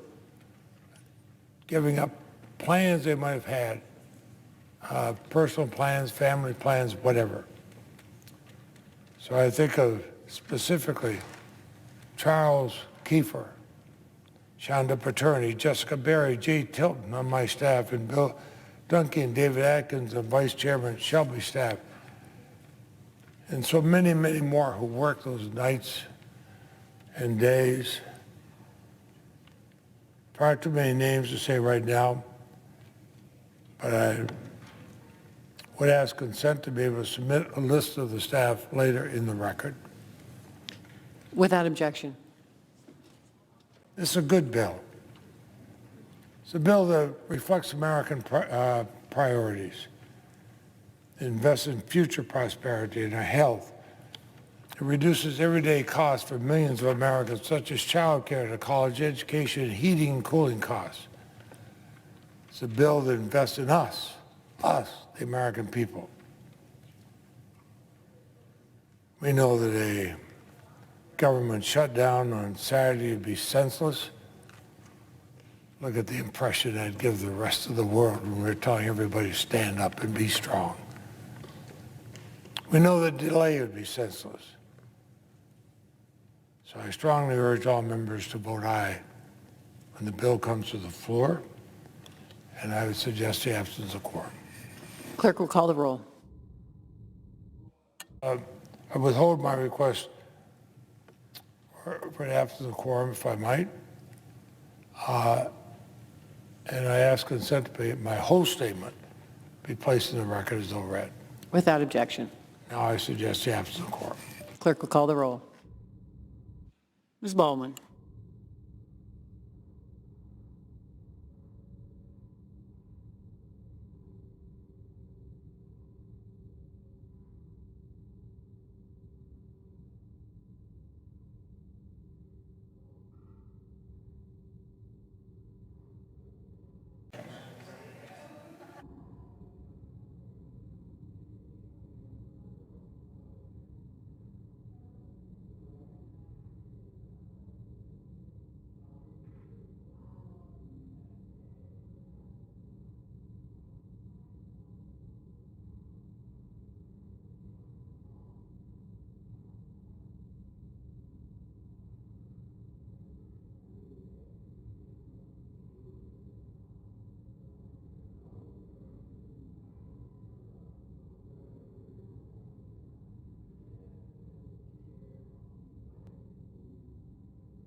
Madam President.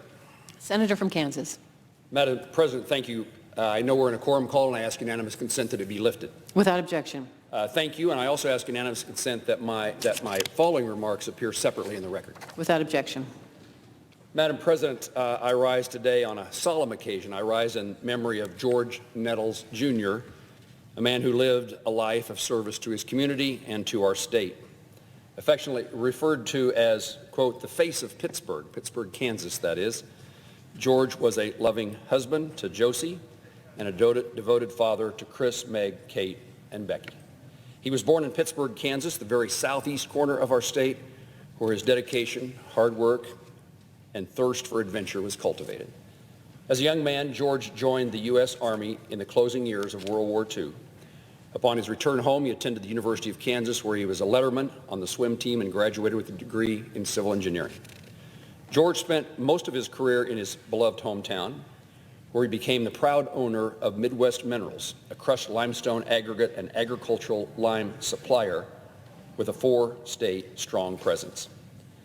In 1966, he served as the chairman of the Kansas Republican Party and the National Limestone Institute, so civic and politics, as well as his devotion to his profession and those it employed.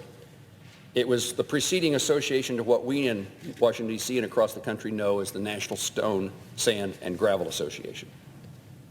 His work with the National Limestone Institute led to his appointment in 1970 as president and CEO of McNally Manufacturing, which started as a small boiler shop and helped transform Pittsburgh into Southeast Kansas' industrial powerhouse.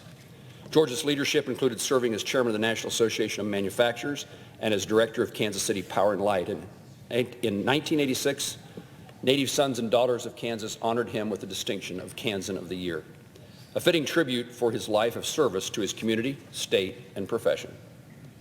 His deep involvement in civic, business, and philanthropic endeavors kept him busy in Pittsburgh, where he served as president of the Chamber of Commerce, chairman of Mount Carmel Hospital Board of Trustees, member of the United Way, and president of USD, Unified School District 250 Board of Education. His devotion to Pittsburgh's public schools was one he inherited from his father, who spearheaded a campaign to build an elementary school that ultimately would be named for him. George Nettles' appetite for adventure led him to 24 countries, skydiving in tandem with his grandson, Jack. He did that at age 84, and taking a 6-day bike tour through the hills of Italy. Whether around the world or at home, he never turned down a new physical challenge, which led him to being named the honorary starter of the Get Busy Living 5K Run and Fellowship Walk in Pittsburgh at 87 years old. I heard this story from one of his friends, actually one of my staff, who upon seeing George jogging, they saw him jogging in 100-degree heat just over 2 years ago. Worrying about his age and heat, my staffer offered George a ride, to which he replied, "I grew up working in this heat, and it doesn't bother me one bit." George learned from his father that life is a gift, and the length is not guaranteed. He took that lesson to heart, making sure that while he was on earth, he bettered his hometown, made countless memories with his family and friends, and was always ready for an adventure. Southeast Kansas's dynamic industrial sector, the city of Pittsburgh, and our entire state have George Nettles, Jr. to thank for his advocacy, leadership, and commitment to excellence. Rob and I extend our deepest sympathies to his family and friends and all those who knew and loved him.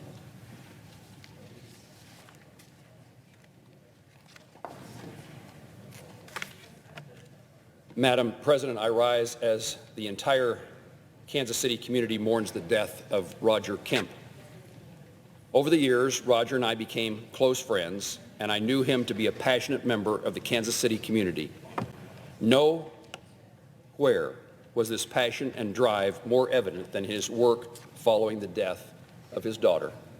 In 2002, Roger and his wife, Kathy's daughter, Allie, was murdered at the age of 19 while she was working at a local pool as a lifeguard. Living through a parent's worst nightmare, Roger channeled his grief into bringing his daughter's murderer to account for this heinous crime. Roger demanded nothing less than absolute justice for his daughter. He worked tirelessly, including through a billboard advertisement campaign, to find Allie's killer. This campaign not only worked to bring her killer to justice, but led law enforcement, both locally and nationally, to adopt a similar strategy that has been credited with helping apprehend hundreds of other suspected killers. His work did not stop there. Roger wanted to devote his life, his efforts, to making certain that other women, other young girls, were not caught defenseless as Allie was. And no other parent had to experience the torment and loss that he and Kathy endured. So Roger founded the Allie Kemp Educational Foundation and Take Defense programs. An honor student, Allie was at both Blue Valley North High School and Kansas State University, and Allie's life was just getting started. She had just finished her freshman year at K-State, where she was a member of Phi Beta Phi sorority and a volunteer in her church. But even though it was tragically cut short, Allie's tragic death touched thousands of people, and the Allie Kemp Educational Foundation continues to positively impact the lives of many and allow her legacy to live on. "I don't care what it costs to do this program," Roger said. I don't care what it costs to do this program. If we save one life out there, it's worth it. That was Roger's mantra, and he lived up to it. Over the nearly 20 years since founding, Allie Kemp Educational Foundation and its Take Defense programs have trained more than 70,000 girls and women across the country, ranging from the ages of 12 to 90. No doubt, saving more than one life. Roger was an active member and served on the board of directors of the Ad Hoc Commission Against Crime and on the committee which reviewed and awarded grants to shelters and homes of victims of abuse for 3 different Kansas attorney generals. But it wasn't just those of us in Kansas that recognized just how special a person Roger was. In 2011, I had the honor of successfully nominating Roger to receive the Presidential Citizens Medal, the second highest civilian award presented by a president. He was one of 13 recipients out of more than 6,000 nominees. I think a quote from the foundation he created in Allie's honor perfectly captures who he was, and it reads, "Roger's faith in the American justice system, his belief that 99% of the world is good, his powerful love for his daughter Allie and sons Tyler and Drew, and his deep dedication to his wife Kathy drove him every day, fighting the good fight to make our world a better place. Roger Kemp was a loving father and a husband, a dedicated member of his community, and a man who created good from the devastating disaster, the murder of his daughter. Our thoughts and prayers are with Kathy, Tyler, and Drew, and all who knew and loved Roger in this time of sorrow, and I'm honored to have considered him a friend. And it comforts me to know that he is reunited once more with Allie. Madam President, I yield the floor. Madam President. Senator from Iowa.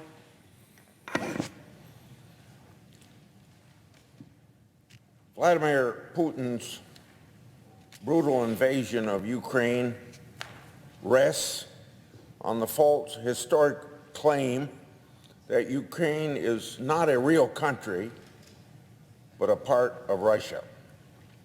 Both Ukraine and Russia trace their roots to ancient civilization centered in Kyiv. Kyiv was a major city when Moscow was backwater that no one had heard of. The devastating and brutal Mongol invasion in the 13th century changed everything.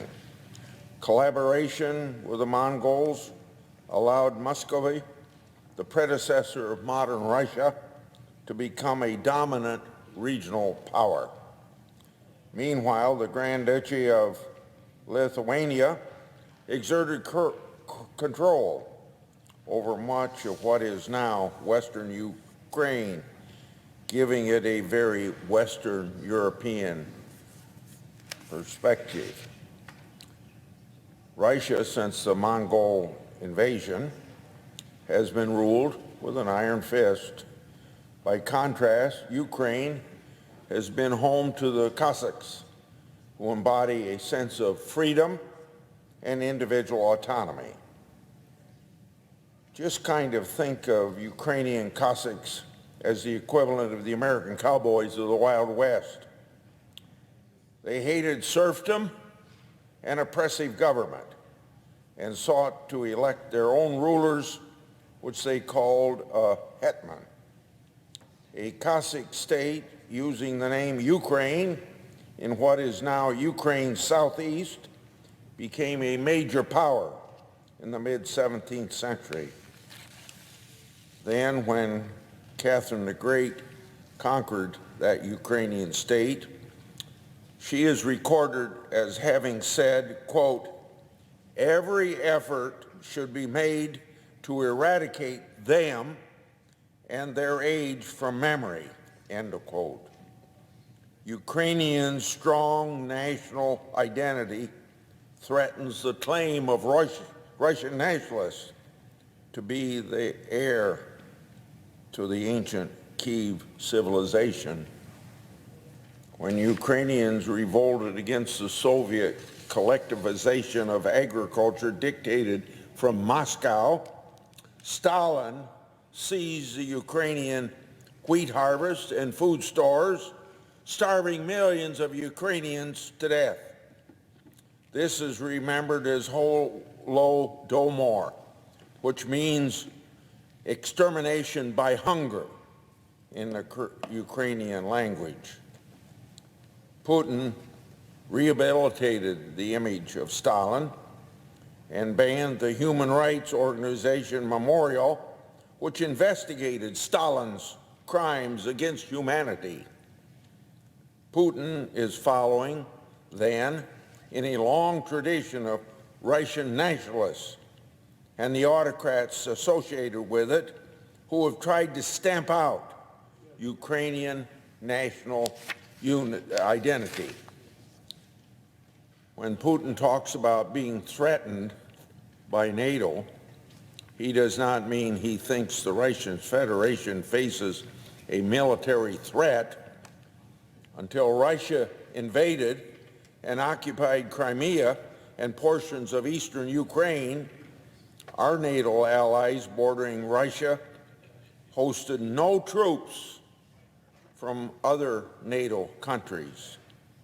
Today, there are a small number of U.S. troops in NATO's eastern flank, which we reinforced only as a result of the current Russian invasion of Ukraine. But these defensive troops are still dwarfed by the number of Russian military personnel in Russia's Western Military District. NATO does not have enough troops deployed to repel an invasion, much less to be considered an offensive threat to Russia. What Putin is really threatened by is that Ukraine, true to the history I just gave you, is asserting an independent path. They don't like that independent path because it separates them from Russia. Ironically, in fact, very ironically, his aggressive actions to date have only unified Ukrainians in Ukraine's determination to be free of Russian influence. Putin has pushed Ukraine towards the European Union and towards NATO. Putin seems to believe his own twisted view of history. So he convinced himself that the current freely elected government of Ukraine is not supported by the Ukrainian people. Putin thought that he could topple President Zelensky's and appoint a puppet government. Putin thought Ukrainians would not fight. Boy, has he proven to be wrong, really wrong. Putin cannot achieve his goals since the Ukrainians will never, never accept Russian domination. So Putin has taken to leveling civilian areas, cynically agreeing to humanitarian corridors to allow families to escape, only to shoot those who have gathered, bombing maternity wards, killing many women and babies. And of course, as you see every day on television, the atrocities can only get worse. We must provide Ukraine with everything it might need to stop the mass murders. That includes military aircraft, drones, anti-aircraft systems, anti-missile systems, almost anything they need. And we must do it now. I wanted more arms and sanctions before the invasion happened. We saw that invasion coming. Any bureaucratic delays now are unacceptable. Our Eastern European allies acted with lightning speed. We seemed to follow them. Our European allies were giving up weapons that they need for deterrence and their own defense. And then we followed. We ought to continue to follow their example, but instead of following, we should be leading. And we should agree to fill any gaps caused by past and future donations of weapons to Ukraine by frontline allies. Ukraine's success in its defense will prevent a wider war that will cost more in lives and resources. It is in our interest to do everything we can to stop the Russian terror campaign now. We should be leading, not leading from behind. We should lead NATO, not follow NATO. Be the great United States of America that we are, because we're dealing with a sick autocrat, probably with an ego that has to be satisfied, and it's all totally understandable, except that somebody is very sick. I yield the floor.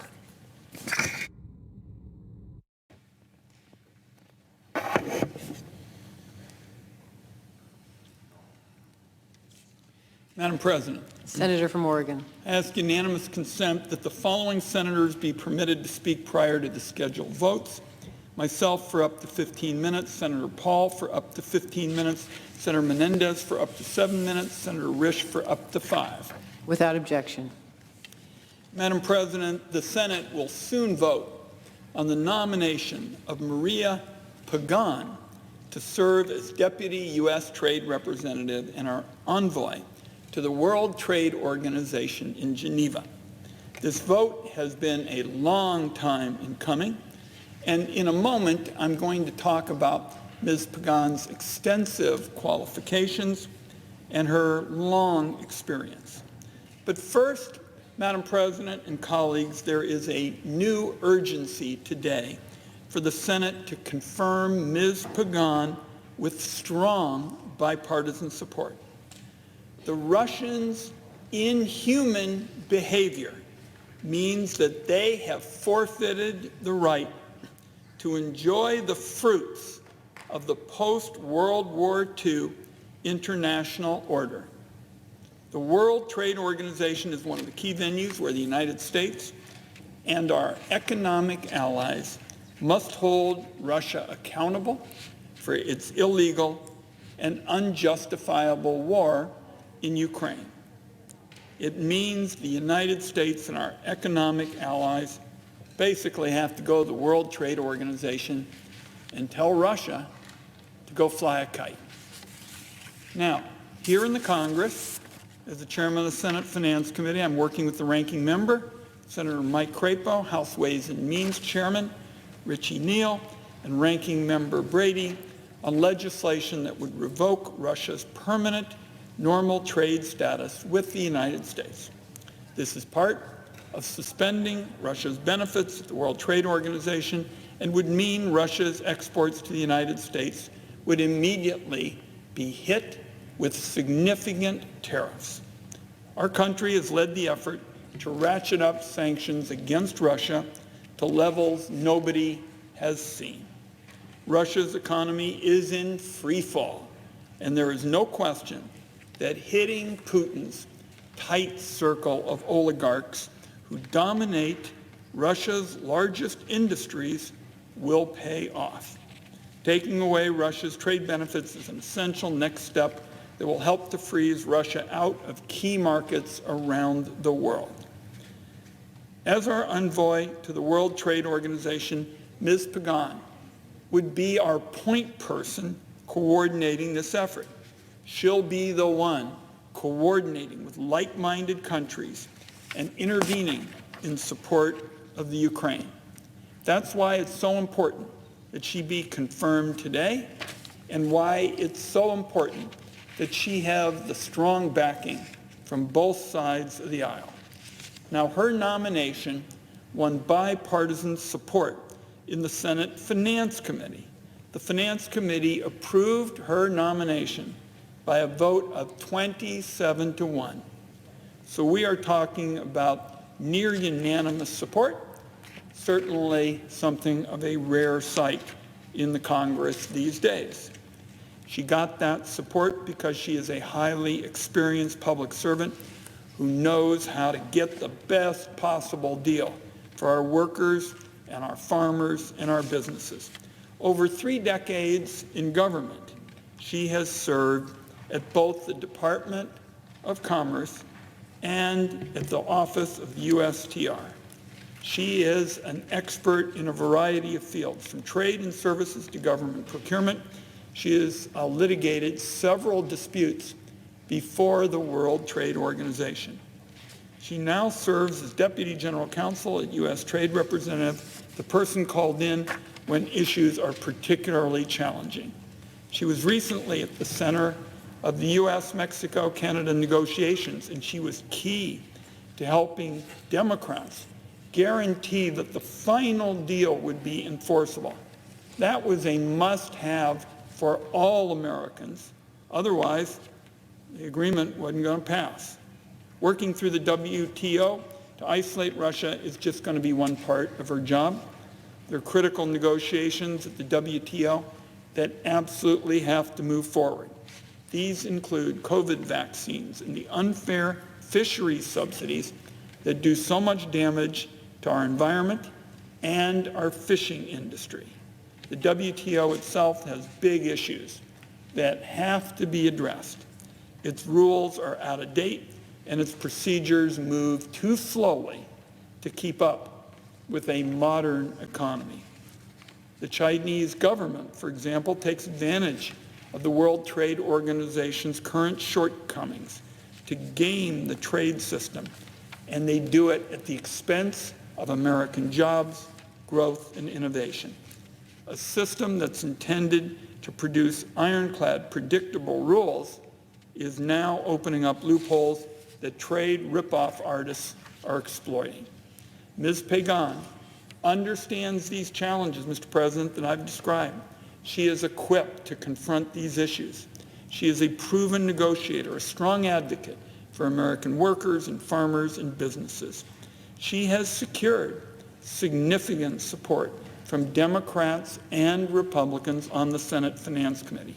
There is urgent work that awaits her in Geneva. I urge my colleagues to support this nomination.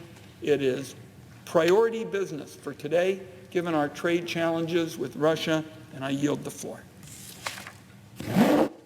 Mr. President.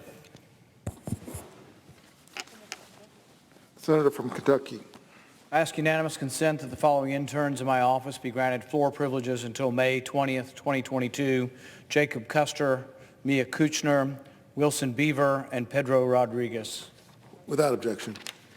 Mr. President, I move to discharge to the Committee on Foreign Relations from further consideration of S.J. Res. 35, a joint resolution providing for congressional disapproval of proposed foreign military sale to the government of Egypt of certain defense articles and services.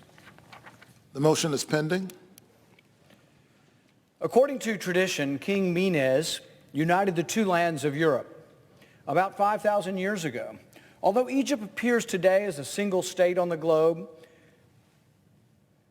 American foreign policy still treats the country as if it were two completely different lands, one a critical ally of American aid and one a tyrannical nightmare unworthy of American security assistance. A State Department human rights report details how General al-Sisi converted a country into a prison. Among other horrors, Egyptian security forces engage in extrajudicial killings, torture, as well as harsh crackdowns on anyone who wishes to practice the right of freedom of speech. As a result of Egypt's abysmal human rights record, the Biden administration recently blocked $130 million in annual security assistance. At first glance, that might sound like a rebuke to Egypt. Before applauding, though, this supposedly principled act in solidarity with the long-suffering Egyptian people, keep in mind that in the same week, the Biden State Department approved a military sale of Super Hercules aircraft, which are used to airdrop troops and military equipment to the al-Sisi regime for $2.2 billion. So on the one hand, they blocked $130 million. On the other hand, they approved $2.2 billion. In what may be only described as by definition as a slap on the wrist, the $130 million the State Department blocked is only 1/10 of the annual $1.3 billion the U.S. has given to Egypt every year since 1987. In fact, Egypt is one of the largest recipients of U.S. military aid. If the State Department strictly adhered to federal Leahy laws, it would insist that Egypt abandon its despotic ways before Egypt received any more security assistance. This law was named after our colleague, Senator Patrick Leahy. These laws compel the U.S. to withhold security assistance to countries who have committed gross violations of human rights. The Biden administration should strictly enforce the Leahy laws and deny Egypt the American dollars it craves until it becomes a place where human rights are honored and respected. Instead, as punishment for their crime, the ruling class of Egypt will somehow, some way, have to make do with only 90% of what they annually expect in largesse from the American taxpayer. Adjusting for inflation, the decades-long transfer of wealth from America to Egypt amounts to over $41 billion. Of the $41 billion, some estimate that the previous president, Hosni Mubarak, and his family stole nearly half. The aid not stolen is used by Egypt to buy American weaponry. Since 2009, the U.S. has sold Egypt $3.2 billion in fighter aircraft, $1.3 billion in tanks and armored vehicles, $750 million in missiles, $369 million in ammunition, and $328 million in military technology, as well as $240 million in naval craft.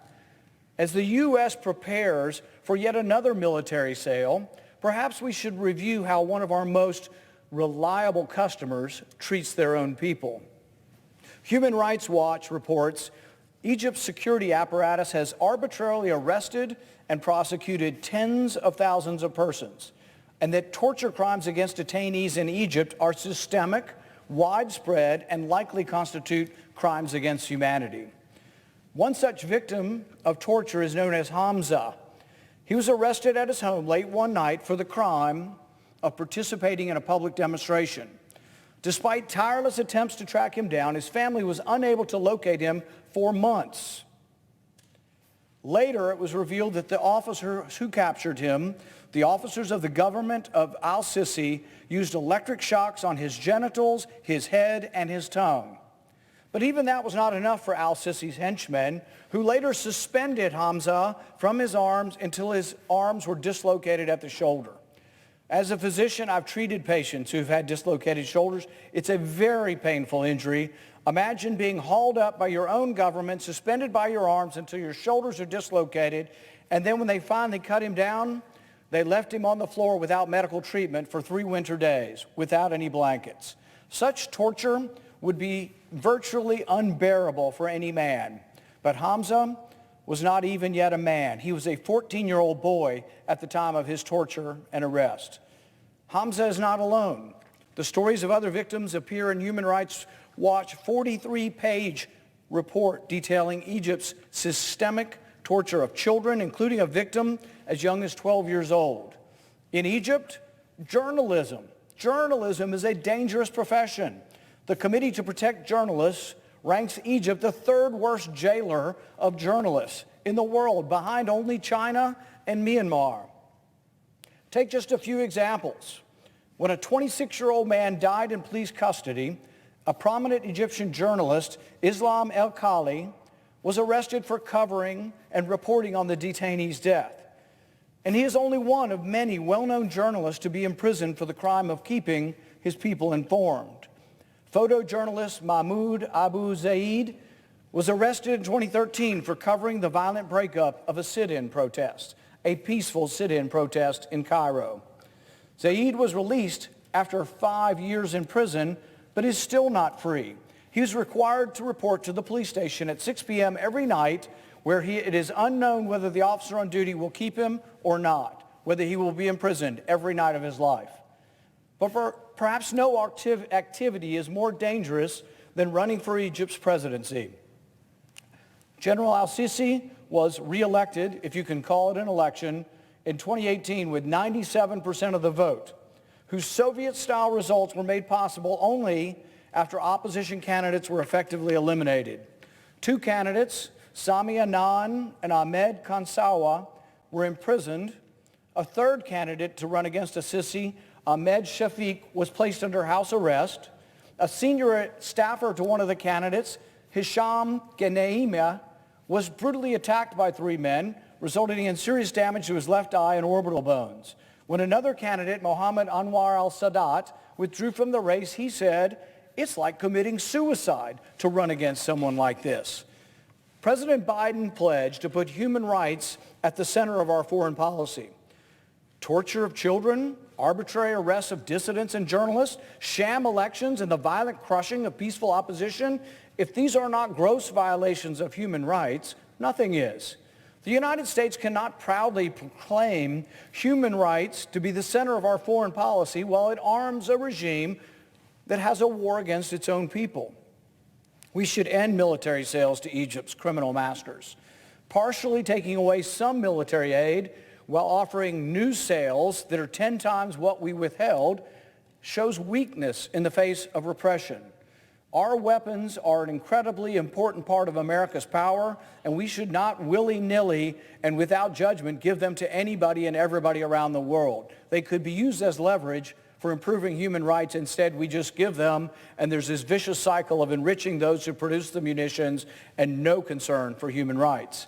Mere slaps on the wrist cannot hide the inescapable fact that the U.S. has handsomely rewarded Egypt as it degenerated into one of the most autocratic places on the globe. America should in no uncertain terms demonstrate that we will no longer strengthen a strong man. My resolution is to cancel military sales. It offers a choice, whether the United States will side with the Egyptian people or with the oppressors.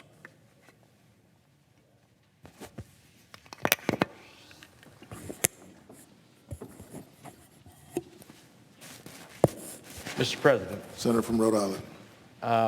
Mr. President, I rise in opposition to the motion to discharge S.J. Res. 35. I'll speak to that in a minute. I am a little perplexed by the parliamentarian's decision that this can move forward because there is a statutory time frame that says that the resolution needs to be brought forth in order for it to have validity.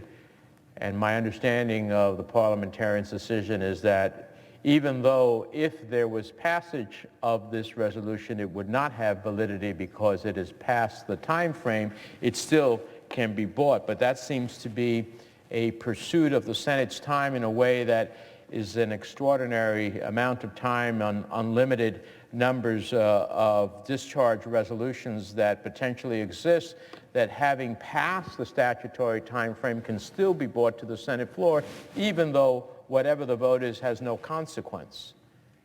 So I fail to understand that. But since that is the ruling, let me just say that I appreciate that the senator from Kentucky has concerns about human rights in Egypt, and I agree that we must absolutely continue to raise concerns in a way that will meaningfully bring about positive change. I believe we should be doing more to prioritize a country's human rights record in the context of our broader relationship. In fact, last year, with several of my colleagues, I introduced S. 1473, the Safeguarding Human Rights in Arms Exports Act, or what we call the Safeguard Act, to ensure that human rights issues full attention in arms exports decision-making are considered.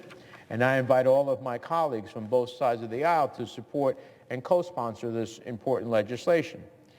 As I think everyone in this body knows, for years I have led the fight in the Senate against arms sales to countries that commit significant and repeated human rights abuses, such as Saudi Arabia. Last Congress, the Senate approved 23 resolutions of disapproval that I introduced when the Trump administration sought to short-circuit our right to consider these sales according to law. Joint resolutions of disapproval are just one tool that we have, and we must make sensible distinctions about the types of systems we consider. In this particular debate, as I have argued before, a critical distinction is between arms that are inherently offensive and lethal and those that are not. Some are defensive, some are simply logistical. Today we are considering a sale of 12 cargo aircraft, which I believe squarely falls in the category of largely defensive, non-lethal arms. This aircraft is used for transporting military and other cargo, including humanitarian supplies, as well as personnel in-country and internationally. Egypt has earlier model C-130 since the 1980s, but its current fleet is aging and becoming more expensive to maintain. The United States and Egypt have a long and valuable relationship that goes beyond the security realm. Egypt is also an important security partner for other U.S. allies in the region. This is, of course, does not mean that it is above reproach. It is not. Or that the nature of that relationship is static. It is not.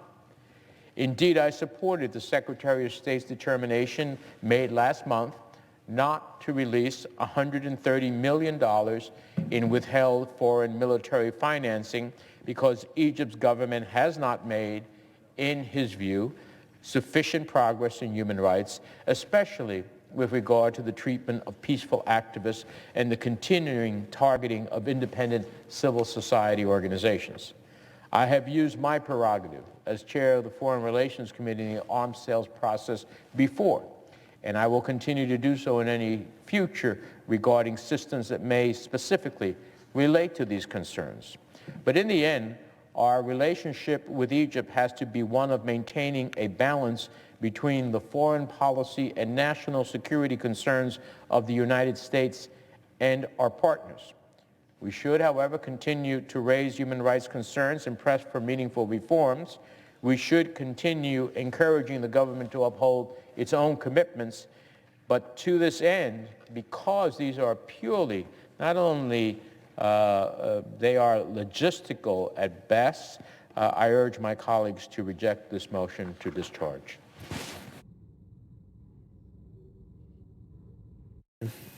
Senator from Idaho. Thank you, Mr. President.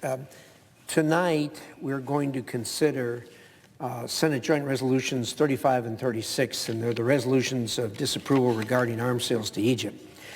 Egypt has been a key partner of the United States since the 1979 Camp David Accords. It continues to play a critical role in Middle East peace. Egypt is a valuable counterterrorism partner and is essential to U.S. accession in the region and the U.S. success in the region. Look, for those who haven't had the good fortune of being there, when the peace broke out between Israel and Egypt decades ago, Egypt played a key role in making that peace. And ever since then, the border between Egypt and Israel on the Sinai has been peaceful, notwithstanding the fact that they have incidents there all the time. But the Egyptians and the Israelis, brokered by the multilateral force that is there, keeps the peace, and it has been a great success story in the Middle East, one of the few that has had duration. And so in that regard, Egypt has been very valuable in helping keep the peace in the region. The Biden administration and Democrat Senate and House leaders agreed on these sales because they are in the interest of the United States, and indeed of the world, and particularly of the Middle East. These sales of cargo aircraft and radar support the U.S.-Egypt relationship and are in keeping with Egypt's legitimate defense requirements. Human rights are a critical element of our foreign relations. They always have been, they always will be. And Egypt has problems it needs to fix. The U.S. has withheld aid and taken other measures to highlight our concerns to the Egyptian government. Indeed, Egypt is not a perfect partner, and we have almost no perfect partners when we're dealing with foreign countries on national security. Nonetheless, each of these is transactional, and they have to be weighed and viewed individually. These sales that we're talking about here to Egypt present no direct human rights concerns and should be separated from that conversation. So on substance, I oppose the resolution. In addition to that, there's a bigger issue here. The statutory 30-day congressional notification period for these sales expired last Wednesday, March 2nd. The parliamentarian has now ruled that the statutory 30-day period is effectively irrelevant and that any senator can offer for privileged consideration a resolution of disapproval for any arms sales notified over the course of an entire Congress. If this stands and continues as precedent, it would have a chilling effect on U.S. alliances and partnerships worldwide, and it could set a new procedure as far as dilatory tactics are concerned on the Senate floor. The 1987 precedent that the parliamentarian cites as justification is from a time when there was a bipartisan agreement to extend the timeline for simple procedural reasons. This is not the case now, and I disagree with parliamentarians' interpretation thereof. It always amazes me around here that we can get a parliamentarian ruling that is in direct contradiction of a statute, which is what we have here. I asked, and I would urge Senate leadership to work to ensure the intent of the statutory 30-day notification period is restored. Perhaps we should repass the statute and say we really, really mean it. Nonetheless, that's where we are, and this really needs to be corrected. Thank you, Mr. President.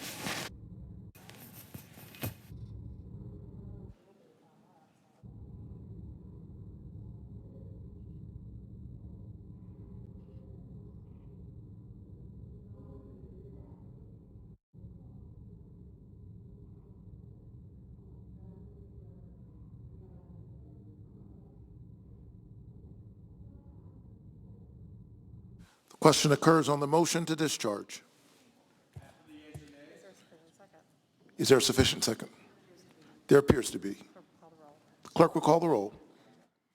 Ms. Baldwin, Mr. Barrasso, Mr. Bennett, Mrs. Blackburn, Mr. Blumenthal, Mr. Blunt, Mr. Booker, Mr. Bozeman, Mr. Braun, Mr. Brown, Mr. Burr, Ms. Cantwell, Mrs. Capito, Mr. Cardin, Mr. Carper, Mr. Casey, Mr. Cassidy, Ms. Collins, Mr. Coons, Mr. Cornyn, Ms. Cortez Masto, Mr. Cotton, Mr. Kramer, Mr. Crapo, Mr. Cruz, Mr. Daines, Ms. Duckworth, Mr. Durbin, Ms. Ernst, Mrs. Feinstein, Mrs. Fisher, Mrs. Gillibrand, Mr. Graham, Mr. Grassley, Mr. Haggerty, Ms. Hassan, Mr. Hawley, Mr. Heinrich, Mr. Hickenlooper, Ms. Hirono, Mr. Hoven, Mrs. Hyde-Smith, Mr. Inhofe, Mr. Johnson, Mr. Kane, Mr. Kelly, Mr. Kennedy, Mr. King, Ms. Klobuchar, Mr. Langford, Mr. Leahy, Mr. Lee, Mr. Lujan, Ms. Lummis, Mr. Manchin, Mr. Markey, Mr. Marshall, Mr. McConnell, Mr. Menendez.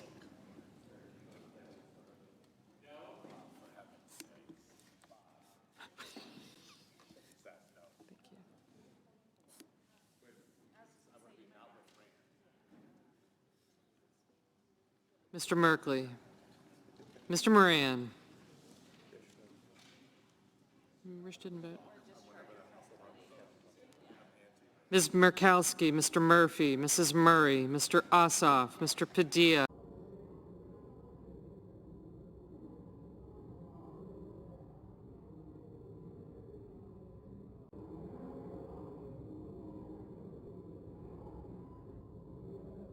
Mr. President, as if in executive session I asked that the motion to reconsider with respect to the Pagan nomination be considered made and laid upon the table and the President be immediately notified of the Senate's action. Without objection. Thank you very much, Mr. President.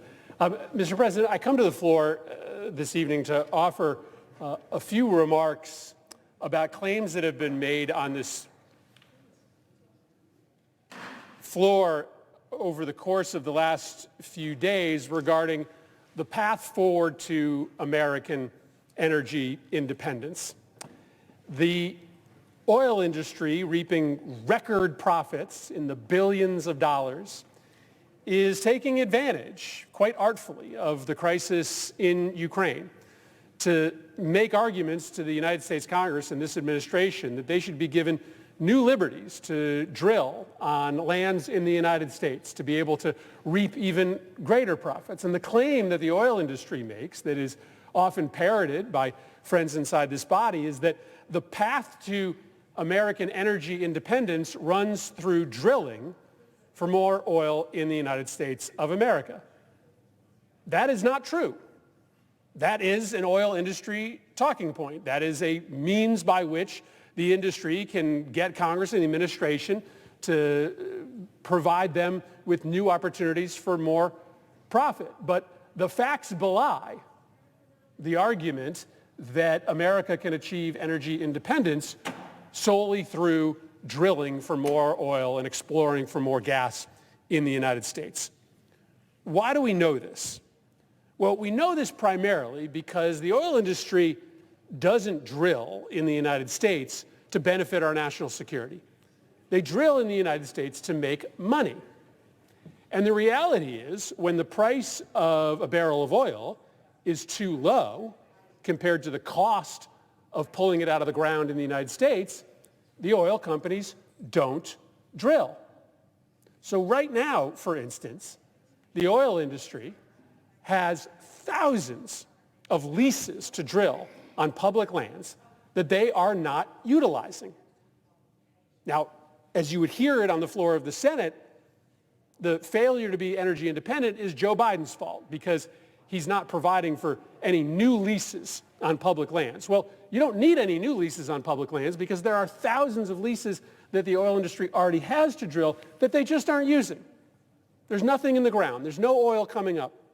And the reason for that is, well, the economy was in shambles, so there wasn't demand. The price of oil was down so that the companies didn't see a big enough profit. There's a general workforce shortage right now in the industry.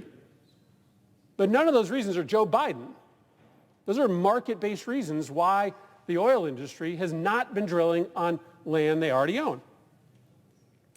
But the second reason why there is not a path to energy independence through drilling alone is because the oil that we drill in the United States, it doesn't stay in the United States. Some of it does, but much of it gets exported. In 2020, we were drilling about 18 million barrels a day in the United States. About half of that was shipped overseas. Only half of that stayed in the United States.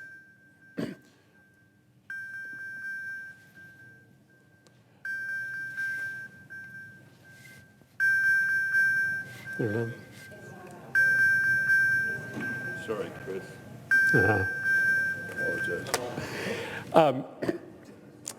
Wanted to make sure, Mr. President, that wasn't something that we needed to pay a little bit closer attention to. So, Mr. President, the oil that we drill in the United States doesn't stay here. It goes to the highest bidder. In fact, often the oil we drill in the United States is going to China.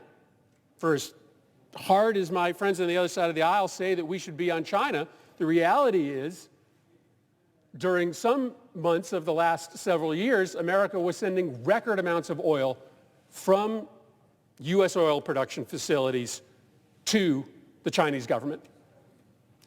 And so it just isn't true that there is a path to American energy security simply by drilling for more oil in the United States. That oil only comes out of the ground when the price is high enough. The oil industry doesn't drill to be patriotic. They drill to make money. And there's never a guarantee that that oil or that gas stays in the United States. Much of it is sent overseas. And as I mentioned, there's also no argument to be made credibly that Joe Biden is waging some war on American energy independence. The two biggest changes that are often cited that the president made, one is, as I referenced, this pause on new leases on public lands. That just has very little impact because, first of all, very little of the oil that the industry drills is on public lands. Only 10% of the oil the industry drills is on public lands. 90% of it is on privately held land. So a pause on 10% of the leases just doesn't have a macro effect on oil drilling. But second, any leases that the administration would give out right now, they don't end up in drilling occurring for years. So whether or not we're pausing or not pausing leases on 10% of the opportunities to drill in the United States, that has an impact years from now, not today. Second, the argument is, well, the president stopped the Keystone Pipeline from going into effect. Well, remember, same thing. Keystone Pipeline was years out. And second, most of the Keystone Pipeline oil wasn't staying in the United States. Most of that oil was going to be shipped overseas. There's a reason why the Keystone Pipeline was ending up near the terminals in the Gulf that end up sending oil to places other than the United States. Once again, the Keystone Pipeline was not a guarantee for American energy independence. That was a guarantee that the majority of that oil was going to end up in some other country. And so if you're serious about energy independence, then you're not serious if you're talking about getting there through drilling. It's just not a serious solution.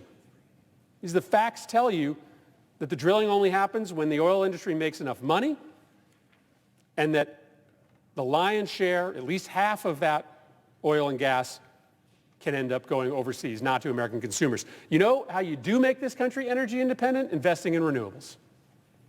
Because we don't ship wind power overseas.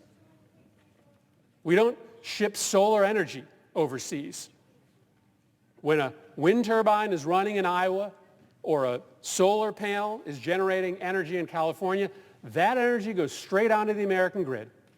That energy stays right here in the United States. Now, it also has a tremendous benefit of being clean energy, of not contributing to the warming of the planet. That alone is a good enough reason to prioritize clean energy over fossil fuel energy.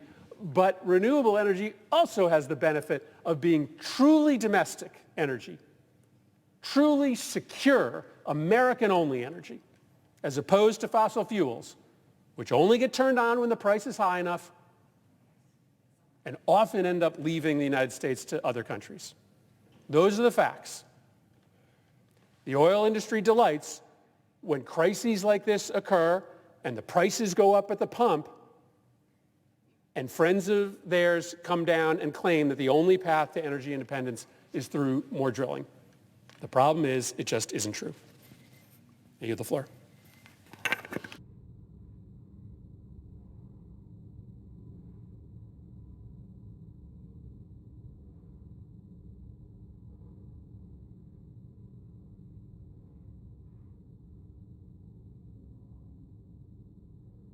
Call the roll. Ourselves in as the cost of energy continues to go up and up and up. Right now, gas prices are nearly double what they were the day that Joe Biden became president of the United States. So you ask, why is this happening? That's what consumers, that's what people in my home state of Wyoming are asking about. What has happened? How is it that it's gone up so much?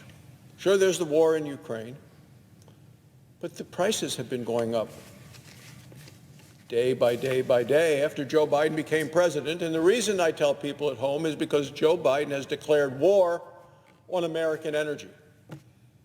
The policies of this administration, the policies of the Democrats in this body and across the way in the House.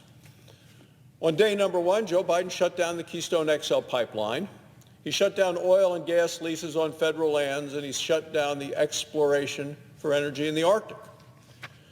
My colleague, the senior senator from Alaska, who previously had chaired the Energy Committee in the Senate, has said that we're actually in the United States using more energy from Russia, more oil from Russia than we are from Alaska, her home state, a state in the United States.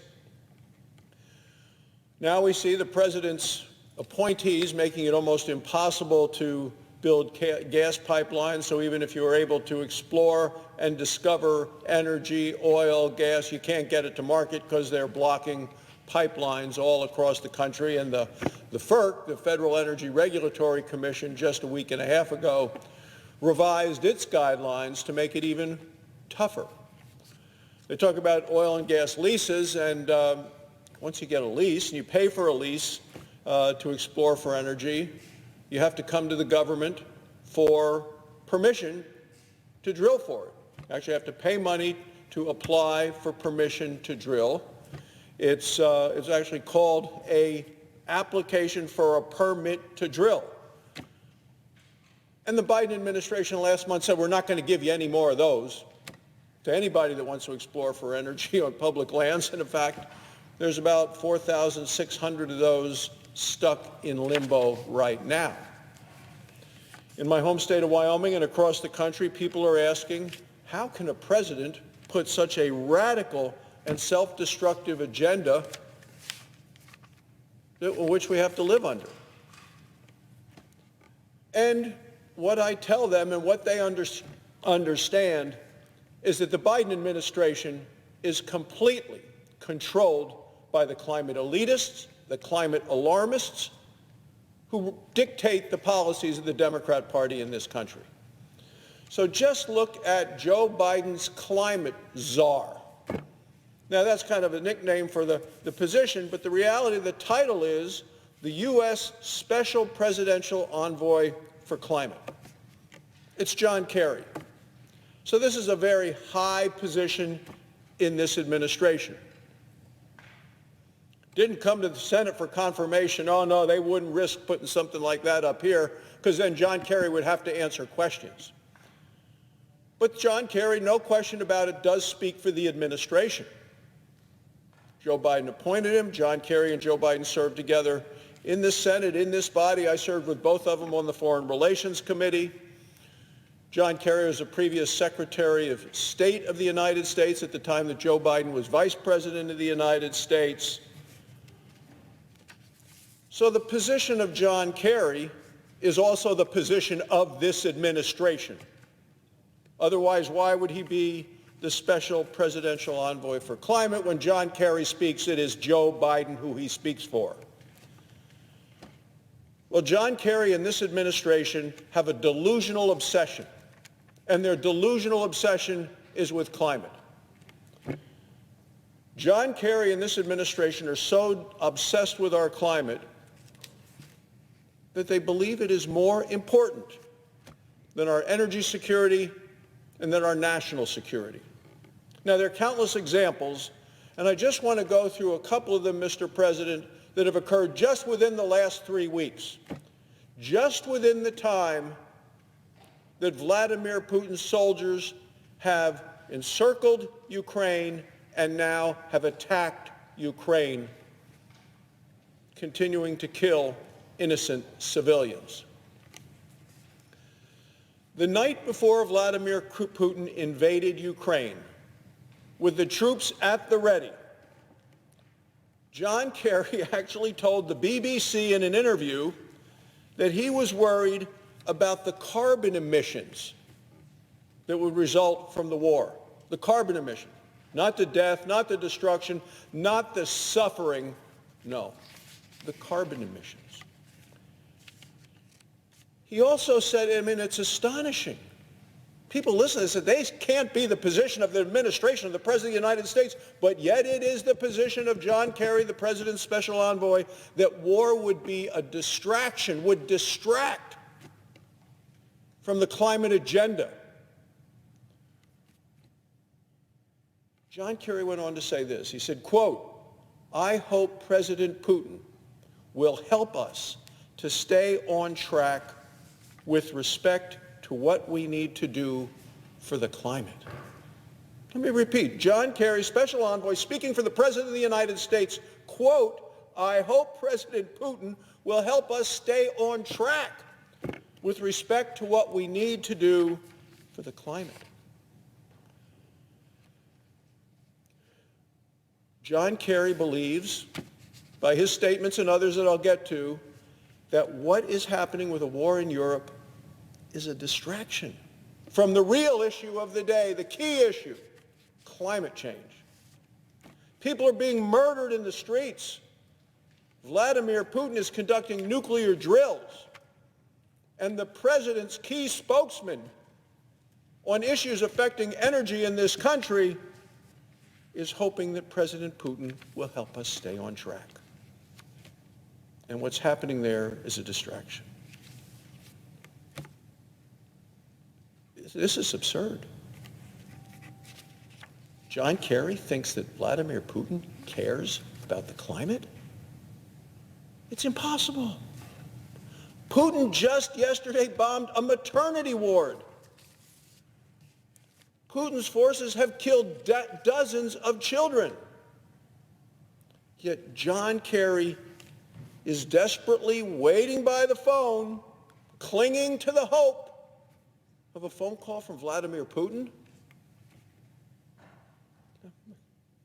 I hope John Kerry isn't holding his breath waiting for Putin to address the issue of climate.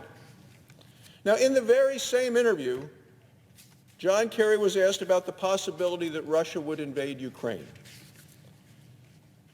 John Kerry's answer is this.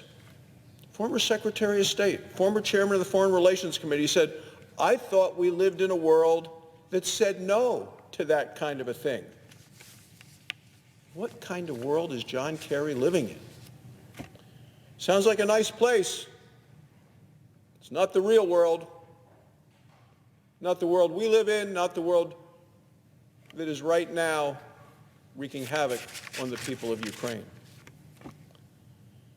The fact that John Kerry, the president's spokesman on issues of climate, said this out loud in public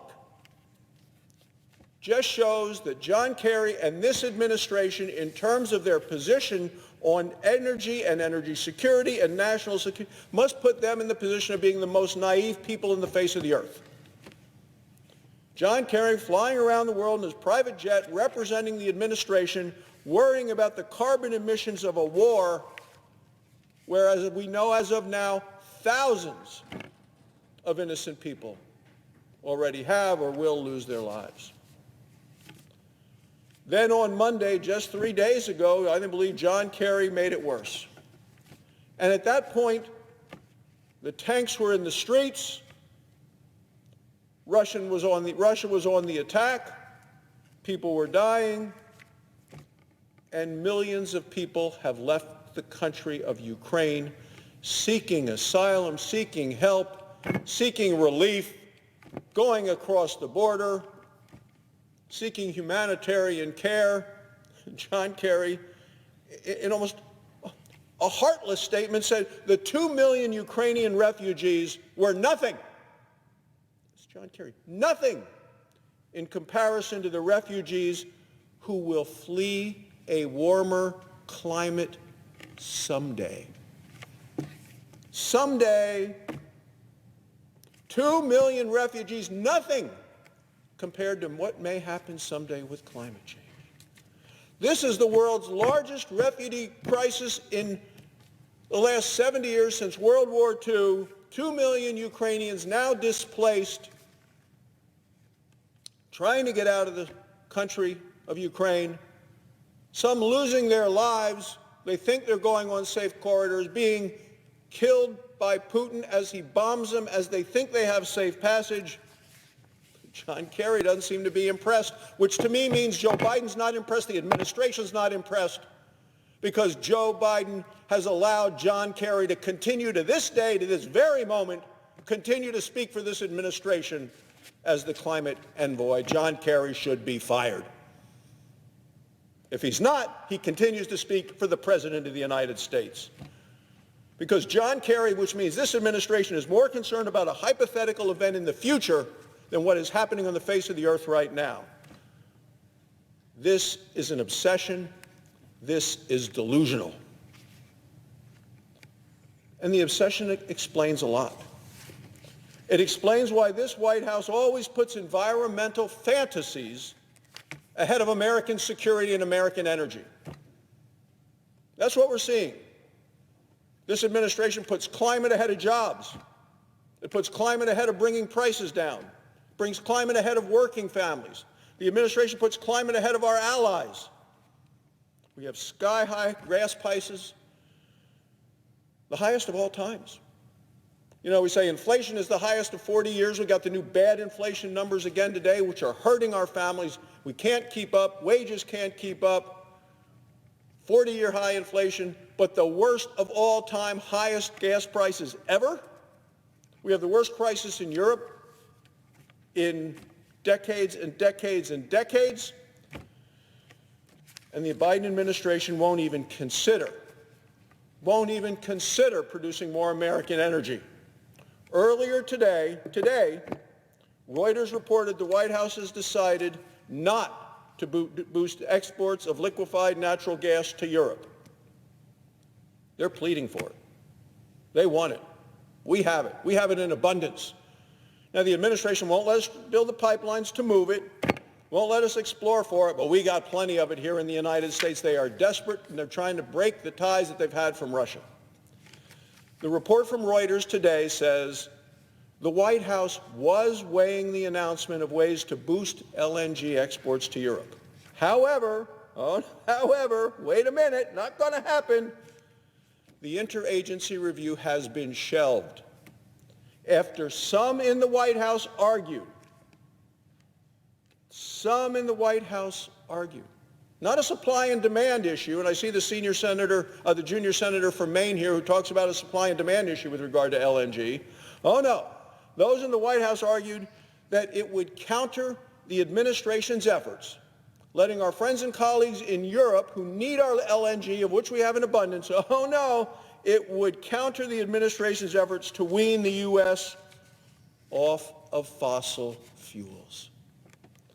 And once again, this White House, with John Kerry the spokesman, and it looks like Joe Biden the lapdog, whatever John Kerry says we're going to do, has put climate before our national security and before our energy security. It's time for the administration to get its priorities straight, and it's time to remove John Kerry from this position. It's time for Joe Biden to wake up and to speak up. The climate elitists have done tremendous damage to our nation and are continuing to do damage to our allies. For ourselves and for our allies, Mr. President, it is time to produce more American energy. Thank you, Mr. President, and I yield the floor. Mr. President. Senator from Maine. I hope the senator from Wyoming will stay, and so we might have a discussion. Why has the price of gasoline gone up? Why did it start going up about the same time that Joe Biden became president? Was it because of the cancellation of the Keystone Pipeline? No. Most of the oil going through the Keystone Pipeline was scheduled to be exported. So I don't think that was it. Was it a pause in leases that wouldn't have produced oil for 3 or 4 years? No. There's something like 8,000 leases that are currently in place that aren't being drilled upon. So I don't think that did it. You know what caused gas prices to go up? The extraordinary recovery that the economy went through starting in early 2021 after Joe Biden became president. One of the quickest recoveries in our history from a recession.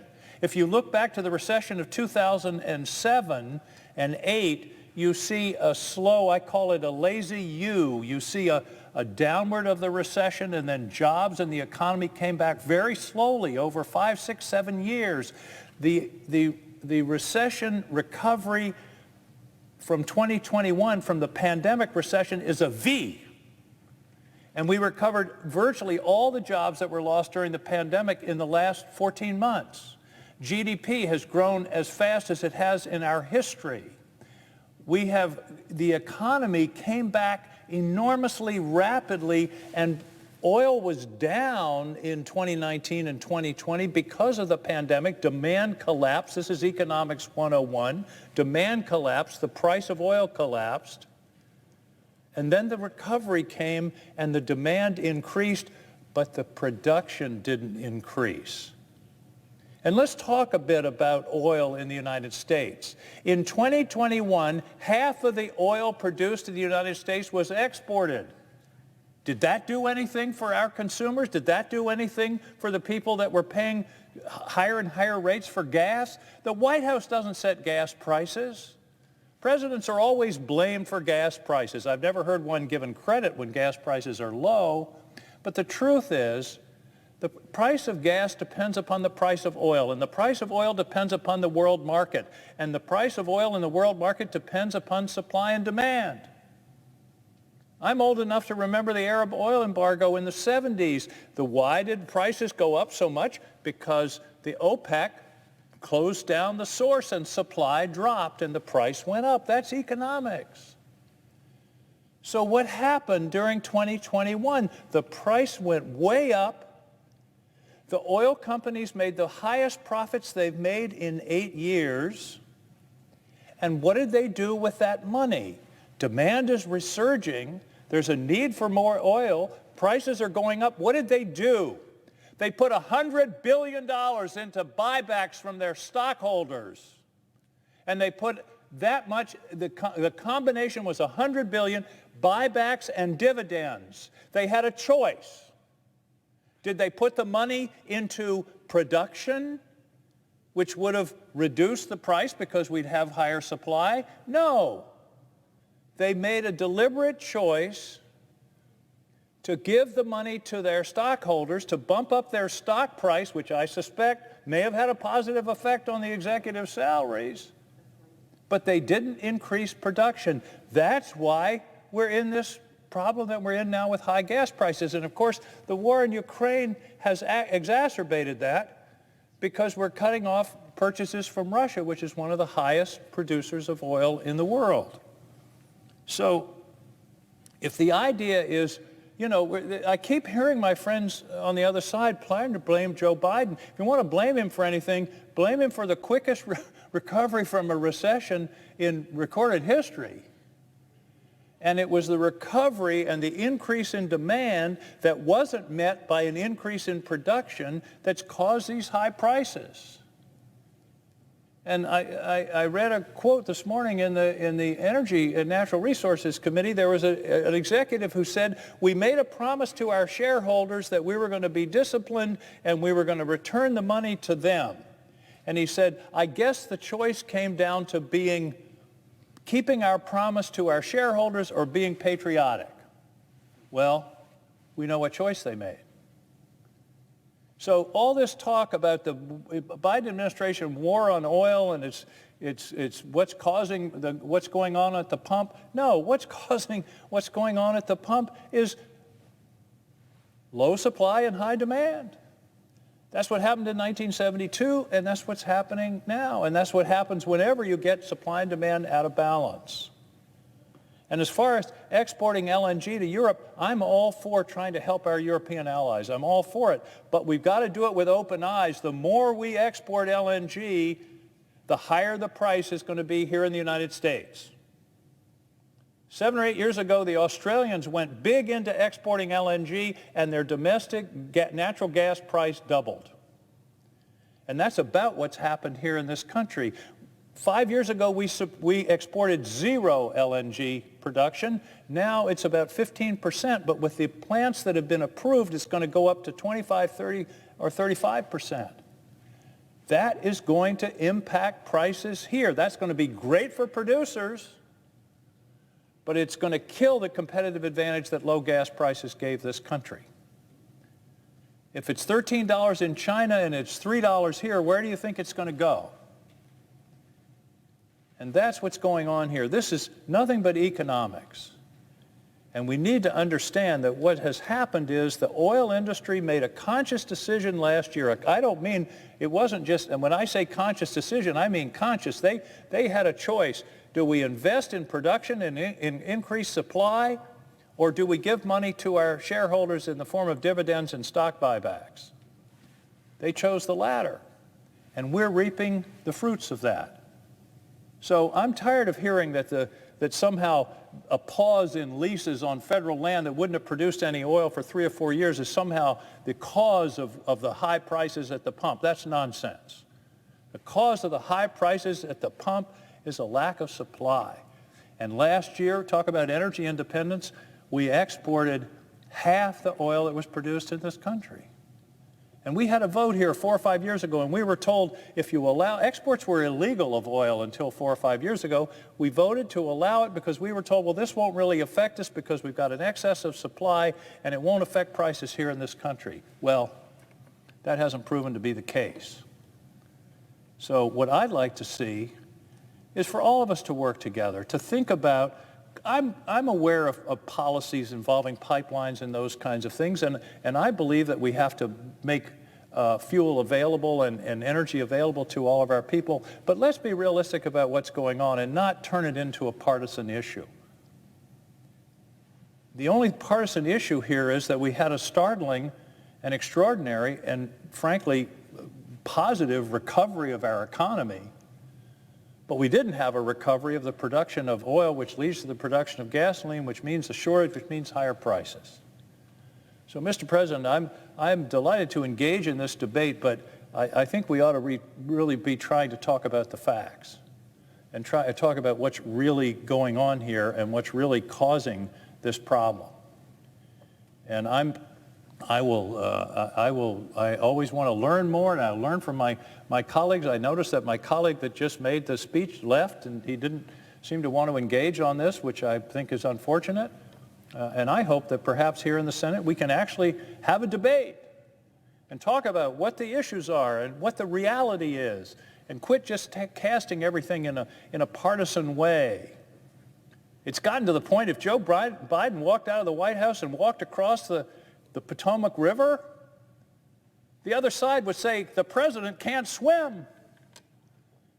Come on, let's just talk about reality and not make everything into what's good for the administration or bad for the administration. Let's talk about what's really happening. And what's really happening right now is we've got solid demand in this country.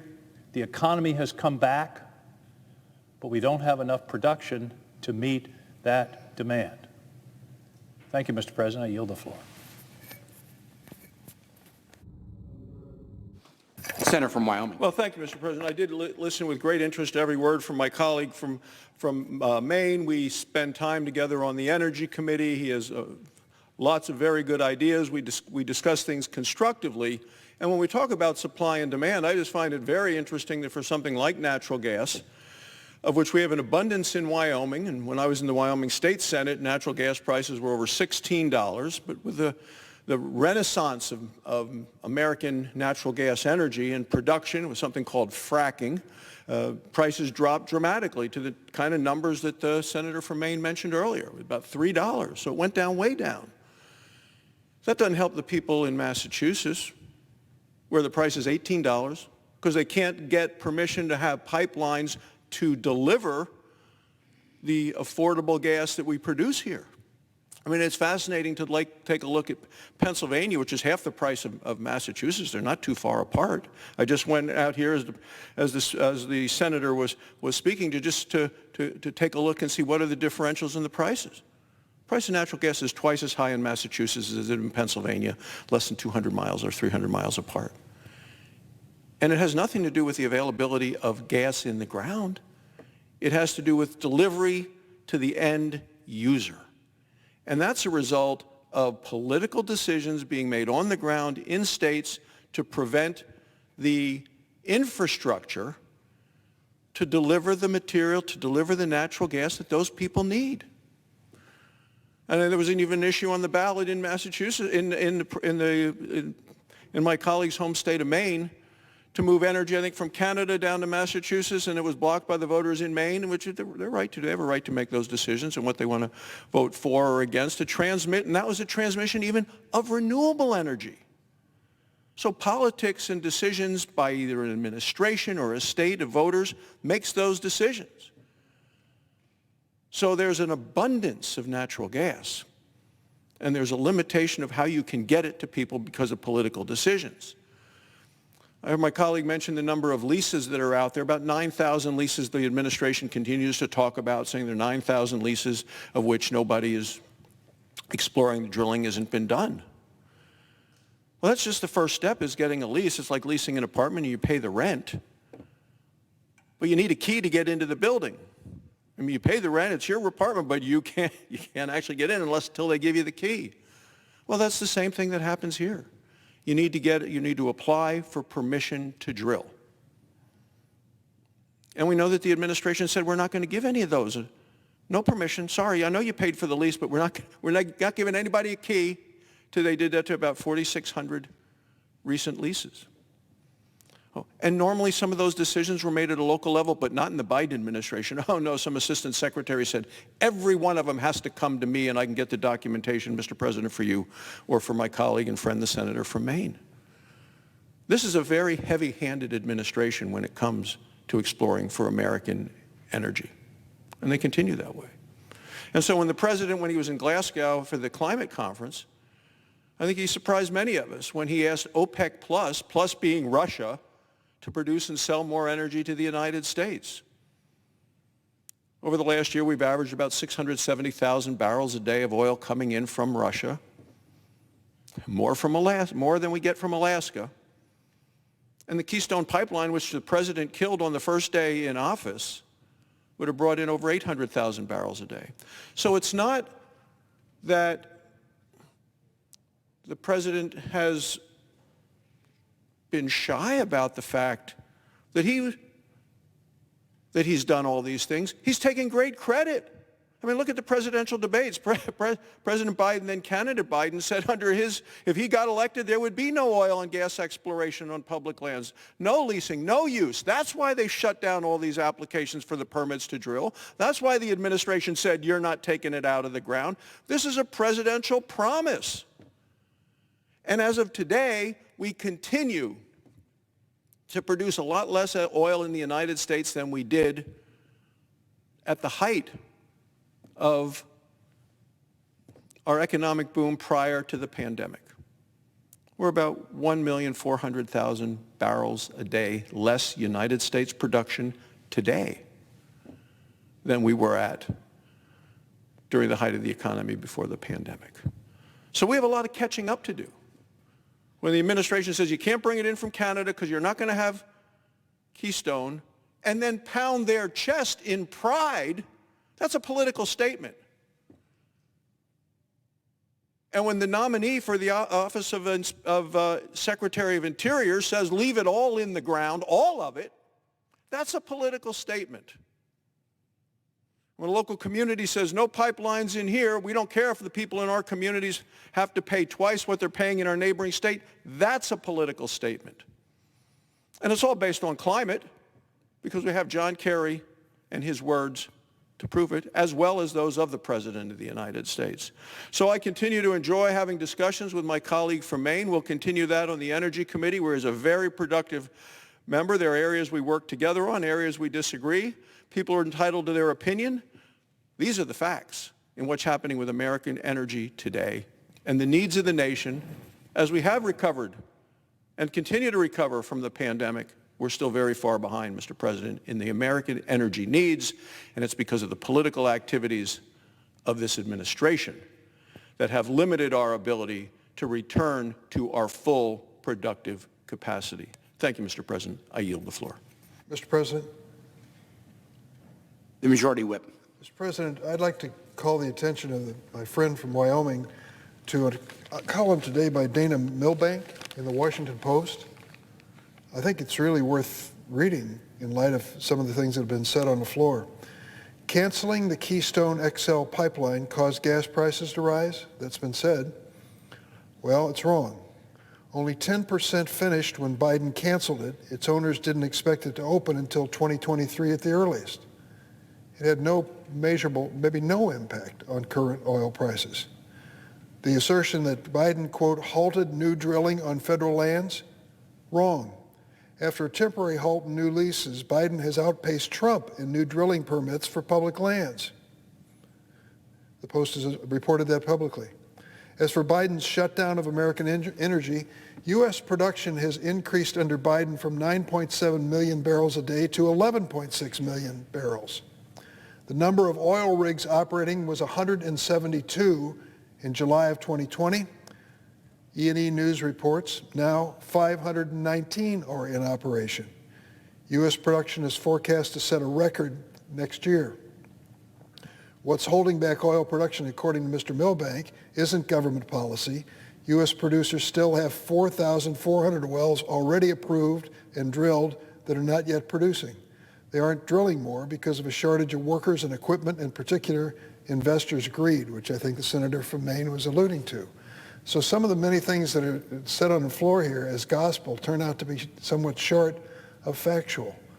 I would concede, I listened to your statement earlier, that this is a supply and demand issue at its heart. I do think there is some gouging going on. Maybe I'm wrong. But, you know, the fact of the matter is we're coming out of a recession, or at least a downturn in the economy from COVID-19, and there is exceeding demand and not much supply. And the net result is inflationary, and prices have gone up at the pump. But in terms of this administration at war with the production of oil in America, I don't think that case can be made. I yield.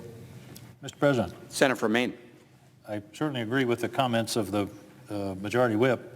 My friend from Wyoming will be surprised that I think we have some agreement on the issue of infrastructure. When I was governor of Maine, we constructed, a pipeline company, but under the auspices of the environmental regulatory policies in Maine, constructed a brand new pipeline for natural gas from Nova Scotia through New Brunswick and through Maine into Massachusetts. I believe one of the problems we have is a lack of gas pipeline infrastructure, and that causes the higher prices than they should be in New England. So I think the Senator and I agree on that. But where we disagree is the extent to which any policies of this administration have affected the price. As the Senator just pointed out, Keystone Pipeline wasn't expected to deliver for another year or two, and the express purpose of the Keystone Pipeline was to take oil from Canada to the Gulf Coast for export. It wasn't designed to service the production in the United States. And as I say, the problem right now is the high price of gasoline is a result of the rapidity of the economic recovery, which is a good thing. What's not a good thing is that the oil companies made a choice last year to invest in their shareholders and their stock price rather than in producing oil. And I understand that to some extent because they took such a beating during the pandemic. It dropped so fast. Oil was actually trading in negative territory for a period of time. But once it became clear that the economic recovery was on track and demand was solid and likely to remain so, that's when I believe that those decisions about buybacks and stock dividends should have been re-examined in light of the obvious need for additional resources in this country. So I appreciate this discussion. It's a rare day when actual debate breaks out on the Senate floor, and I'm delighted to have been able to participate in it. But I think we ought to continue to remember that the issue here is supply and demand, and politics can affect these things on the margins, but the decisions of the producers are what really determine whether supply will match demand, and if it doesn't, prices are going to go up, and the question then is, what do you do with the profits? And that's the decision that was made last year. I deeply hope that the industry is re-examining that decision, particularly in light of current prices and the situation in Ukraine, and will ramp up production in a way that will bring prices down and allow us to enjoy the full fruits of the recovery that we've seen, not undermined by inflation, which has been led by the cost of fuel. Thank you, Mr. President.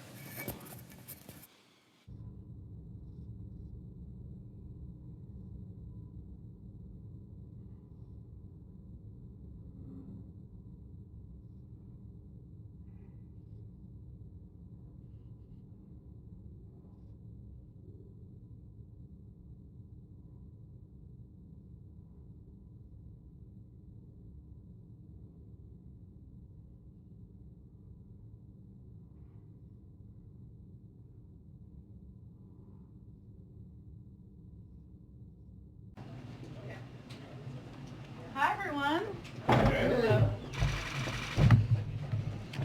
Okay, I don't want to disappoint you, but I have no toppers today. Sorry to disappoint all of you. Darlene, would you like to kick us off? Yes, ma'am. Thank you. I wanted to follow up on your tweet yesterday about being on the lookout for Russia to use chemical or biological weapons in Ukraine and possibly creating false flag operations to use them. What is the evidence to back that up beyond what you said in the tweet that it's a pattern from Russia? Is there more to this than it just being a pattern with them? Well, they have a large biological and chemical weapons program. So it's a pattern, but they also have the capacity.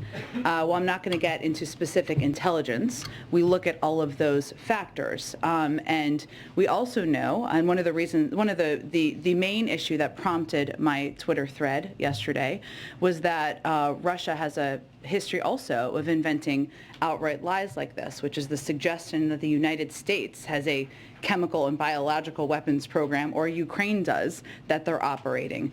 Russia is the country that has a chemical and biological weapons program. So the objective was to make clear the inaccuracy of the information, the misinformation they're trying to put out, and make clear to the world that they not only have the capacity, they have a history of using chemical and biological weapons, and that in this moment we should have our eyes open for that possibility. Would use of chemical or biological weapons be a red line for the president in terms of direct U.S. involvement in the war over there? We are directly involved. We are providing $1 billion in security assistance. We are the largest provider of that. We are providing humanitarian. With the U.S. military going and engaging in Ukraine and fighting a war against Russia, we don't have any intention to do that. Go ahead. Oh, go ahead, Darlene. Go ahead. Last one. One other one. The Defense Intelligence Agency, the director told Congress today that his agency underestimated the Ukrainian military's preparedness and will to fight. Is that the assessment? Does the White House share that assessment? We do, and I think, Darlene, the world does. I mean, I think when we saw the preparations of President Putin and the Russian military on the borders of Ukraine, we saw the power of the Russian military, we saw the intentions of President Putin, and I don't think anyone anticipated the level of courage, of bravery, of capacity to fight back that we have seen in the country. At the same time, we've also seen some miscalculations by President Putin as well in terms of that capacity and willingness, but also in terms of their own planning and logistics of their military. And then lastly, can you just talk a little bit about the fate of the COVID money, the $15 billion that Speaker Pelosi took out of the bill yesterday? I mean, how confident is the White House that you will ultimately get that money? Absolutely. Okay. I just wanted to let you continue. Well, we need this money. So without additional resources from Congress, the results are dire. Just to give you some specifics, in March, testing capacity will decline this month. In April, free testing and treatments for tens of millions of Americans without health insurance will end. In May, America's supply of monoclonal antibodies will run out. So failing to take action now will have severe consequences for the American people. That's why we requested $22.5 billion to avoid severe disruptions to our COVID response. The reason we've made the progress we have at this point is because we have been ahead of where the pandemic is in terms of having the preparations, for the most part, of vaccines, of supplies needed, and we want to continue to stay ahead of that if we can. So these are conversations, as you all know and has been reported out, that are happening with members, but we will need that funding in order to continue to fight the pandemic. Go ahead. Just to follow up on Darlene, are you detecting any sign of any imminent use of chemical weapons over there? I'm not going to get into any intelligence. Obviously, we continue to assess the declassification of that, as you know, Steve, as we have done throughout the course of the last several weeks. But what we endeavored to do when we put out that information yesterday is to remind the world of the large biological and chemical weapons program that Russia has, the fact that they have used it in the past against dissidents on their soil and on NATO soil, that they and that they were taking a step to put out misinformation about our own programs, capacities, and those of the Ukrainians as well. And the President spoke this morning with the President of Turkey, Erdogan. Did they discuss access to the Black Sea? Do you know? They had, I know we just put out a readout that you should all have. They had a constructive, lengthy call. I believe it was almost an hour, if not an hour. And the President is very grateful to the role that Turkey is playing and has played even earlier today in hosting diplomatic negotiations at this moment in time. But in terms of additional specifics, there's not more I can get into from here. Go ahead, Caitlin. Thanks, Jen. I just want to be totally clear. Are you saying if Russia does conduct a chemical weapons attack in Ukraine, there will not be a military response from the United States? I'm not going to get into hypotheticals. What we're saying right now is they have the capacity and the capabilities. I'm also not going to get into intelligence. But the President's intention of sending U.S. military to fight in Ukraine against Russia has not changed. But that sounds like even if there is a chemical weapons attack, that calculus will not change. So I just want to be clear on what the U.S. response would be. Again, there has not been a chemical weapons attack. We are conveying to all of you what the capacity and the capabilities of Russia are, what steps they have taken in the past. Let's hope we are not having a discussion about that, but the President and our NATO partners have not changed their assessment about their plans to send U.S. troops in. Would President Biden let a chemical weapons attack in Ukraine go unanswered by the United States? We have not let anything go unanswered that President Putin has done to date. We have not let anything go unanswered to date, any steps that President Putin has taken to date. What that would look like, I can't give you an assessment of that from here at this point. One other question. The U.S. says their assessment is that Ukraine has planes that they could use. They don't think it would be effective to send more aircraft to Ukraine right now. Ukrainian President Zelensky has pleaded for more aircraft, saying that they desperately need it. So I guess the question is, how do you square the U.S. assessment with what President Zelensky, who is on the ground in Ukraine, says that he needs for his Air Force?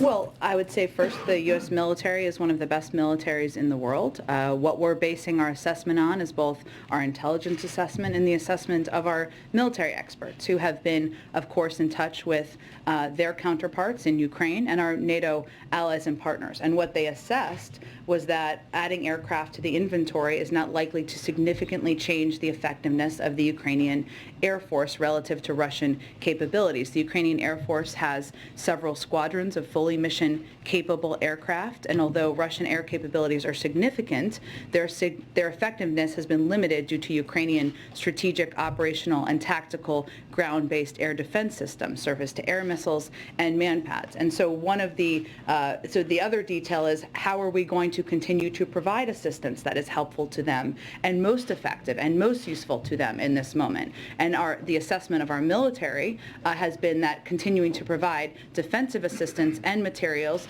in that form is what is most useful and effective at this point in time. Go ahead. Thank you, Jen. Just to follow up on the COVID aid bill, you said the conversations are going on, but if this bill has the dire consequences that you just described, where else can you go to get money for testing and treatment? Is there money in other parts of the government? I mean, if there's not going to be a standalone bill that gives you it, what are you going to do? You'd need additional supplemental assistance. And what do you think the chances of that are? It is essential we get that assistance, otherwise we will not be able to, as I just outlined, Mara, and I appreciate you asking the question again for further clarification, we will have to stop a number of components of our program that are essential to the American people. So you're saying there's no way you can get money move money around that's already been appropriated? Well, again, I think that if we had that money to move around, we would be moving it, and our assessment is that we need this additional funding in order to meet the needs of the American public. And I would also note that a lot of these programs are widely popular across the board, regardless of your political affiliation, providing antivirals, providing tests, providing free vaccines. Those are all programs that we're talking about continuing. And I just have one more question on another subject. The administration has been criticized for putting sanctions on one dictator and then going hand in hand to other dictators like Venezuela. How do you explain that? Well, I think our engagement with Maduro, who we don't recognize, as you know, as the leader of Venezuela, but who is detaining American citizens, was to bring American citizens home. That was our first priority in those engagements. There is not, so as you're all assessing, there are a range of topics that we discussed. Largely the conversation was about our approach to the Western Hemisphere. Certainly Venezuela, as you all know, is the largest producer of oil in the world. But as you're one of them in the world, sorry, thank you, Ed gave me a funny look there, I appreciate that, one of them in the world. But part of our conversation was focused about a range of issues, including encouraging them, of course, to be engaging in steps toward peace. As you may have seen, Maduro has announced his intention to be a part of the talks with the opposition in Mexico. But as you are assessing how to spend your energies in this time of a lot of news in the world, I would not focus a lot of them on conversations about the future of the United States importing oil at this point in time. Go ahead. From Venezuela. Go ahead. Question on the economy. me, the inflation numbers that we received today show consumers paying almost 8% more than a year ago, and this was before Russia's invasion of Ukraine. So how much higher does the administration expect prices to climb? Well, as you know, a large driver of these inflationary numbers from the last, these monthly numbers, were from energy prices, and we have seen the increase, happen as a result of Russia's invasion of Ukraine. So while we're looking at year over year, and there were year-over-year numbers that came out about a month ago as well, there are still predictions and projections from the Federal Reserve and outside economists about inflation moderating towards the end of the year. Obviously, they make those assessments on a regular basis. But in terms of prices going up, we do anticipate that gas prices and energy prices will go up. That is something that the President has conveyed very clearly to the American public. We also believe it will be temporary and not long-lasting. And what our focus is on now is doing everything we can to mitigate and reduce those prices and ensure there isn't a longer-term impact. So I can't make new projections for you from here other than to convey that, yes, it is accurate that the invasion by President Putin into Ukraine has impacted global inflation in the United States because of the impact it's had on energy prices, and that is a significant contributor to inflation, the inflationary numbers we saw come out today. You said this is temporary. You've noted before that inflation is going to wane or is expected to wane by the end of the year. Is that still your belief? That continues to be the projection of the Federal Reserve, of outside economists, and we really rely on them for their projections. But there is also no question that inflation may be higher for the next few months than it would have been without President Putin and Russia's further invasion into Ukraine, particularly due to higher energy prices. And obviously they will watch that, and we are watching that, but that is definitely having an impact. And just one more on this topic. The President said earlier this week that American companies, he sort of urged them not to price gouge. Are you aware of any price gouging in gasoline that's going on right now? That's something we've asked the FTC to look at. They are the appropriate body. They're an independent body, so I'd point you to them for any assessment of that. But that's something we have to continue to monitor, right? We've been monitoring it. We've asked them to monitor it. But obviously, at this point in time, when Americans are paying higher prices at the pump, this is one of the areas where we need to watch closely. Go ahead. Can I ask you about the transportation mask mandate? Sure. TSA says it was based on a CDC recommendation. I'm just wondering if you're in position to explain the rationale, the science, the logic behind continuing it in places where the community level is low. Well, I would really point you to the CDC to provide further detail, but I would note, as you know, when you get on an airplane, you travel to different places, right? You're not just static in one place, whether it's a green zone or a yellow zone or a red zone. So what they also announced is that TSA will be, that the CDC will work with government agencies to help inform a revised policy framework for when and under what circumstances masks should be required in the public transportation corridor, because it's unique, right? If we're in Washington, D.C. and we're in a green zone or a yellow zone, you can make a clear assessment. If you're moving from one zone to another and you're picking people up from one zone to another, it's a little bit different, and that requires some consultation, which is what they're going to endeavor to do between now and April 18th. Completely separate topic. France said today that the window on an Iran deal is closing. Does the U.S. share that view? Is the sense here that Iran is trying to run out the clock? Well, our view is that we are close. We have been close for some time now, and we also, for the last several weeks, as we've been talking about. We also all know from having been through these negotiations before that the end of negotiations is always when the difficult and challenging parts of the conversation typically take place. So I wouldn't make that assessment or echo that from here. We are continuing to have these diplomatic talks. It is in all of our interests to stay at the negotiating table, and that's what our plan is to do from here. Go ahead. Jeff, you said earlier to one of my colleagues that nothing that Russia has done so far in terms of this invasion has gone unanswered when you were being asked about bio and chemical weapons. Obviously, none of what we have done to answer Russia has steered them from continuing this invasion. So why not consider some alternate strategy to communicate to Russia the consequence if they are to do a bio or chemical weapon strike inside Ukraine? Like what? I'm asking you, in other words, why not communicate? You won't say if it's a red line, right? Because you won't say that it's not our intention right now. So let me start there. Is there any red line for Russia that the U.S. would have some involvement where the military entered in Ukraine?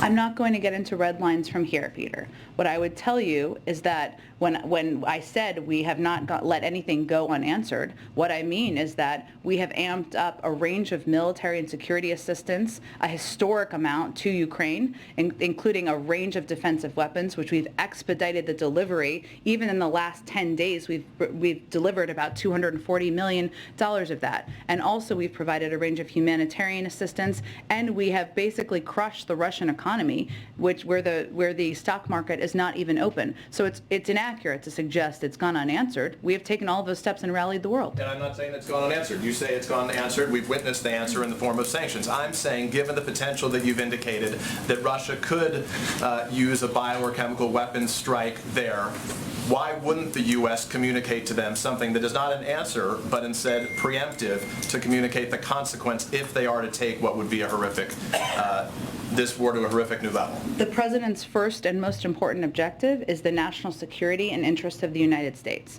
and being clear and direct with the American people. He has been clear and direct with the American people. He is not intending to send U.S. troops to fight in Ukraine against Russia, to start another war, that would be an escalatory step that would not be in our national security interests and not in the interests of NATO. What we have conveyed is Russia's capabilities, their capacities, and their pattern of using chemical and biological weapons. And so what does he say then? That's the message to the American people. His responsibility to them, of course, is before any other. What does he say to Vladimir Putin if those at the head of the Russian government are considering that? What do you say to them watching right now?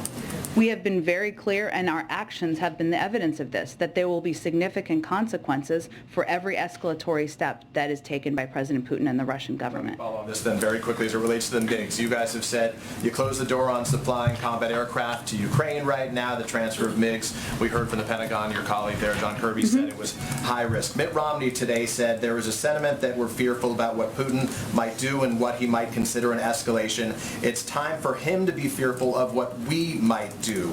Why is it not a risk, a higher risk, to wait? To wait to what? We're not supplying, to not act in providing MiGs to the Ukrainian country. We said that's a high risk. Why is that a higher risk than not providing them? We're already witnessing civilians die as we speak. Well, I would say what our assessment is based on is how to prevent a world war here, Peter, which is a significant weight that the intelligence community, the Defense Department, and the President of the United States weighs at every moment in time. And they weigh, and I would note that that there was also, I thought, a very interesting comment that was made that is important, I think, for people to understand how we look at this, which is that there's an escalation ladder, right? And there's a difference between an anti-tank weapon, a shoulder-fired missile, an aircraft, and a fighter jet that could cross a border and actually conduct operations on Russian soil. So how we assess things is what kind of assistance can we provide that will be the most impactful, if humanly most impactful, in protecting, defending, providing assistance to the Ukrainian people as they are fighting courageously and boldly. We are also trying to prevent ourselves from taking steps that would be further escalatory. I don't think we have held back in any capacity in providing assistance, having the backs of the Ukrainians, but we are not going to do things that we think are not in the interest of the United States or our NATO allies, and that is where the bar is for us. Go ahead. Thank you, Jen. We just heard you say again that you think inflation is going to be temporary. We've heard you say that it was going to be temporary since last spring. So how long do you guys think temporary is? Well, again, Peter, I think what we do is we rely on the assessments of the Federal Reserve and of outside economic analysts who give an assessment of how long it will last. The expectations and their assessment at this point continues to be that it will moderate by the end of the year. There's also no question that when a foreign dictator invades a foreign country, and when that foreign dictator is the head of a country that is the third largest supplier of oil in the world, that is going to have an impact, and it is. And so to that point, inflation goes up today. The president's statement blames the Putin price hike. Are you guys just going to start blaming Putin for everything until the midterms? Well, we've seen the price of gas go up at least 75 cents since President Putin lined up troops on the border of Ukraine. And last month, the statement didn't mention the Putin price hike. It mentioned inflation because of the pandemic. Why is that? Well, Peter, last 2 years, there was a global pandemic. Everyone whose global economists have all agreed that that has been the biggest contributor to date of inflation because of the impact on the supply chain. Obviously, global events impact the global economy, as well as global inflation. And the price hikes as a result that have escalated over the course of time of President Putin's further invasion of the impact on the global oil markets are, of course, having an impact. President Biden has hosted electric vehicle stakeholders here at the White House. Would he host oil and gas producers, the people who are the most affected by the Putin price hike? Well, the oil and gas, I have nothing to preview or predict for you in terms of him hosting oil company executives. Is he open to that? I don't have anything planned on the schedule for that front, but I will tell you that the president has been clear that he believes they have the tools they need, 9,000 unused permits. They have the capacity they need to go get more oil here in the United States, and he'd encourage them to do that. Go ahead. Just one more about electric vehicles. You guys are pushing electric vehicles today. This is a president who always talks about the power of our example. Mm-hmm. Does he own an electric vehicle? Presidents of the United States don't do a lot of driving. He's posted videos where he's revving the engine of his Corvette in Wilmington. He owns cars. And he also has driven electric vehicles as president, as to give a model to the rest of the country. Does he own one? I think the president's record on this is clear, Peter. Presidents of the United States, current and when they are no longer, typically are not doing a lot of driving. Go ahead. The Vice President expressed support for a war crimes investigation into Russia. Why at this point isn't the United States comfortable just directly labeling the bombing of a maternity hospital as a war crime? Well, first let me say, the bombing of a maternity hospital is horrific. It's barbaric. I don't think anybody who saw that could not have been emotionally deeply impacted. There's a legal review process that the United States undergoes to make considerations of labeling something as a war crime. That is the ongoing process that we're pursuing at this point in time. It's ongoing. Obviously, if Russia is intentionally targeting civilians, that would be a war crime, but we need to go through the legal assessment and review in order to make a formal conclusion.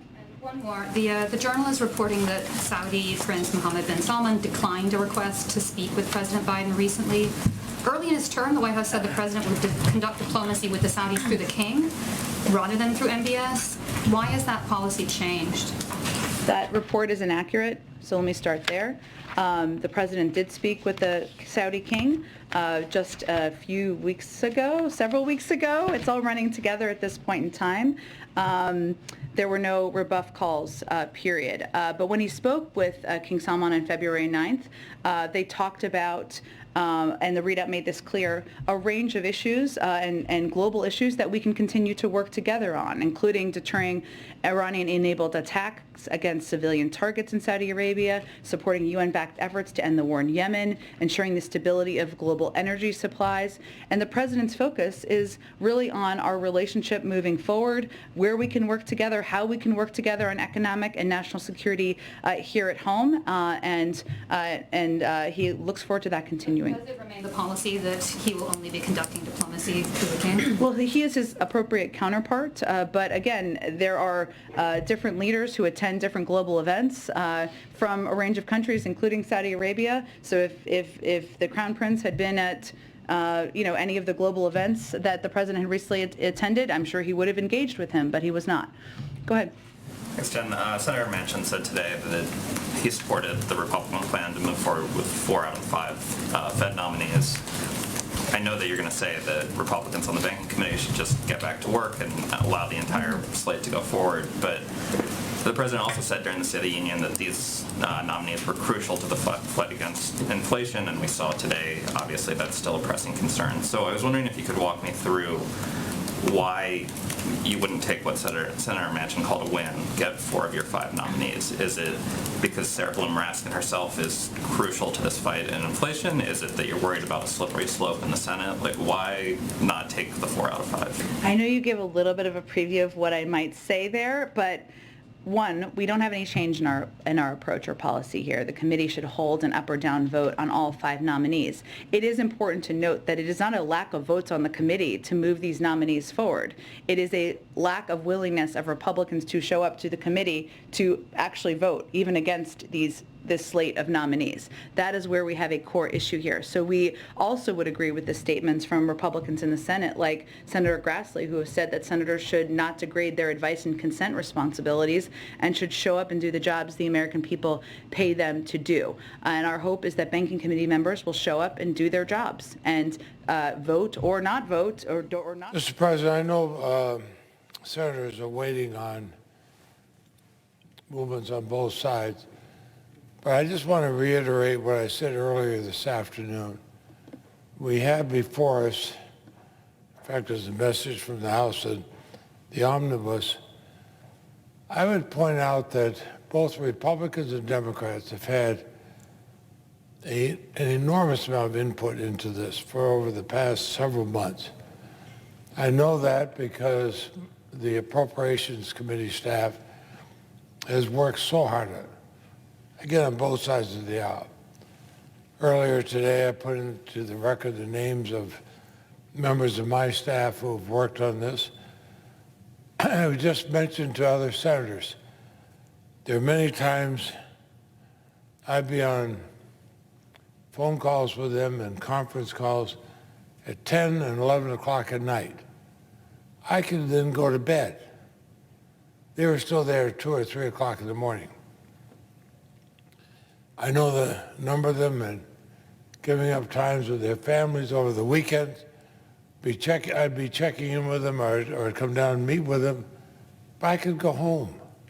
They kept on working. I think we have to understand that if it was not for such dedicated staff members, this Senate could not exist. We have complex matters before us. But in a way, what we have here is a simple matter. Everybody has had input into it. As chairman of the Senate Appropriations Committee, I've tried to make it open to everybody. The vice chairman, Senator Shelby, a close friend of mine, has done the same on his side. People have heard. Now comes the time when we have to vote. The government runs out of money at midnight tomorrow. Look what faces our country. We, as the leading democracy in the world, are trying to stand up to Ukraine. I applaud Senator Biden. He and I sometimes joke when I came here, I was accused of, because I was 34 years old, presiding officer can understand this feeling. I was accused by a very senior senator of being too young to be in the United States Senate. Fortunately, I was not the youngest. The youngest was Senator Joseph Biden of Delaware. And we formed a bond over that, and we worked together on so many things. I watched him on the Foreign Relations Committee. I watched him in Judiciary. And I watched him as vice president and now as president. I've seen him tirelessly, quietly, a lot of it not in the full light of the press, but just doing what he has to do, calling leaders who respect him around the world, forming a coalition in Ukraine, and to say, here's how we'll stand up against Russia. I know so many of the Russian people who are good people, but being led by a person who has demonstrated activities which makes him a war criminal. What has happened when mothers, fathers, and their children are machine gunned to death on the streets of the city they grew up in by Russian invaders. This is a war crime when Vladimir Putin sends them there. And in this omnibus, we have support for the Ukrainian people. Let's stand up. Let's deliver the support. Let's do what we should do. Let the Senate be the conscience of the nation. Let's not have a dozen or more amendments that are designed more for, here's how I can get on 30 seconds on the news or in a Twitter account or somewhere. Let's do what's best for this country. And let's do what's best for the people in Ukraine. Look at the lies. Look at the lies that have come out of Russia. I don't say it lightly after 48 years here to call the leader of our country a war criminal. But Vladimir Putin has been a war criminal. He's been a war criminal in having people go in and do the horrible crimes, blowing up maternity hospitals while women are giving birth, killing children, bombing schools, destroying families, innocent civilians. For what?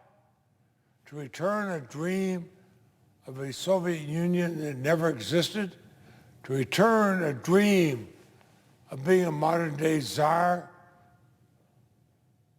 when that's not something you really want to be? No. Mr. President, and let us as senators, Republicans and Democrats, stand up and say, okay, we're going to do our job. We're going to vote for legislation. We're going to vote for appropriations that helps the President of the United States stand up and help the people in Ukraine. We all know what we're going to do. We all know what the stakes are. We all know what's here. Let's stop the press releases. Let's stop the grandstanding. Let's stand up and vote. Vote yes or vote no. Don't stand behind something where you say, well, I might be judged this way, or I might be judged that way in a vote. Just as the presiding officer has cast tough votes, we all do. I voted 17,000 times on this floor. I was proud to do it. Was I right in every single vote? I'm sure I could go back over those and say, what was I thinking? But I tried to do what was best. We know what's best now. Fund our government. Pay for our young people. Pay for our schools. Pay for our nutrition. Pay for feeding Americans, but also pay for helping Ukrainians who are standing up against a war criminal. We all proudly say we stand for democracy and the ideals of democracy. Let's do it. People of Ukraine are. When I think of the malignant, lying, terrorist things that come from Russia against the proud people of Ukraine, I think of the Putin group calling President Zelensky a Nazi. He's Jewish and proud of it. He couldn't be further away from being a Nazi. He's a man who could have fled his country, as so many of these others have. He stayed there to protect his country, to stand with his country. Shouldn't we stand with him too? I think we should. So I'd urge my Senate colleagues, come in here. You go home and talk about how I voted for this, I voted for that. Well, come and vote. Come and vote. Let's get this bill passed. Mr. President, I'll probably say more as we go forward in this. I know there are other senators, like the distinguished senior senator of Michigan who's about to speak. And I will yield the floor on this, but I've been here and had to vote over and over. As I said, I voted 17,000 times. I think there's only one person in history who's voted more than that. These haven't all been easy votes. I've had to wrestle with my conscience in them. But I go back to one of the first critical votes I cast. as the newest, as the most junior member of the Senate, 34-year-old member of the Senate, a junior most member of the Armed Services Committee, and we were asked to vote to continue the war in Vietnam. I campaigned against the war in Vietnam, and ironically enough, at that time, the majority in Vermont supported the war. I did not. In my own conscience, I did not. And so we had 5 votes in committee to continue it. Each time, the vote to continue it failed by 1 vote. I was the newest and youngest member of that committee, and I voted no. I became the only Vermonter ever to vote to end the war in Vietnam. And I was told that would end my Senate career. I was done.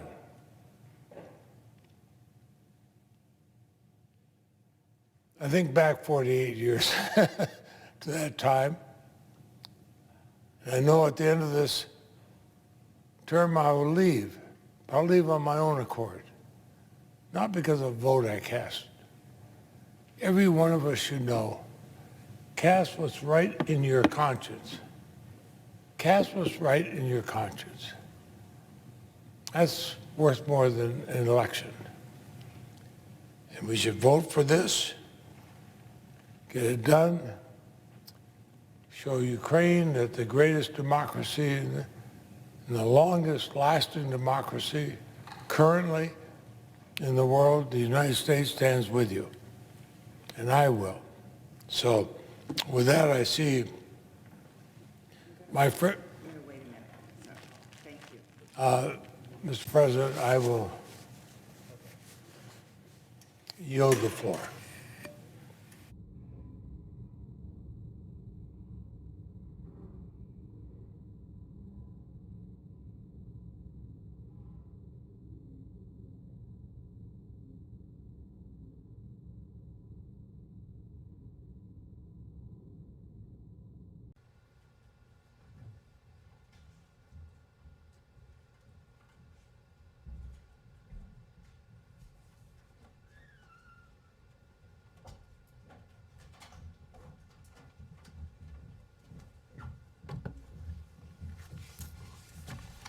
Good afternoon. Hello, hello. Okay, a couple elements at the top, and then we'll take your questions. The Russian government's unprovoked, unjustified, and brutal invasion of Ukraine continues to dominate the attention of the world. It was in this context that Secretary Blinken traveled to Europe, where he worked in service over the past few days of 2 primary objectives. First, to ensure that we continue to do everything we possibly can to support Ukraine, its people, and its territorial integrity in every way we can. He stood with his Ukrainian counterpart on Ukrainian soil and reaffirmed that support. And we spoke to our humanitarian assistance for Ukrainians in Ukraine and for the more than 2 million Ukrainians who have been forced to flee their homes because of this Kremlin aggression. Second, to ensure that we are sending a clear signal to Moscow that it will continue to pay a steep price and that our commitment to the defense of our allies is ironclad. It is clear that the transatlantic partnership is united in strengthening our security assistance to Ukraine, united in increasing our assistance to the people of Ukraine, and united in our efforts to impose costs on the Kremlin for waging this ongoing war of choice. Putin's military plan to quickly capture Ukraine, it is clear now, has failed. So he's now turning to a strategy of laying waste to population centers to try to break the will of the people of Ukraine, something he will not be able to do. Just yesterday, we saw reports of Russian airstrikes.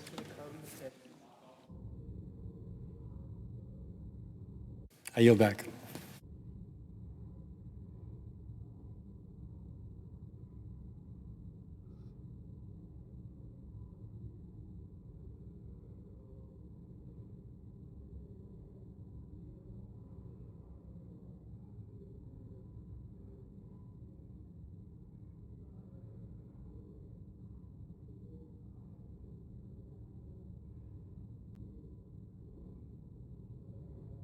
without access to food and medicine. Putin's relentless bombardment, including of civilians trying to flee for their lives, prevents people from safely escaping the inhumane conditions that the Kremlin has created. We continue to call on the Russian government to allow civilians to safely depart the cities and towns of Ukraine that are besieged by Russian forces. Russia's brutality will make effective long-term control of Ukraine impossible. The Ukrainian people have made clear that they won't stand for it. Putin can take a town, he can capture a city, but it is already clear that he will fail in his effort to take the country of Ukraine and its people.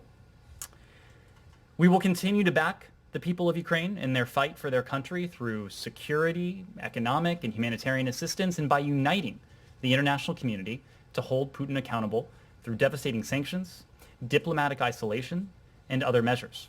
As Vice President Harris noted today, the United States Congress has committed $13.6 billion in humanitarian aid and security assistance to support Ukraine and its people. We've imposed massive consequences on Putin and his cronies for their aggression. The severity of these unprecedented measures is already having a dramatic impact. The ruble has gone through the floor. It is close to worthless, literally worth less than a penny. Russia's credit rating is at junk status. Its stock market remains closed, and we've seen more than 300 companies halt or exit their operations in the Russian market. Putin could choose to cut his losses, extricate himself from this strategic morass by seeking to negotiate in good faith a diplomatic agreement with Ukraine. President Zelensky, for his part, has expressed interest in that, and we have told the Ukrainian government in no uncertain terms that we stand ready to support any diplomacy it wishes to pursue. But, as we've always said, we will not push them into concessions. Instead, the Kremlin continues to spread outright lies, such as the allegation that the United States and Ukraine are conducting chemical and biological weapons activities in Ukraine, and their baseless claim that bombing a maternity hospital is, quote-unquote. I ask unanimous consent that it be in order to call up the following amendments to the motion to concur with an amendment: Lee, 4989, Braun, 4990, Kennedy, 4983, that they be the only remaining amendments in order to the House message on H.R. 2471, that at 8:30 today the Senate vote in relation to the amendments in the order listed, that upon disposition of the amendments, the motion to refer and the motion to concur with an amendment be withdrawn, and the Senate vote on the motion to concur in the House amendment to the Senate amendment to H.R. 2471, and with 60 affirmative votes required for adoption of Kennedy 4983, and the motion to concur with 2 minutes for debate equally divided between each vote, and all votes after the first vote be 10 minutes. And finally, that the motion to concur is... I yield back.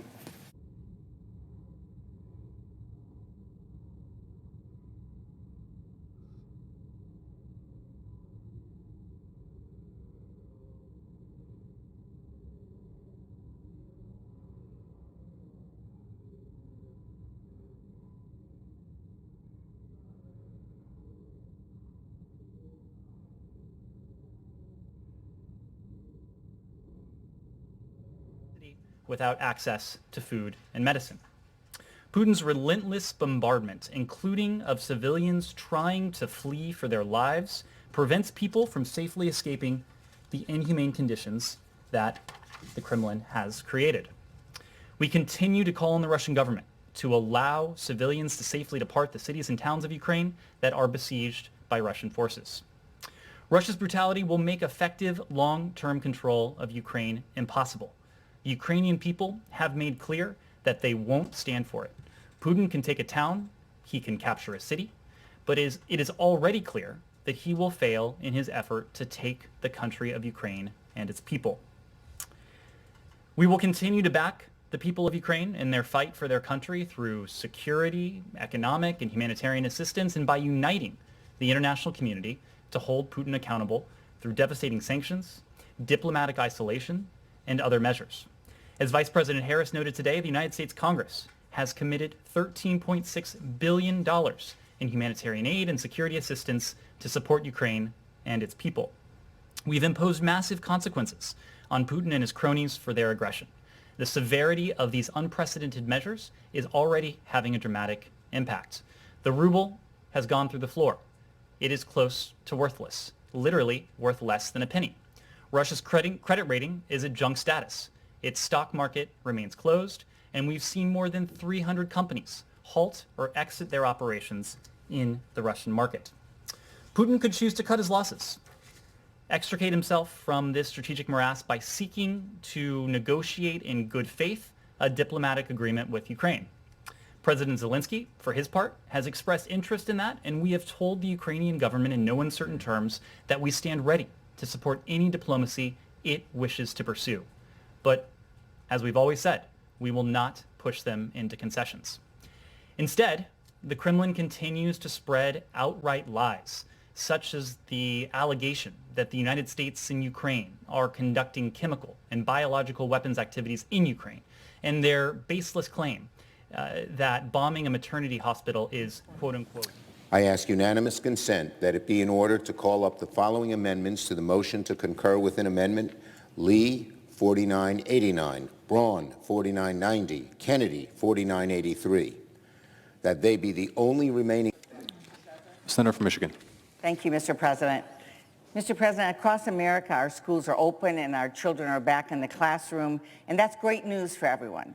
Unfortunately, providing our children healthy food has been a real challenge for schools, thanks to supply chain challenges that are happening in many places, in every state. This chart shows the supply chain disruptions across the country, with the red being almost 100% of the schools having supply chain challenges and disruptions. Over 90% of the schools in the majority of the country are having challenges just buying the food they need for the children. That's why during the pandemic, Congress made sure schools and meal providers had flexibility to continue to feed hungry children. 90% of our schools from rural Alaska to downtown Louisville are still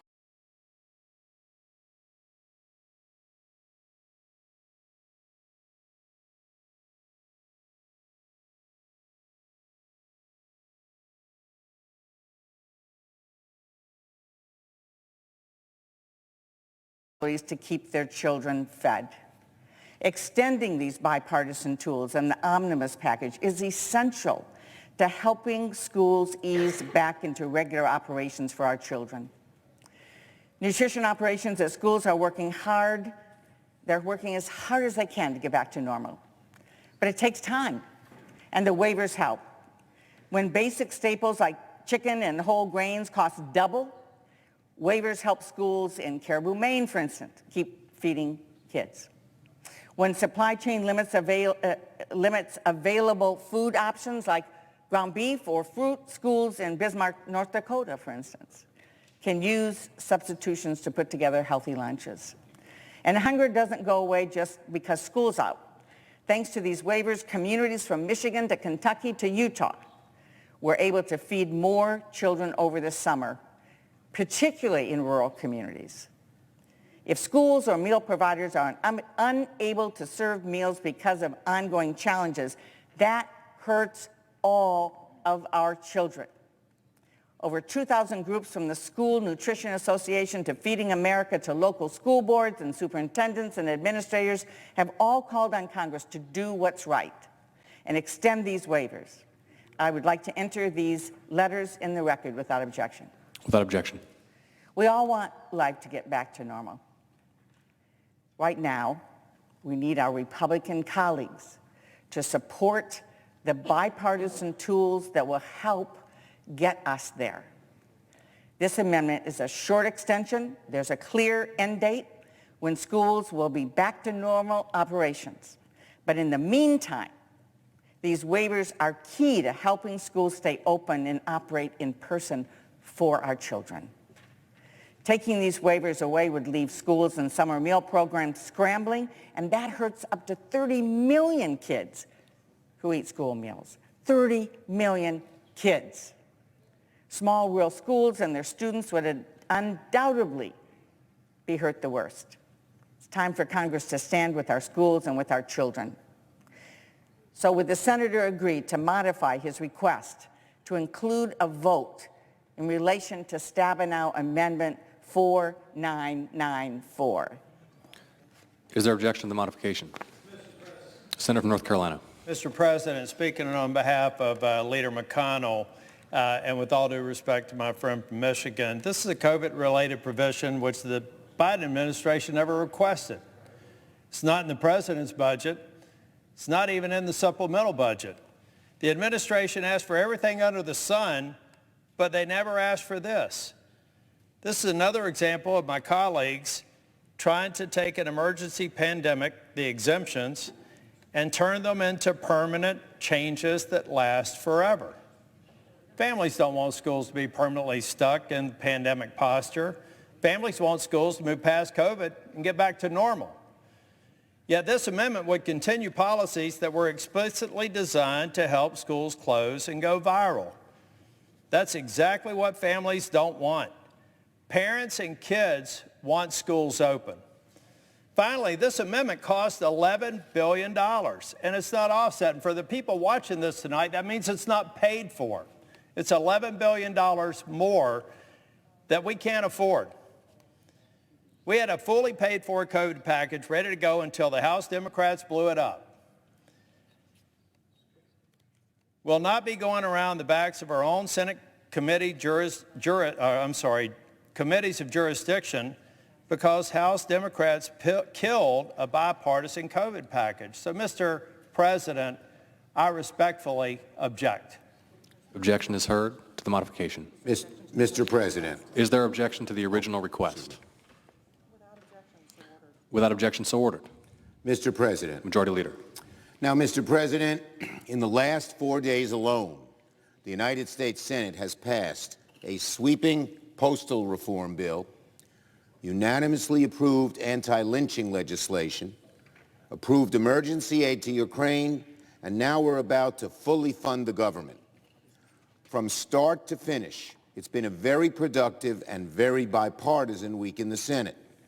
If we could boil down this week to 3 words in the Senate, they would be productive, bipartisan, successful. In a few moments, the Senate will pass the strongest, boldest, and most significant government funding package we've seen in a long time. This bipartisan funding package is a significant and far-reaching win for the American people. And I'm glad the Senate moved as quickly today as I hoped we would. To my colleagues on both sides of the aisle, I say bravo, a job well done. We're keeping our promise to support Ukraine as they fight for their lives against the evil Vladimir Putin. With nearly $14 billion in emergency aid, Congress will approve more than double what the administration originally requested. We took the President's original request for Ukrainian aid, examined it, and added to it. And every last penny of the money will be well spent. We're giving the Ukrainians billions for food, medicine, shelter, and support for the over 2 million refugees who have had to leave Ukraine, as well as funding for weapons transfers like Javelins and Stingers. We're going to reassure and strengthen NATO and add teeth to our defenses against Russia's malicious cyber warfare. We promised the Ukrainian people they would not go at it alone in their fight against Putin. And once we pass this funding in a short while, we will keep that promise. On the domestic front, this funding bill is awash with good news for our country. We're about to give our troops a pay raise. We're increasing funding for our schools and Head Start programs and Pell Grants. We're reviving at last the Violence Against Women Act. We're kickstarting the President's Cancer Moonshot. And with this package, we will unlock billions upon billions to fully fund the bipartisan infrastructure law. Of course, we didn't get everything we hoped for. In the weeks ahead, we absolutely must work to secure more COVID money. COVID funding is about being prepared. By funding vaccines and therapeutics and testing, we'll be ready for the next variant and stand a better chance of keeping schools open and preserving normality in our daily lives. We're going to keep working on this. It's too important to ignore. Now, as we reach the finish line, I want to sincerely thank Chairman Leahy and Ranking Member Shelby. What a fitting and worthy accomplishment as they near the end of their tenures in office. I've always said, from my first day as Majority Leader, that Democrats would be willing to work in a bipartisan way to get things done whenever we could. Once the omnibus passes, the Senate will have sealed the deal on 3 major bipartisan accomplishments this week alone. Of course, when we're unable to find common ground, Democrats will hold firm in defense of our values and be willing to work alone if needed. But this week, bipartisanship has propelled us over the finish line. It's not been easy to put this package together, but we're moments away from getting it done, and I thank my colleagues from both sides of the aisle. I yield the floor. Senator from Indiana. The Majority Leader referred to what we're doing this evening as awash with good news. Well, it's also awash with earmarks. They have not been around for over 10 years, and we're bringing them back. I'm going to call up an amendment here in a bit that's going to talk about what to do about them. But I think you need to have a backdrop of what we're doing here this evening. I'm on the Budget Committee, and I don't think we did a budget resolution, and I don't think we've done a budget for over 10 years. This is the biggest business in the world that now is spending close to $5 trillion, only 1.5 of it that's even subject to review, because the one ingenious thing that we've done here, if you believe in big government, is put it all on autopilot, on mandatory spending. That's what drives the government currently, and that means that the Budget Committee is a useless appendage because we don't use it anymore. I got here a little over 3 years ago. We were $18 trillion in debt. Now we're over $30 trillion in debt, and everyone seems to shrug their shoulders. That's not a good business plan for Americans to be borrowing money, even if it has good stuff in it, when it's for consumption. It'll only end up in a hard reconciliation down the road. Now let's talk about earmarks. It's kind of a gateway drug to more spending. 367 pages of earmarks.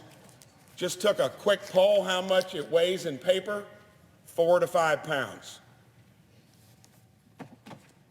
Haven't had them for over 10 years. Now they're back. In the House, they said they're okay with it. In the Senate, the other side of the aisle said they're okay with it. We said we're not okay with it in our Republican conference, but any senator can do it anyway.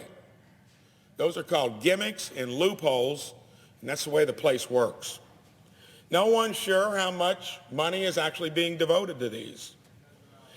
It's a wasteful tool that was away for a long time, and it's on top of a budget that was never done, and what we're doing this evening was supposed to have been done by September 30th of last year. Too many people depend on this place to have a system that's run by the seat of its pants. You bring the earmarks back, well, there's supposed to be a few rules to go with them. You're supposed to make them public 2 days before you actually have to vote on them. Well, that didn't happen. The text was released at 1:30 a.m. yesterday. 2,700 pages. The House passed it only after 20 hours of review. That's at the rate of about having to come up with finding out $1 billion a minute of what's in it. Members are supposed to have a financial disclosure attached to any earmark. That hasn't happened either. Just one of those simple details that seem to never get attended to in this place. Let's look at a few of the doozies. One earmark spends $500,000 to promote health equity in Yonkers, in New York. One spends $1.6 million for university research into equitable shellfish aquaculture. I don't know what that is, but it's in Rhode Island. One earmark spends $300,000 on the Alliance for Gun Responsibility Foundation, a left-wing lobbying group that claims that the Second Amendment has a history of being used as a tool of white supremacy. 3 samples of hundreds and hundreds of earmarks. It's not what the American public deserve. They expect more out of us. Should be a merit-based system on what we spend here. It should be going through regular order on the budget committee I'm on, where you bring people in to testify, do you actually need more money? What you did spend the year before, was it spent well? That's the way all other places in this country do it, because it's the only thing that works. Here, the system has been so degraded, this is what we end up with. I'll end with this. Most of my colleagues here, I think, view this place as a growth business, but a growth business is based on a few things. You generally make a profit. That's not what this is about, but you'd balance your budget. You do things that make sense year after year, and when you're spending money that constitutes almost 20% of our GDP, you think you'd put more into it than dropping 2,700 pages in our lap and thinking that you can get through it. And for those that want more of this for the sake of the institution, you ought to be concerned about what it's going to look like down the road when we add another $1.5 trillion in debt to our current $30 trillion, and there's no end in sight. A lot of stories have been written throughout history where that ends up, and it's in the ditch. The Medicare Trust Fund is completely exhausted in about 4.5 years. 18% benefit cuts when that happens. Actuarially, we've known the Social Security Fund is going to go broke in about 10 or 11 years. What will we do? We'll probably wait until the year before it happens, not make any other reforms, and then borrow the money to backfill it and put more and more obligation on our kids and our grandkids. I'm going to call up my amendment in a bit. I'll yield the floor at this time.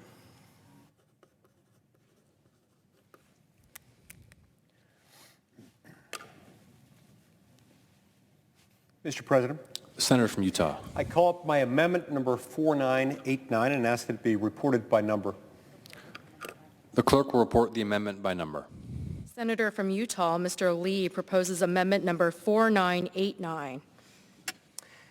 Mr. President, a few short months ago, President Biden issued a series of executive orders. These executive orders issued by the Biden administration imposed some pretty sweeping mandates on the American people, mandates insisting that covered persons, including for our purposes today, military employees, federal workers, employees of businesses with government contracts with the federal government, and medical professionals who contract with CMS, basically anyone involved with the provision of services through Medicare or Medicaid, must get the COVID-19 vaccine on condition of termination. The way these mandates worked is particularly nasty, especially if they work for one of the private companies, as is the case with the CMS and independent contractor mandates. If they don't fire all their workers who don't get vaccinated, then they basically are rendered out of business. Yeah, the federal government was going to just impose these crippling costs that no corporation could afford to carry. They knew that this was creating a big issue and that this would force people into getting vaccinated. Here's the problem with that, Mr. President. Now, I want to be clear. I've been vaccinated. My family's been vaccinated. I believe the vaccines have made things safer and healthier for hundreds of millions of people. I also believe that, like any medical procedure, it's not without risk, particularly to some people who might have extreme sensitivities, who might have an idiosyncratic response to the vaccine. And so it's not right to force this on everyone and to render those who refuse to get it not only unemployed, but unemployable. I've received communications from countless people. For example, military professionals, military officers and enlisted personnel who have worked for the U.S. military for nearly 2 decades, who are actually coming up on retirement, who are saying that for one reason or another they don't want to get the vaccine. Sometimes it's religious, other times it's based on a history of poor reactions to other vaccines or a prior medical condition that they believe would cause them to respond poorly, or based on natural immunity. They don't want to get the vaccine, and they're being told that in the case of military personnel, if they don't get it, then they will not receive an honorable discharge. This could render them not only unemployed, but unemployable. And that's the case for many, many others subject to these overreaching mandates. Look, Mr. President, if we decided as a country that this was good policy, then good policy, like all good policy, should be embodied in law. In my copy of the Constitution, in the very first clause of the very first section of the very first article, says all legislative powers herein granted shall be vested in a Congress of the United States, which shall consist of a Senate and a House of Representatives. Article 1, Section 7 makes the point even clearer. It says in order to pass a law within the federal system and have it be a federal law, it has to be proposed in one body or the other, but it has to be the same legislation passed by both houses prior to its presentment to the President for signature, veto, or acquiescence. In this case, we've had none of those things. No, instead, you've had unilateral executive action taken by the President and those working within his administration. In the process, they've bypassed the thing that this set of mandates is largely unnecessary, dramatically overreaching, not within the executive power granted to the executive branch of government by the United States Congress, and is fundamentally immoral in addition to being wildly and increasingly unpopular. You see, the little secret is people don't like the government doing things that are immoral. And all of us understand that you don't render someone unemployed, unable to put bread on the table for their children, simply because they won't bow to presidential medical orthodoxy. That's not right, that's not American, it's not constitutional. But more than anything, it's not moral.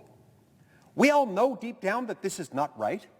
This is not something any of us would want to do. Not one of us would want to show up and tell our own employees, you know, if you don't do what I say with regard to a medical procedure, you may not want, and as to which you might have legitimate, sincere religious objections, or that might be unnecessary because you've got natural immunity.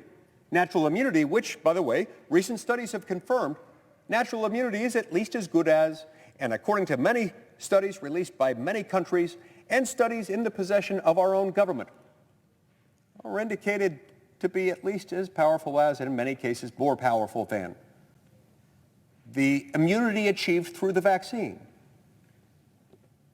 None of us would do that to a friend, a neighbor, our own employee, because we know it would be wrong, it would be mean, it would be unkind. You can't atone for the unkindness and the immorality in that by claiming it's okay because it's through the government, especially not when the President of the United States is flouting, circumventing the Constitution of the United States. We have a chance to make this right.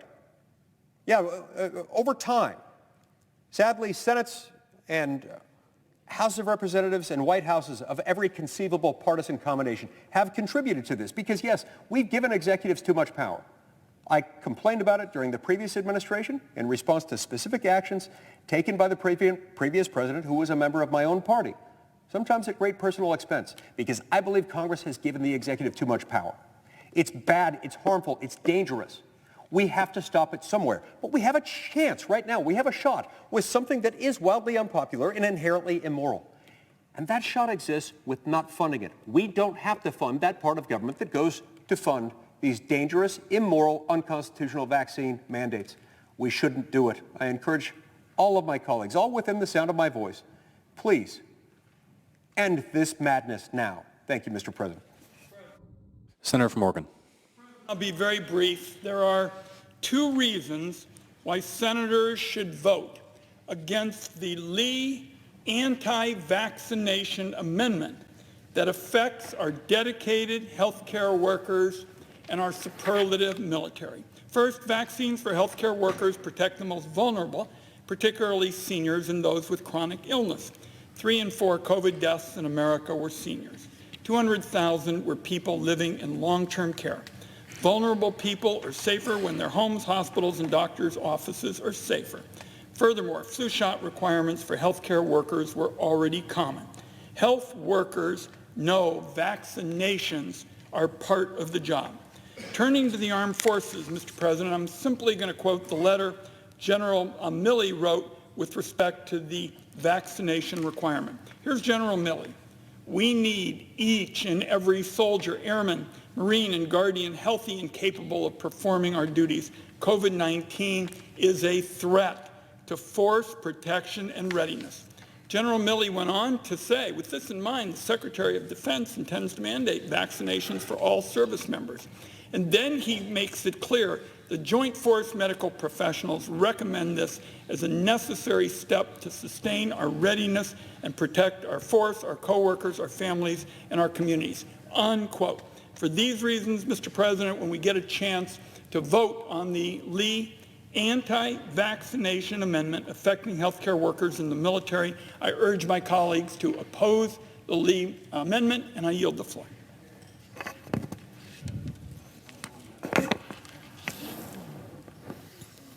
Mr. President. Senator from Louisiana. I'm rising to support the amendment that my colleague, Senator John Kennedy, will introduce. So I speak before he introduces, but speak in support thereof. Senator Kennedy is going to introduce an amendment that would grant some disaster relief to several regions of the country, but I speak on behalf of those in Southwest Louisiana. A picture tells 1,000 words. If you recall that in 3 years ago that Hurricane Laura hit Southwest Louisiana. 2 weeks later, almost on the exact same track, Hurricane Delta followed up, destroying that which had not already been destroyed by Hurricane Laura. The devastation of these storms was dramatic. Now, I thank the American people. There has been aid that has been given by fellow Americans to these communities, but it's been less than that is required. And flying over, the picture tells 1,000 words. There's still blue tarps on top of roofs years after the storm has hit. And for those who are unfamiliar with it, blue tarps are when the roof has been destroyed, you place the tarp so that hopefully it provides protection that shingles otherwise would. When you're on the ground and you go through the neighborhood, there are homes that are blighted, boarded up, and as they have been boarded up, criminals have come in and businesses have closed. This particularly affects lower income communities. Those who have more resources, they're recovering. But those folks who need a little extra help, they are not. And so as we think about the aid that my fellow Americans are asked to give to their fellow Americans, I just will give some statistics. Hurricane Laura cost $19 billion in damages, Delta another $3 billion. And Ida, of course, not only hit West Louisiana, but caused $75 billion in damages from Louisiana to New York. There's a lot that's happened. I ask for additional support, as outlined in my colleague John Kennedy's amendment, to finish the recovery for these folks who have endured so much. I humbly ask my colleagues to support the amendment, and with that, I yield the floor. Senator from Alabama. Mr. President, I rise tonight to urge my colleagues to support the omnibus appropriation bill before us. The bill, Mr. President, represents a massive bipartisan effort that rests upon a framework that preserves all legacy riders, rejects poison pill policy provisions from both sides, and achieves dollar-for-dollar funding parity for defense and non-defense increases. As political compromise has become more and more difficult here, great credit, I believe, belongs to Chairman Leahy for making the tough choices that needed to be made and show leadership to reach this agreement tonight. The senior senator from Vermont, who also serves this body as the President Pro Tem, has accomplished many things in his long and his distinguished career. Each and every one of these accomplishments were made possible by his unparalleled ability to get things done, Mr. President, and this bill needed to get done. Mr. President, because the international security situation demands a greater emphasis on and investment in our national defense, this omnibus bill provides $782 billion for the Department of Defense and for other defense functions, $4 billion more than the level authorized by the National Defense Authorization Act, $30 billion more than the President Biden's budget request, and nearly $42 billion more than 2021. The bill, Mr. President, also provides an 11% increase over fiscal year 21 for the Department of Homeland Security, including $6.5 billion for much-needed investments in border security resources and a 7% increase for ICE operations. Critically, Mr. President, the package restores $2 billion in funding for wall construction on the southwest border. The bill also cuts nearly $65 billion in wasteful non-defense spending proposed in the Biden administration's budget, a nearly 10% decrease from the request level. Finally, the package, Mr. President, also provides critical emergency assistance to our military, to the Ukraine and our European allies without reducing base defense spending by a single dollar. Mr. President, is an omnibus appropriations bill ideal? I'll tell you tonight, the answer is no, it's not. But at this critical time and at this late date, it's necessary. My hope is, Mr. President, that we can pass this bill and use the same framework that made this bill possible as we begin the 23 appropriations process. Mr. President, I have no illusions that it will once again be it will not be a difficult process. It will be. I know that our chairman can get it done, and I look forward to continuing to work with Senator Leahy on the appropriations staff and with him one last time for both of us. Mr. President, before I complete my remarks, I would like to also recognize the incredible, and it is incredible, effort put forward by the staff members of both the Senate and House Appropriations Committees, as well as the staff of the respective leaders' offices. Without them, we couldn't be where we are tonight. We asked them to do the impossible, and they delivered, as they always do. And on behalf of the entire Senate, I want to thank them very, very much.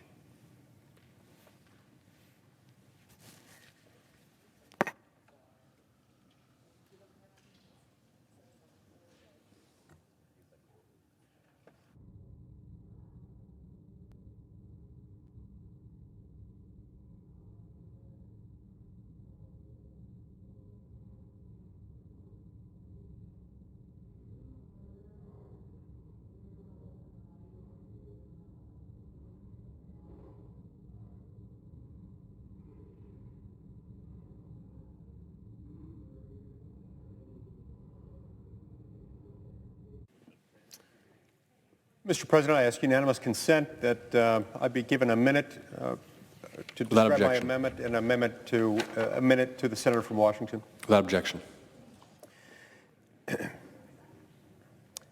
Mr. President, it's unkind for us to tell Americans, just moms and dads, ordinary people trying to live their lives, put food on the table, that they can't put food on the table and that they're going to be rendered unemployed and unemployable unless they defer to presidential medical orthodoxy.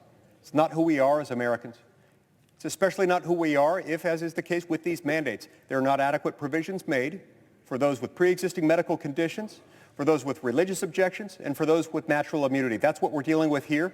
It's illegal, it's immoral, it's unkind, and we should not fund its enforcement. I plead with my colleagues to support my amendment to defund the enforcement of these mandates. Mr. President. Senator from Washington. Mr. President, we've had this debate before many, many times. Vaccines are safe, they're effective, and they are life-saving. Because of our ability to get safe and effective vaccines out to Americans, nearly 100% of our schools are open again. More than 90% of people in communities with low or medium levels of COVID, and people are finally getting back to a sense of normal in their everyday lives. Vaccines have helped to make that happen. Yeah, here we are once again. It's hard to believe this isn't the first or even the second time a few Senate Republicans have decided they want to risk a damaging government shutdown in order to oppose steps that save lives. But I hope for the sake of the people of this country, it's the last time this happens. There are problems real families want us to solve.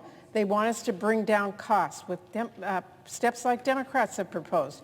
They want us to stand up for democracy and the people of Ukraine who are facing a war and a humanitarian crisis. They want us to learn from this pandemic so we're better prepared for whatever is next. I'm going to focus on finding steps that we can actually take to help families. And I believe that is what most of us want to do.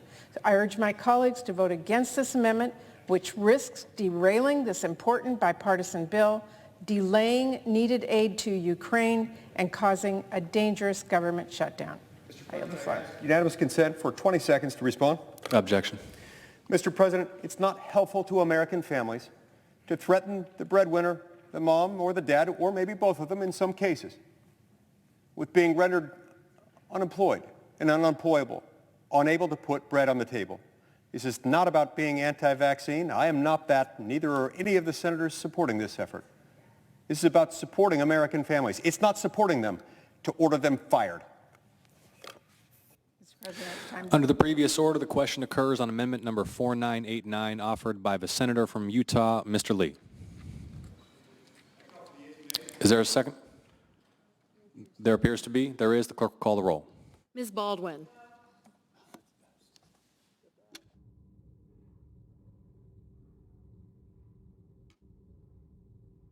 Mr. Barrasso. Mr. Bennett. Mrs. Blackburn. Mr. Blumenthal.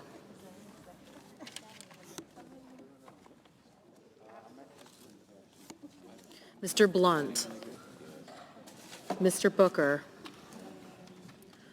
Mr. Bozeman. Mr. Braun.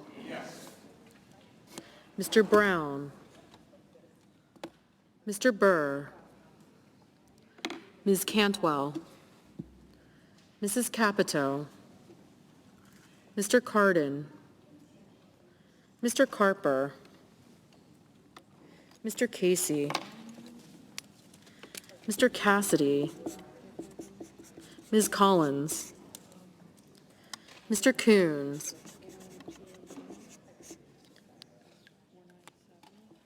Mr. Cornyn.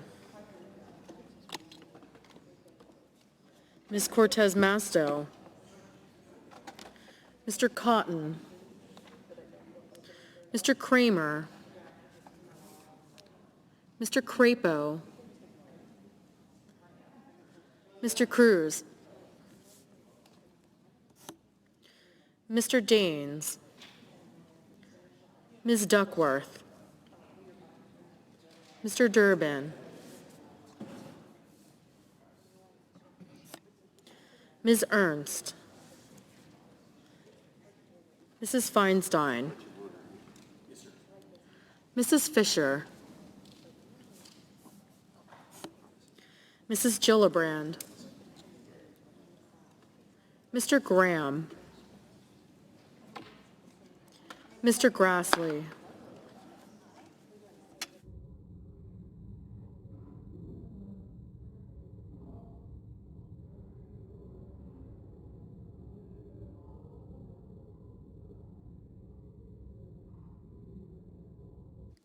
Mr. Haggerty.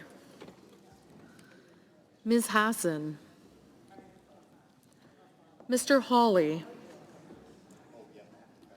Mr. Heinrich, Mr. Hickenlooper, Ms. Hirono, Mr. Hoven, Mrs.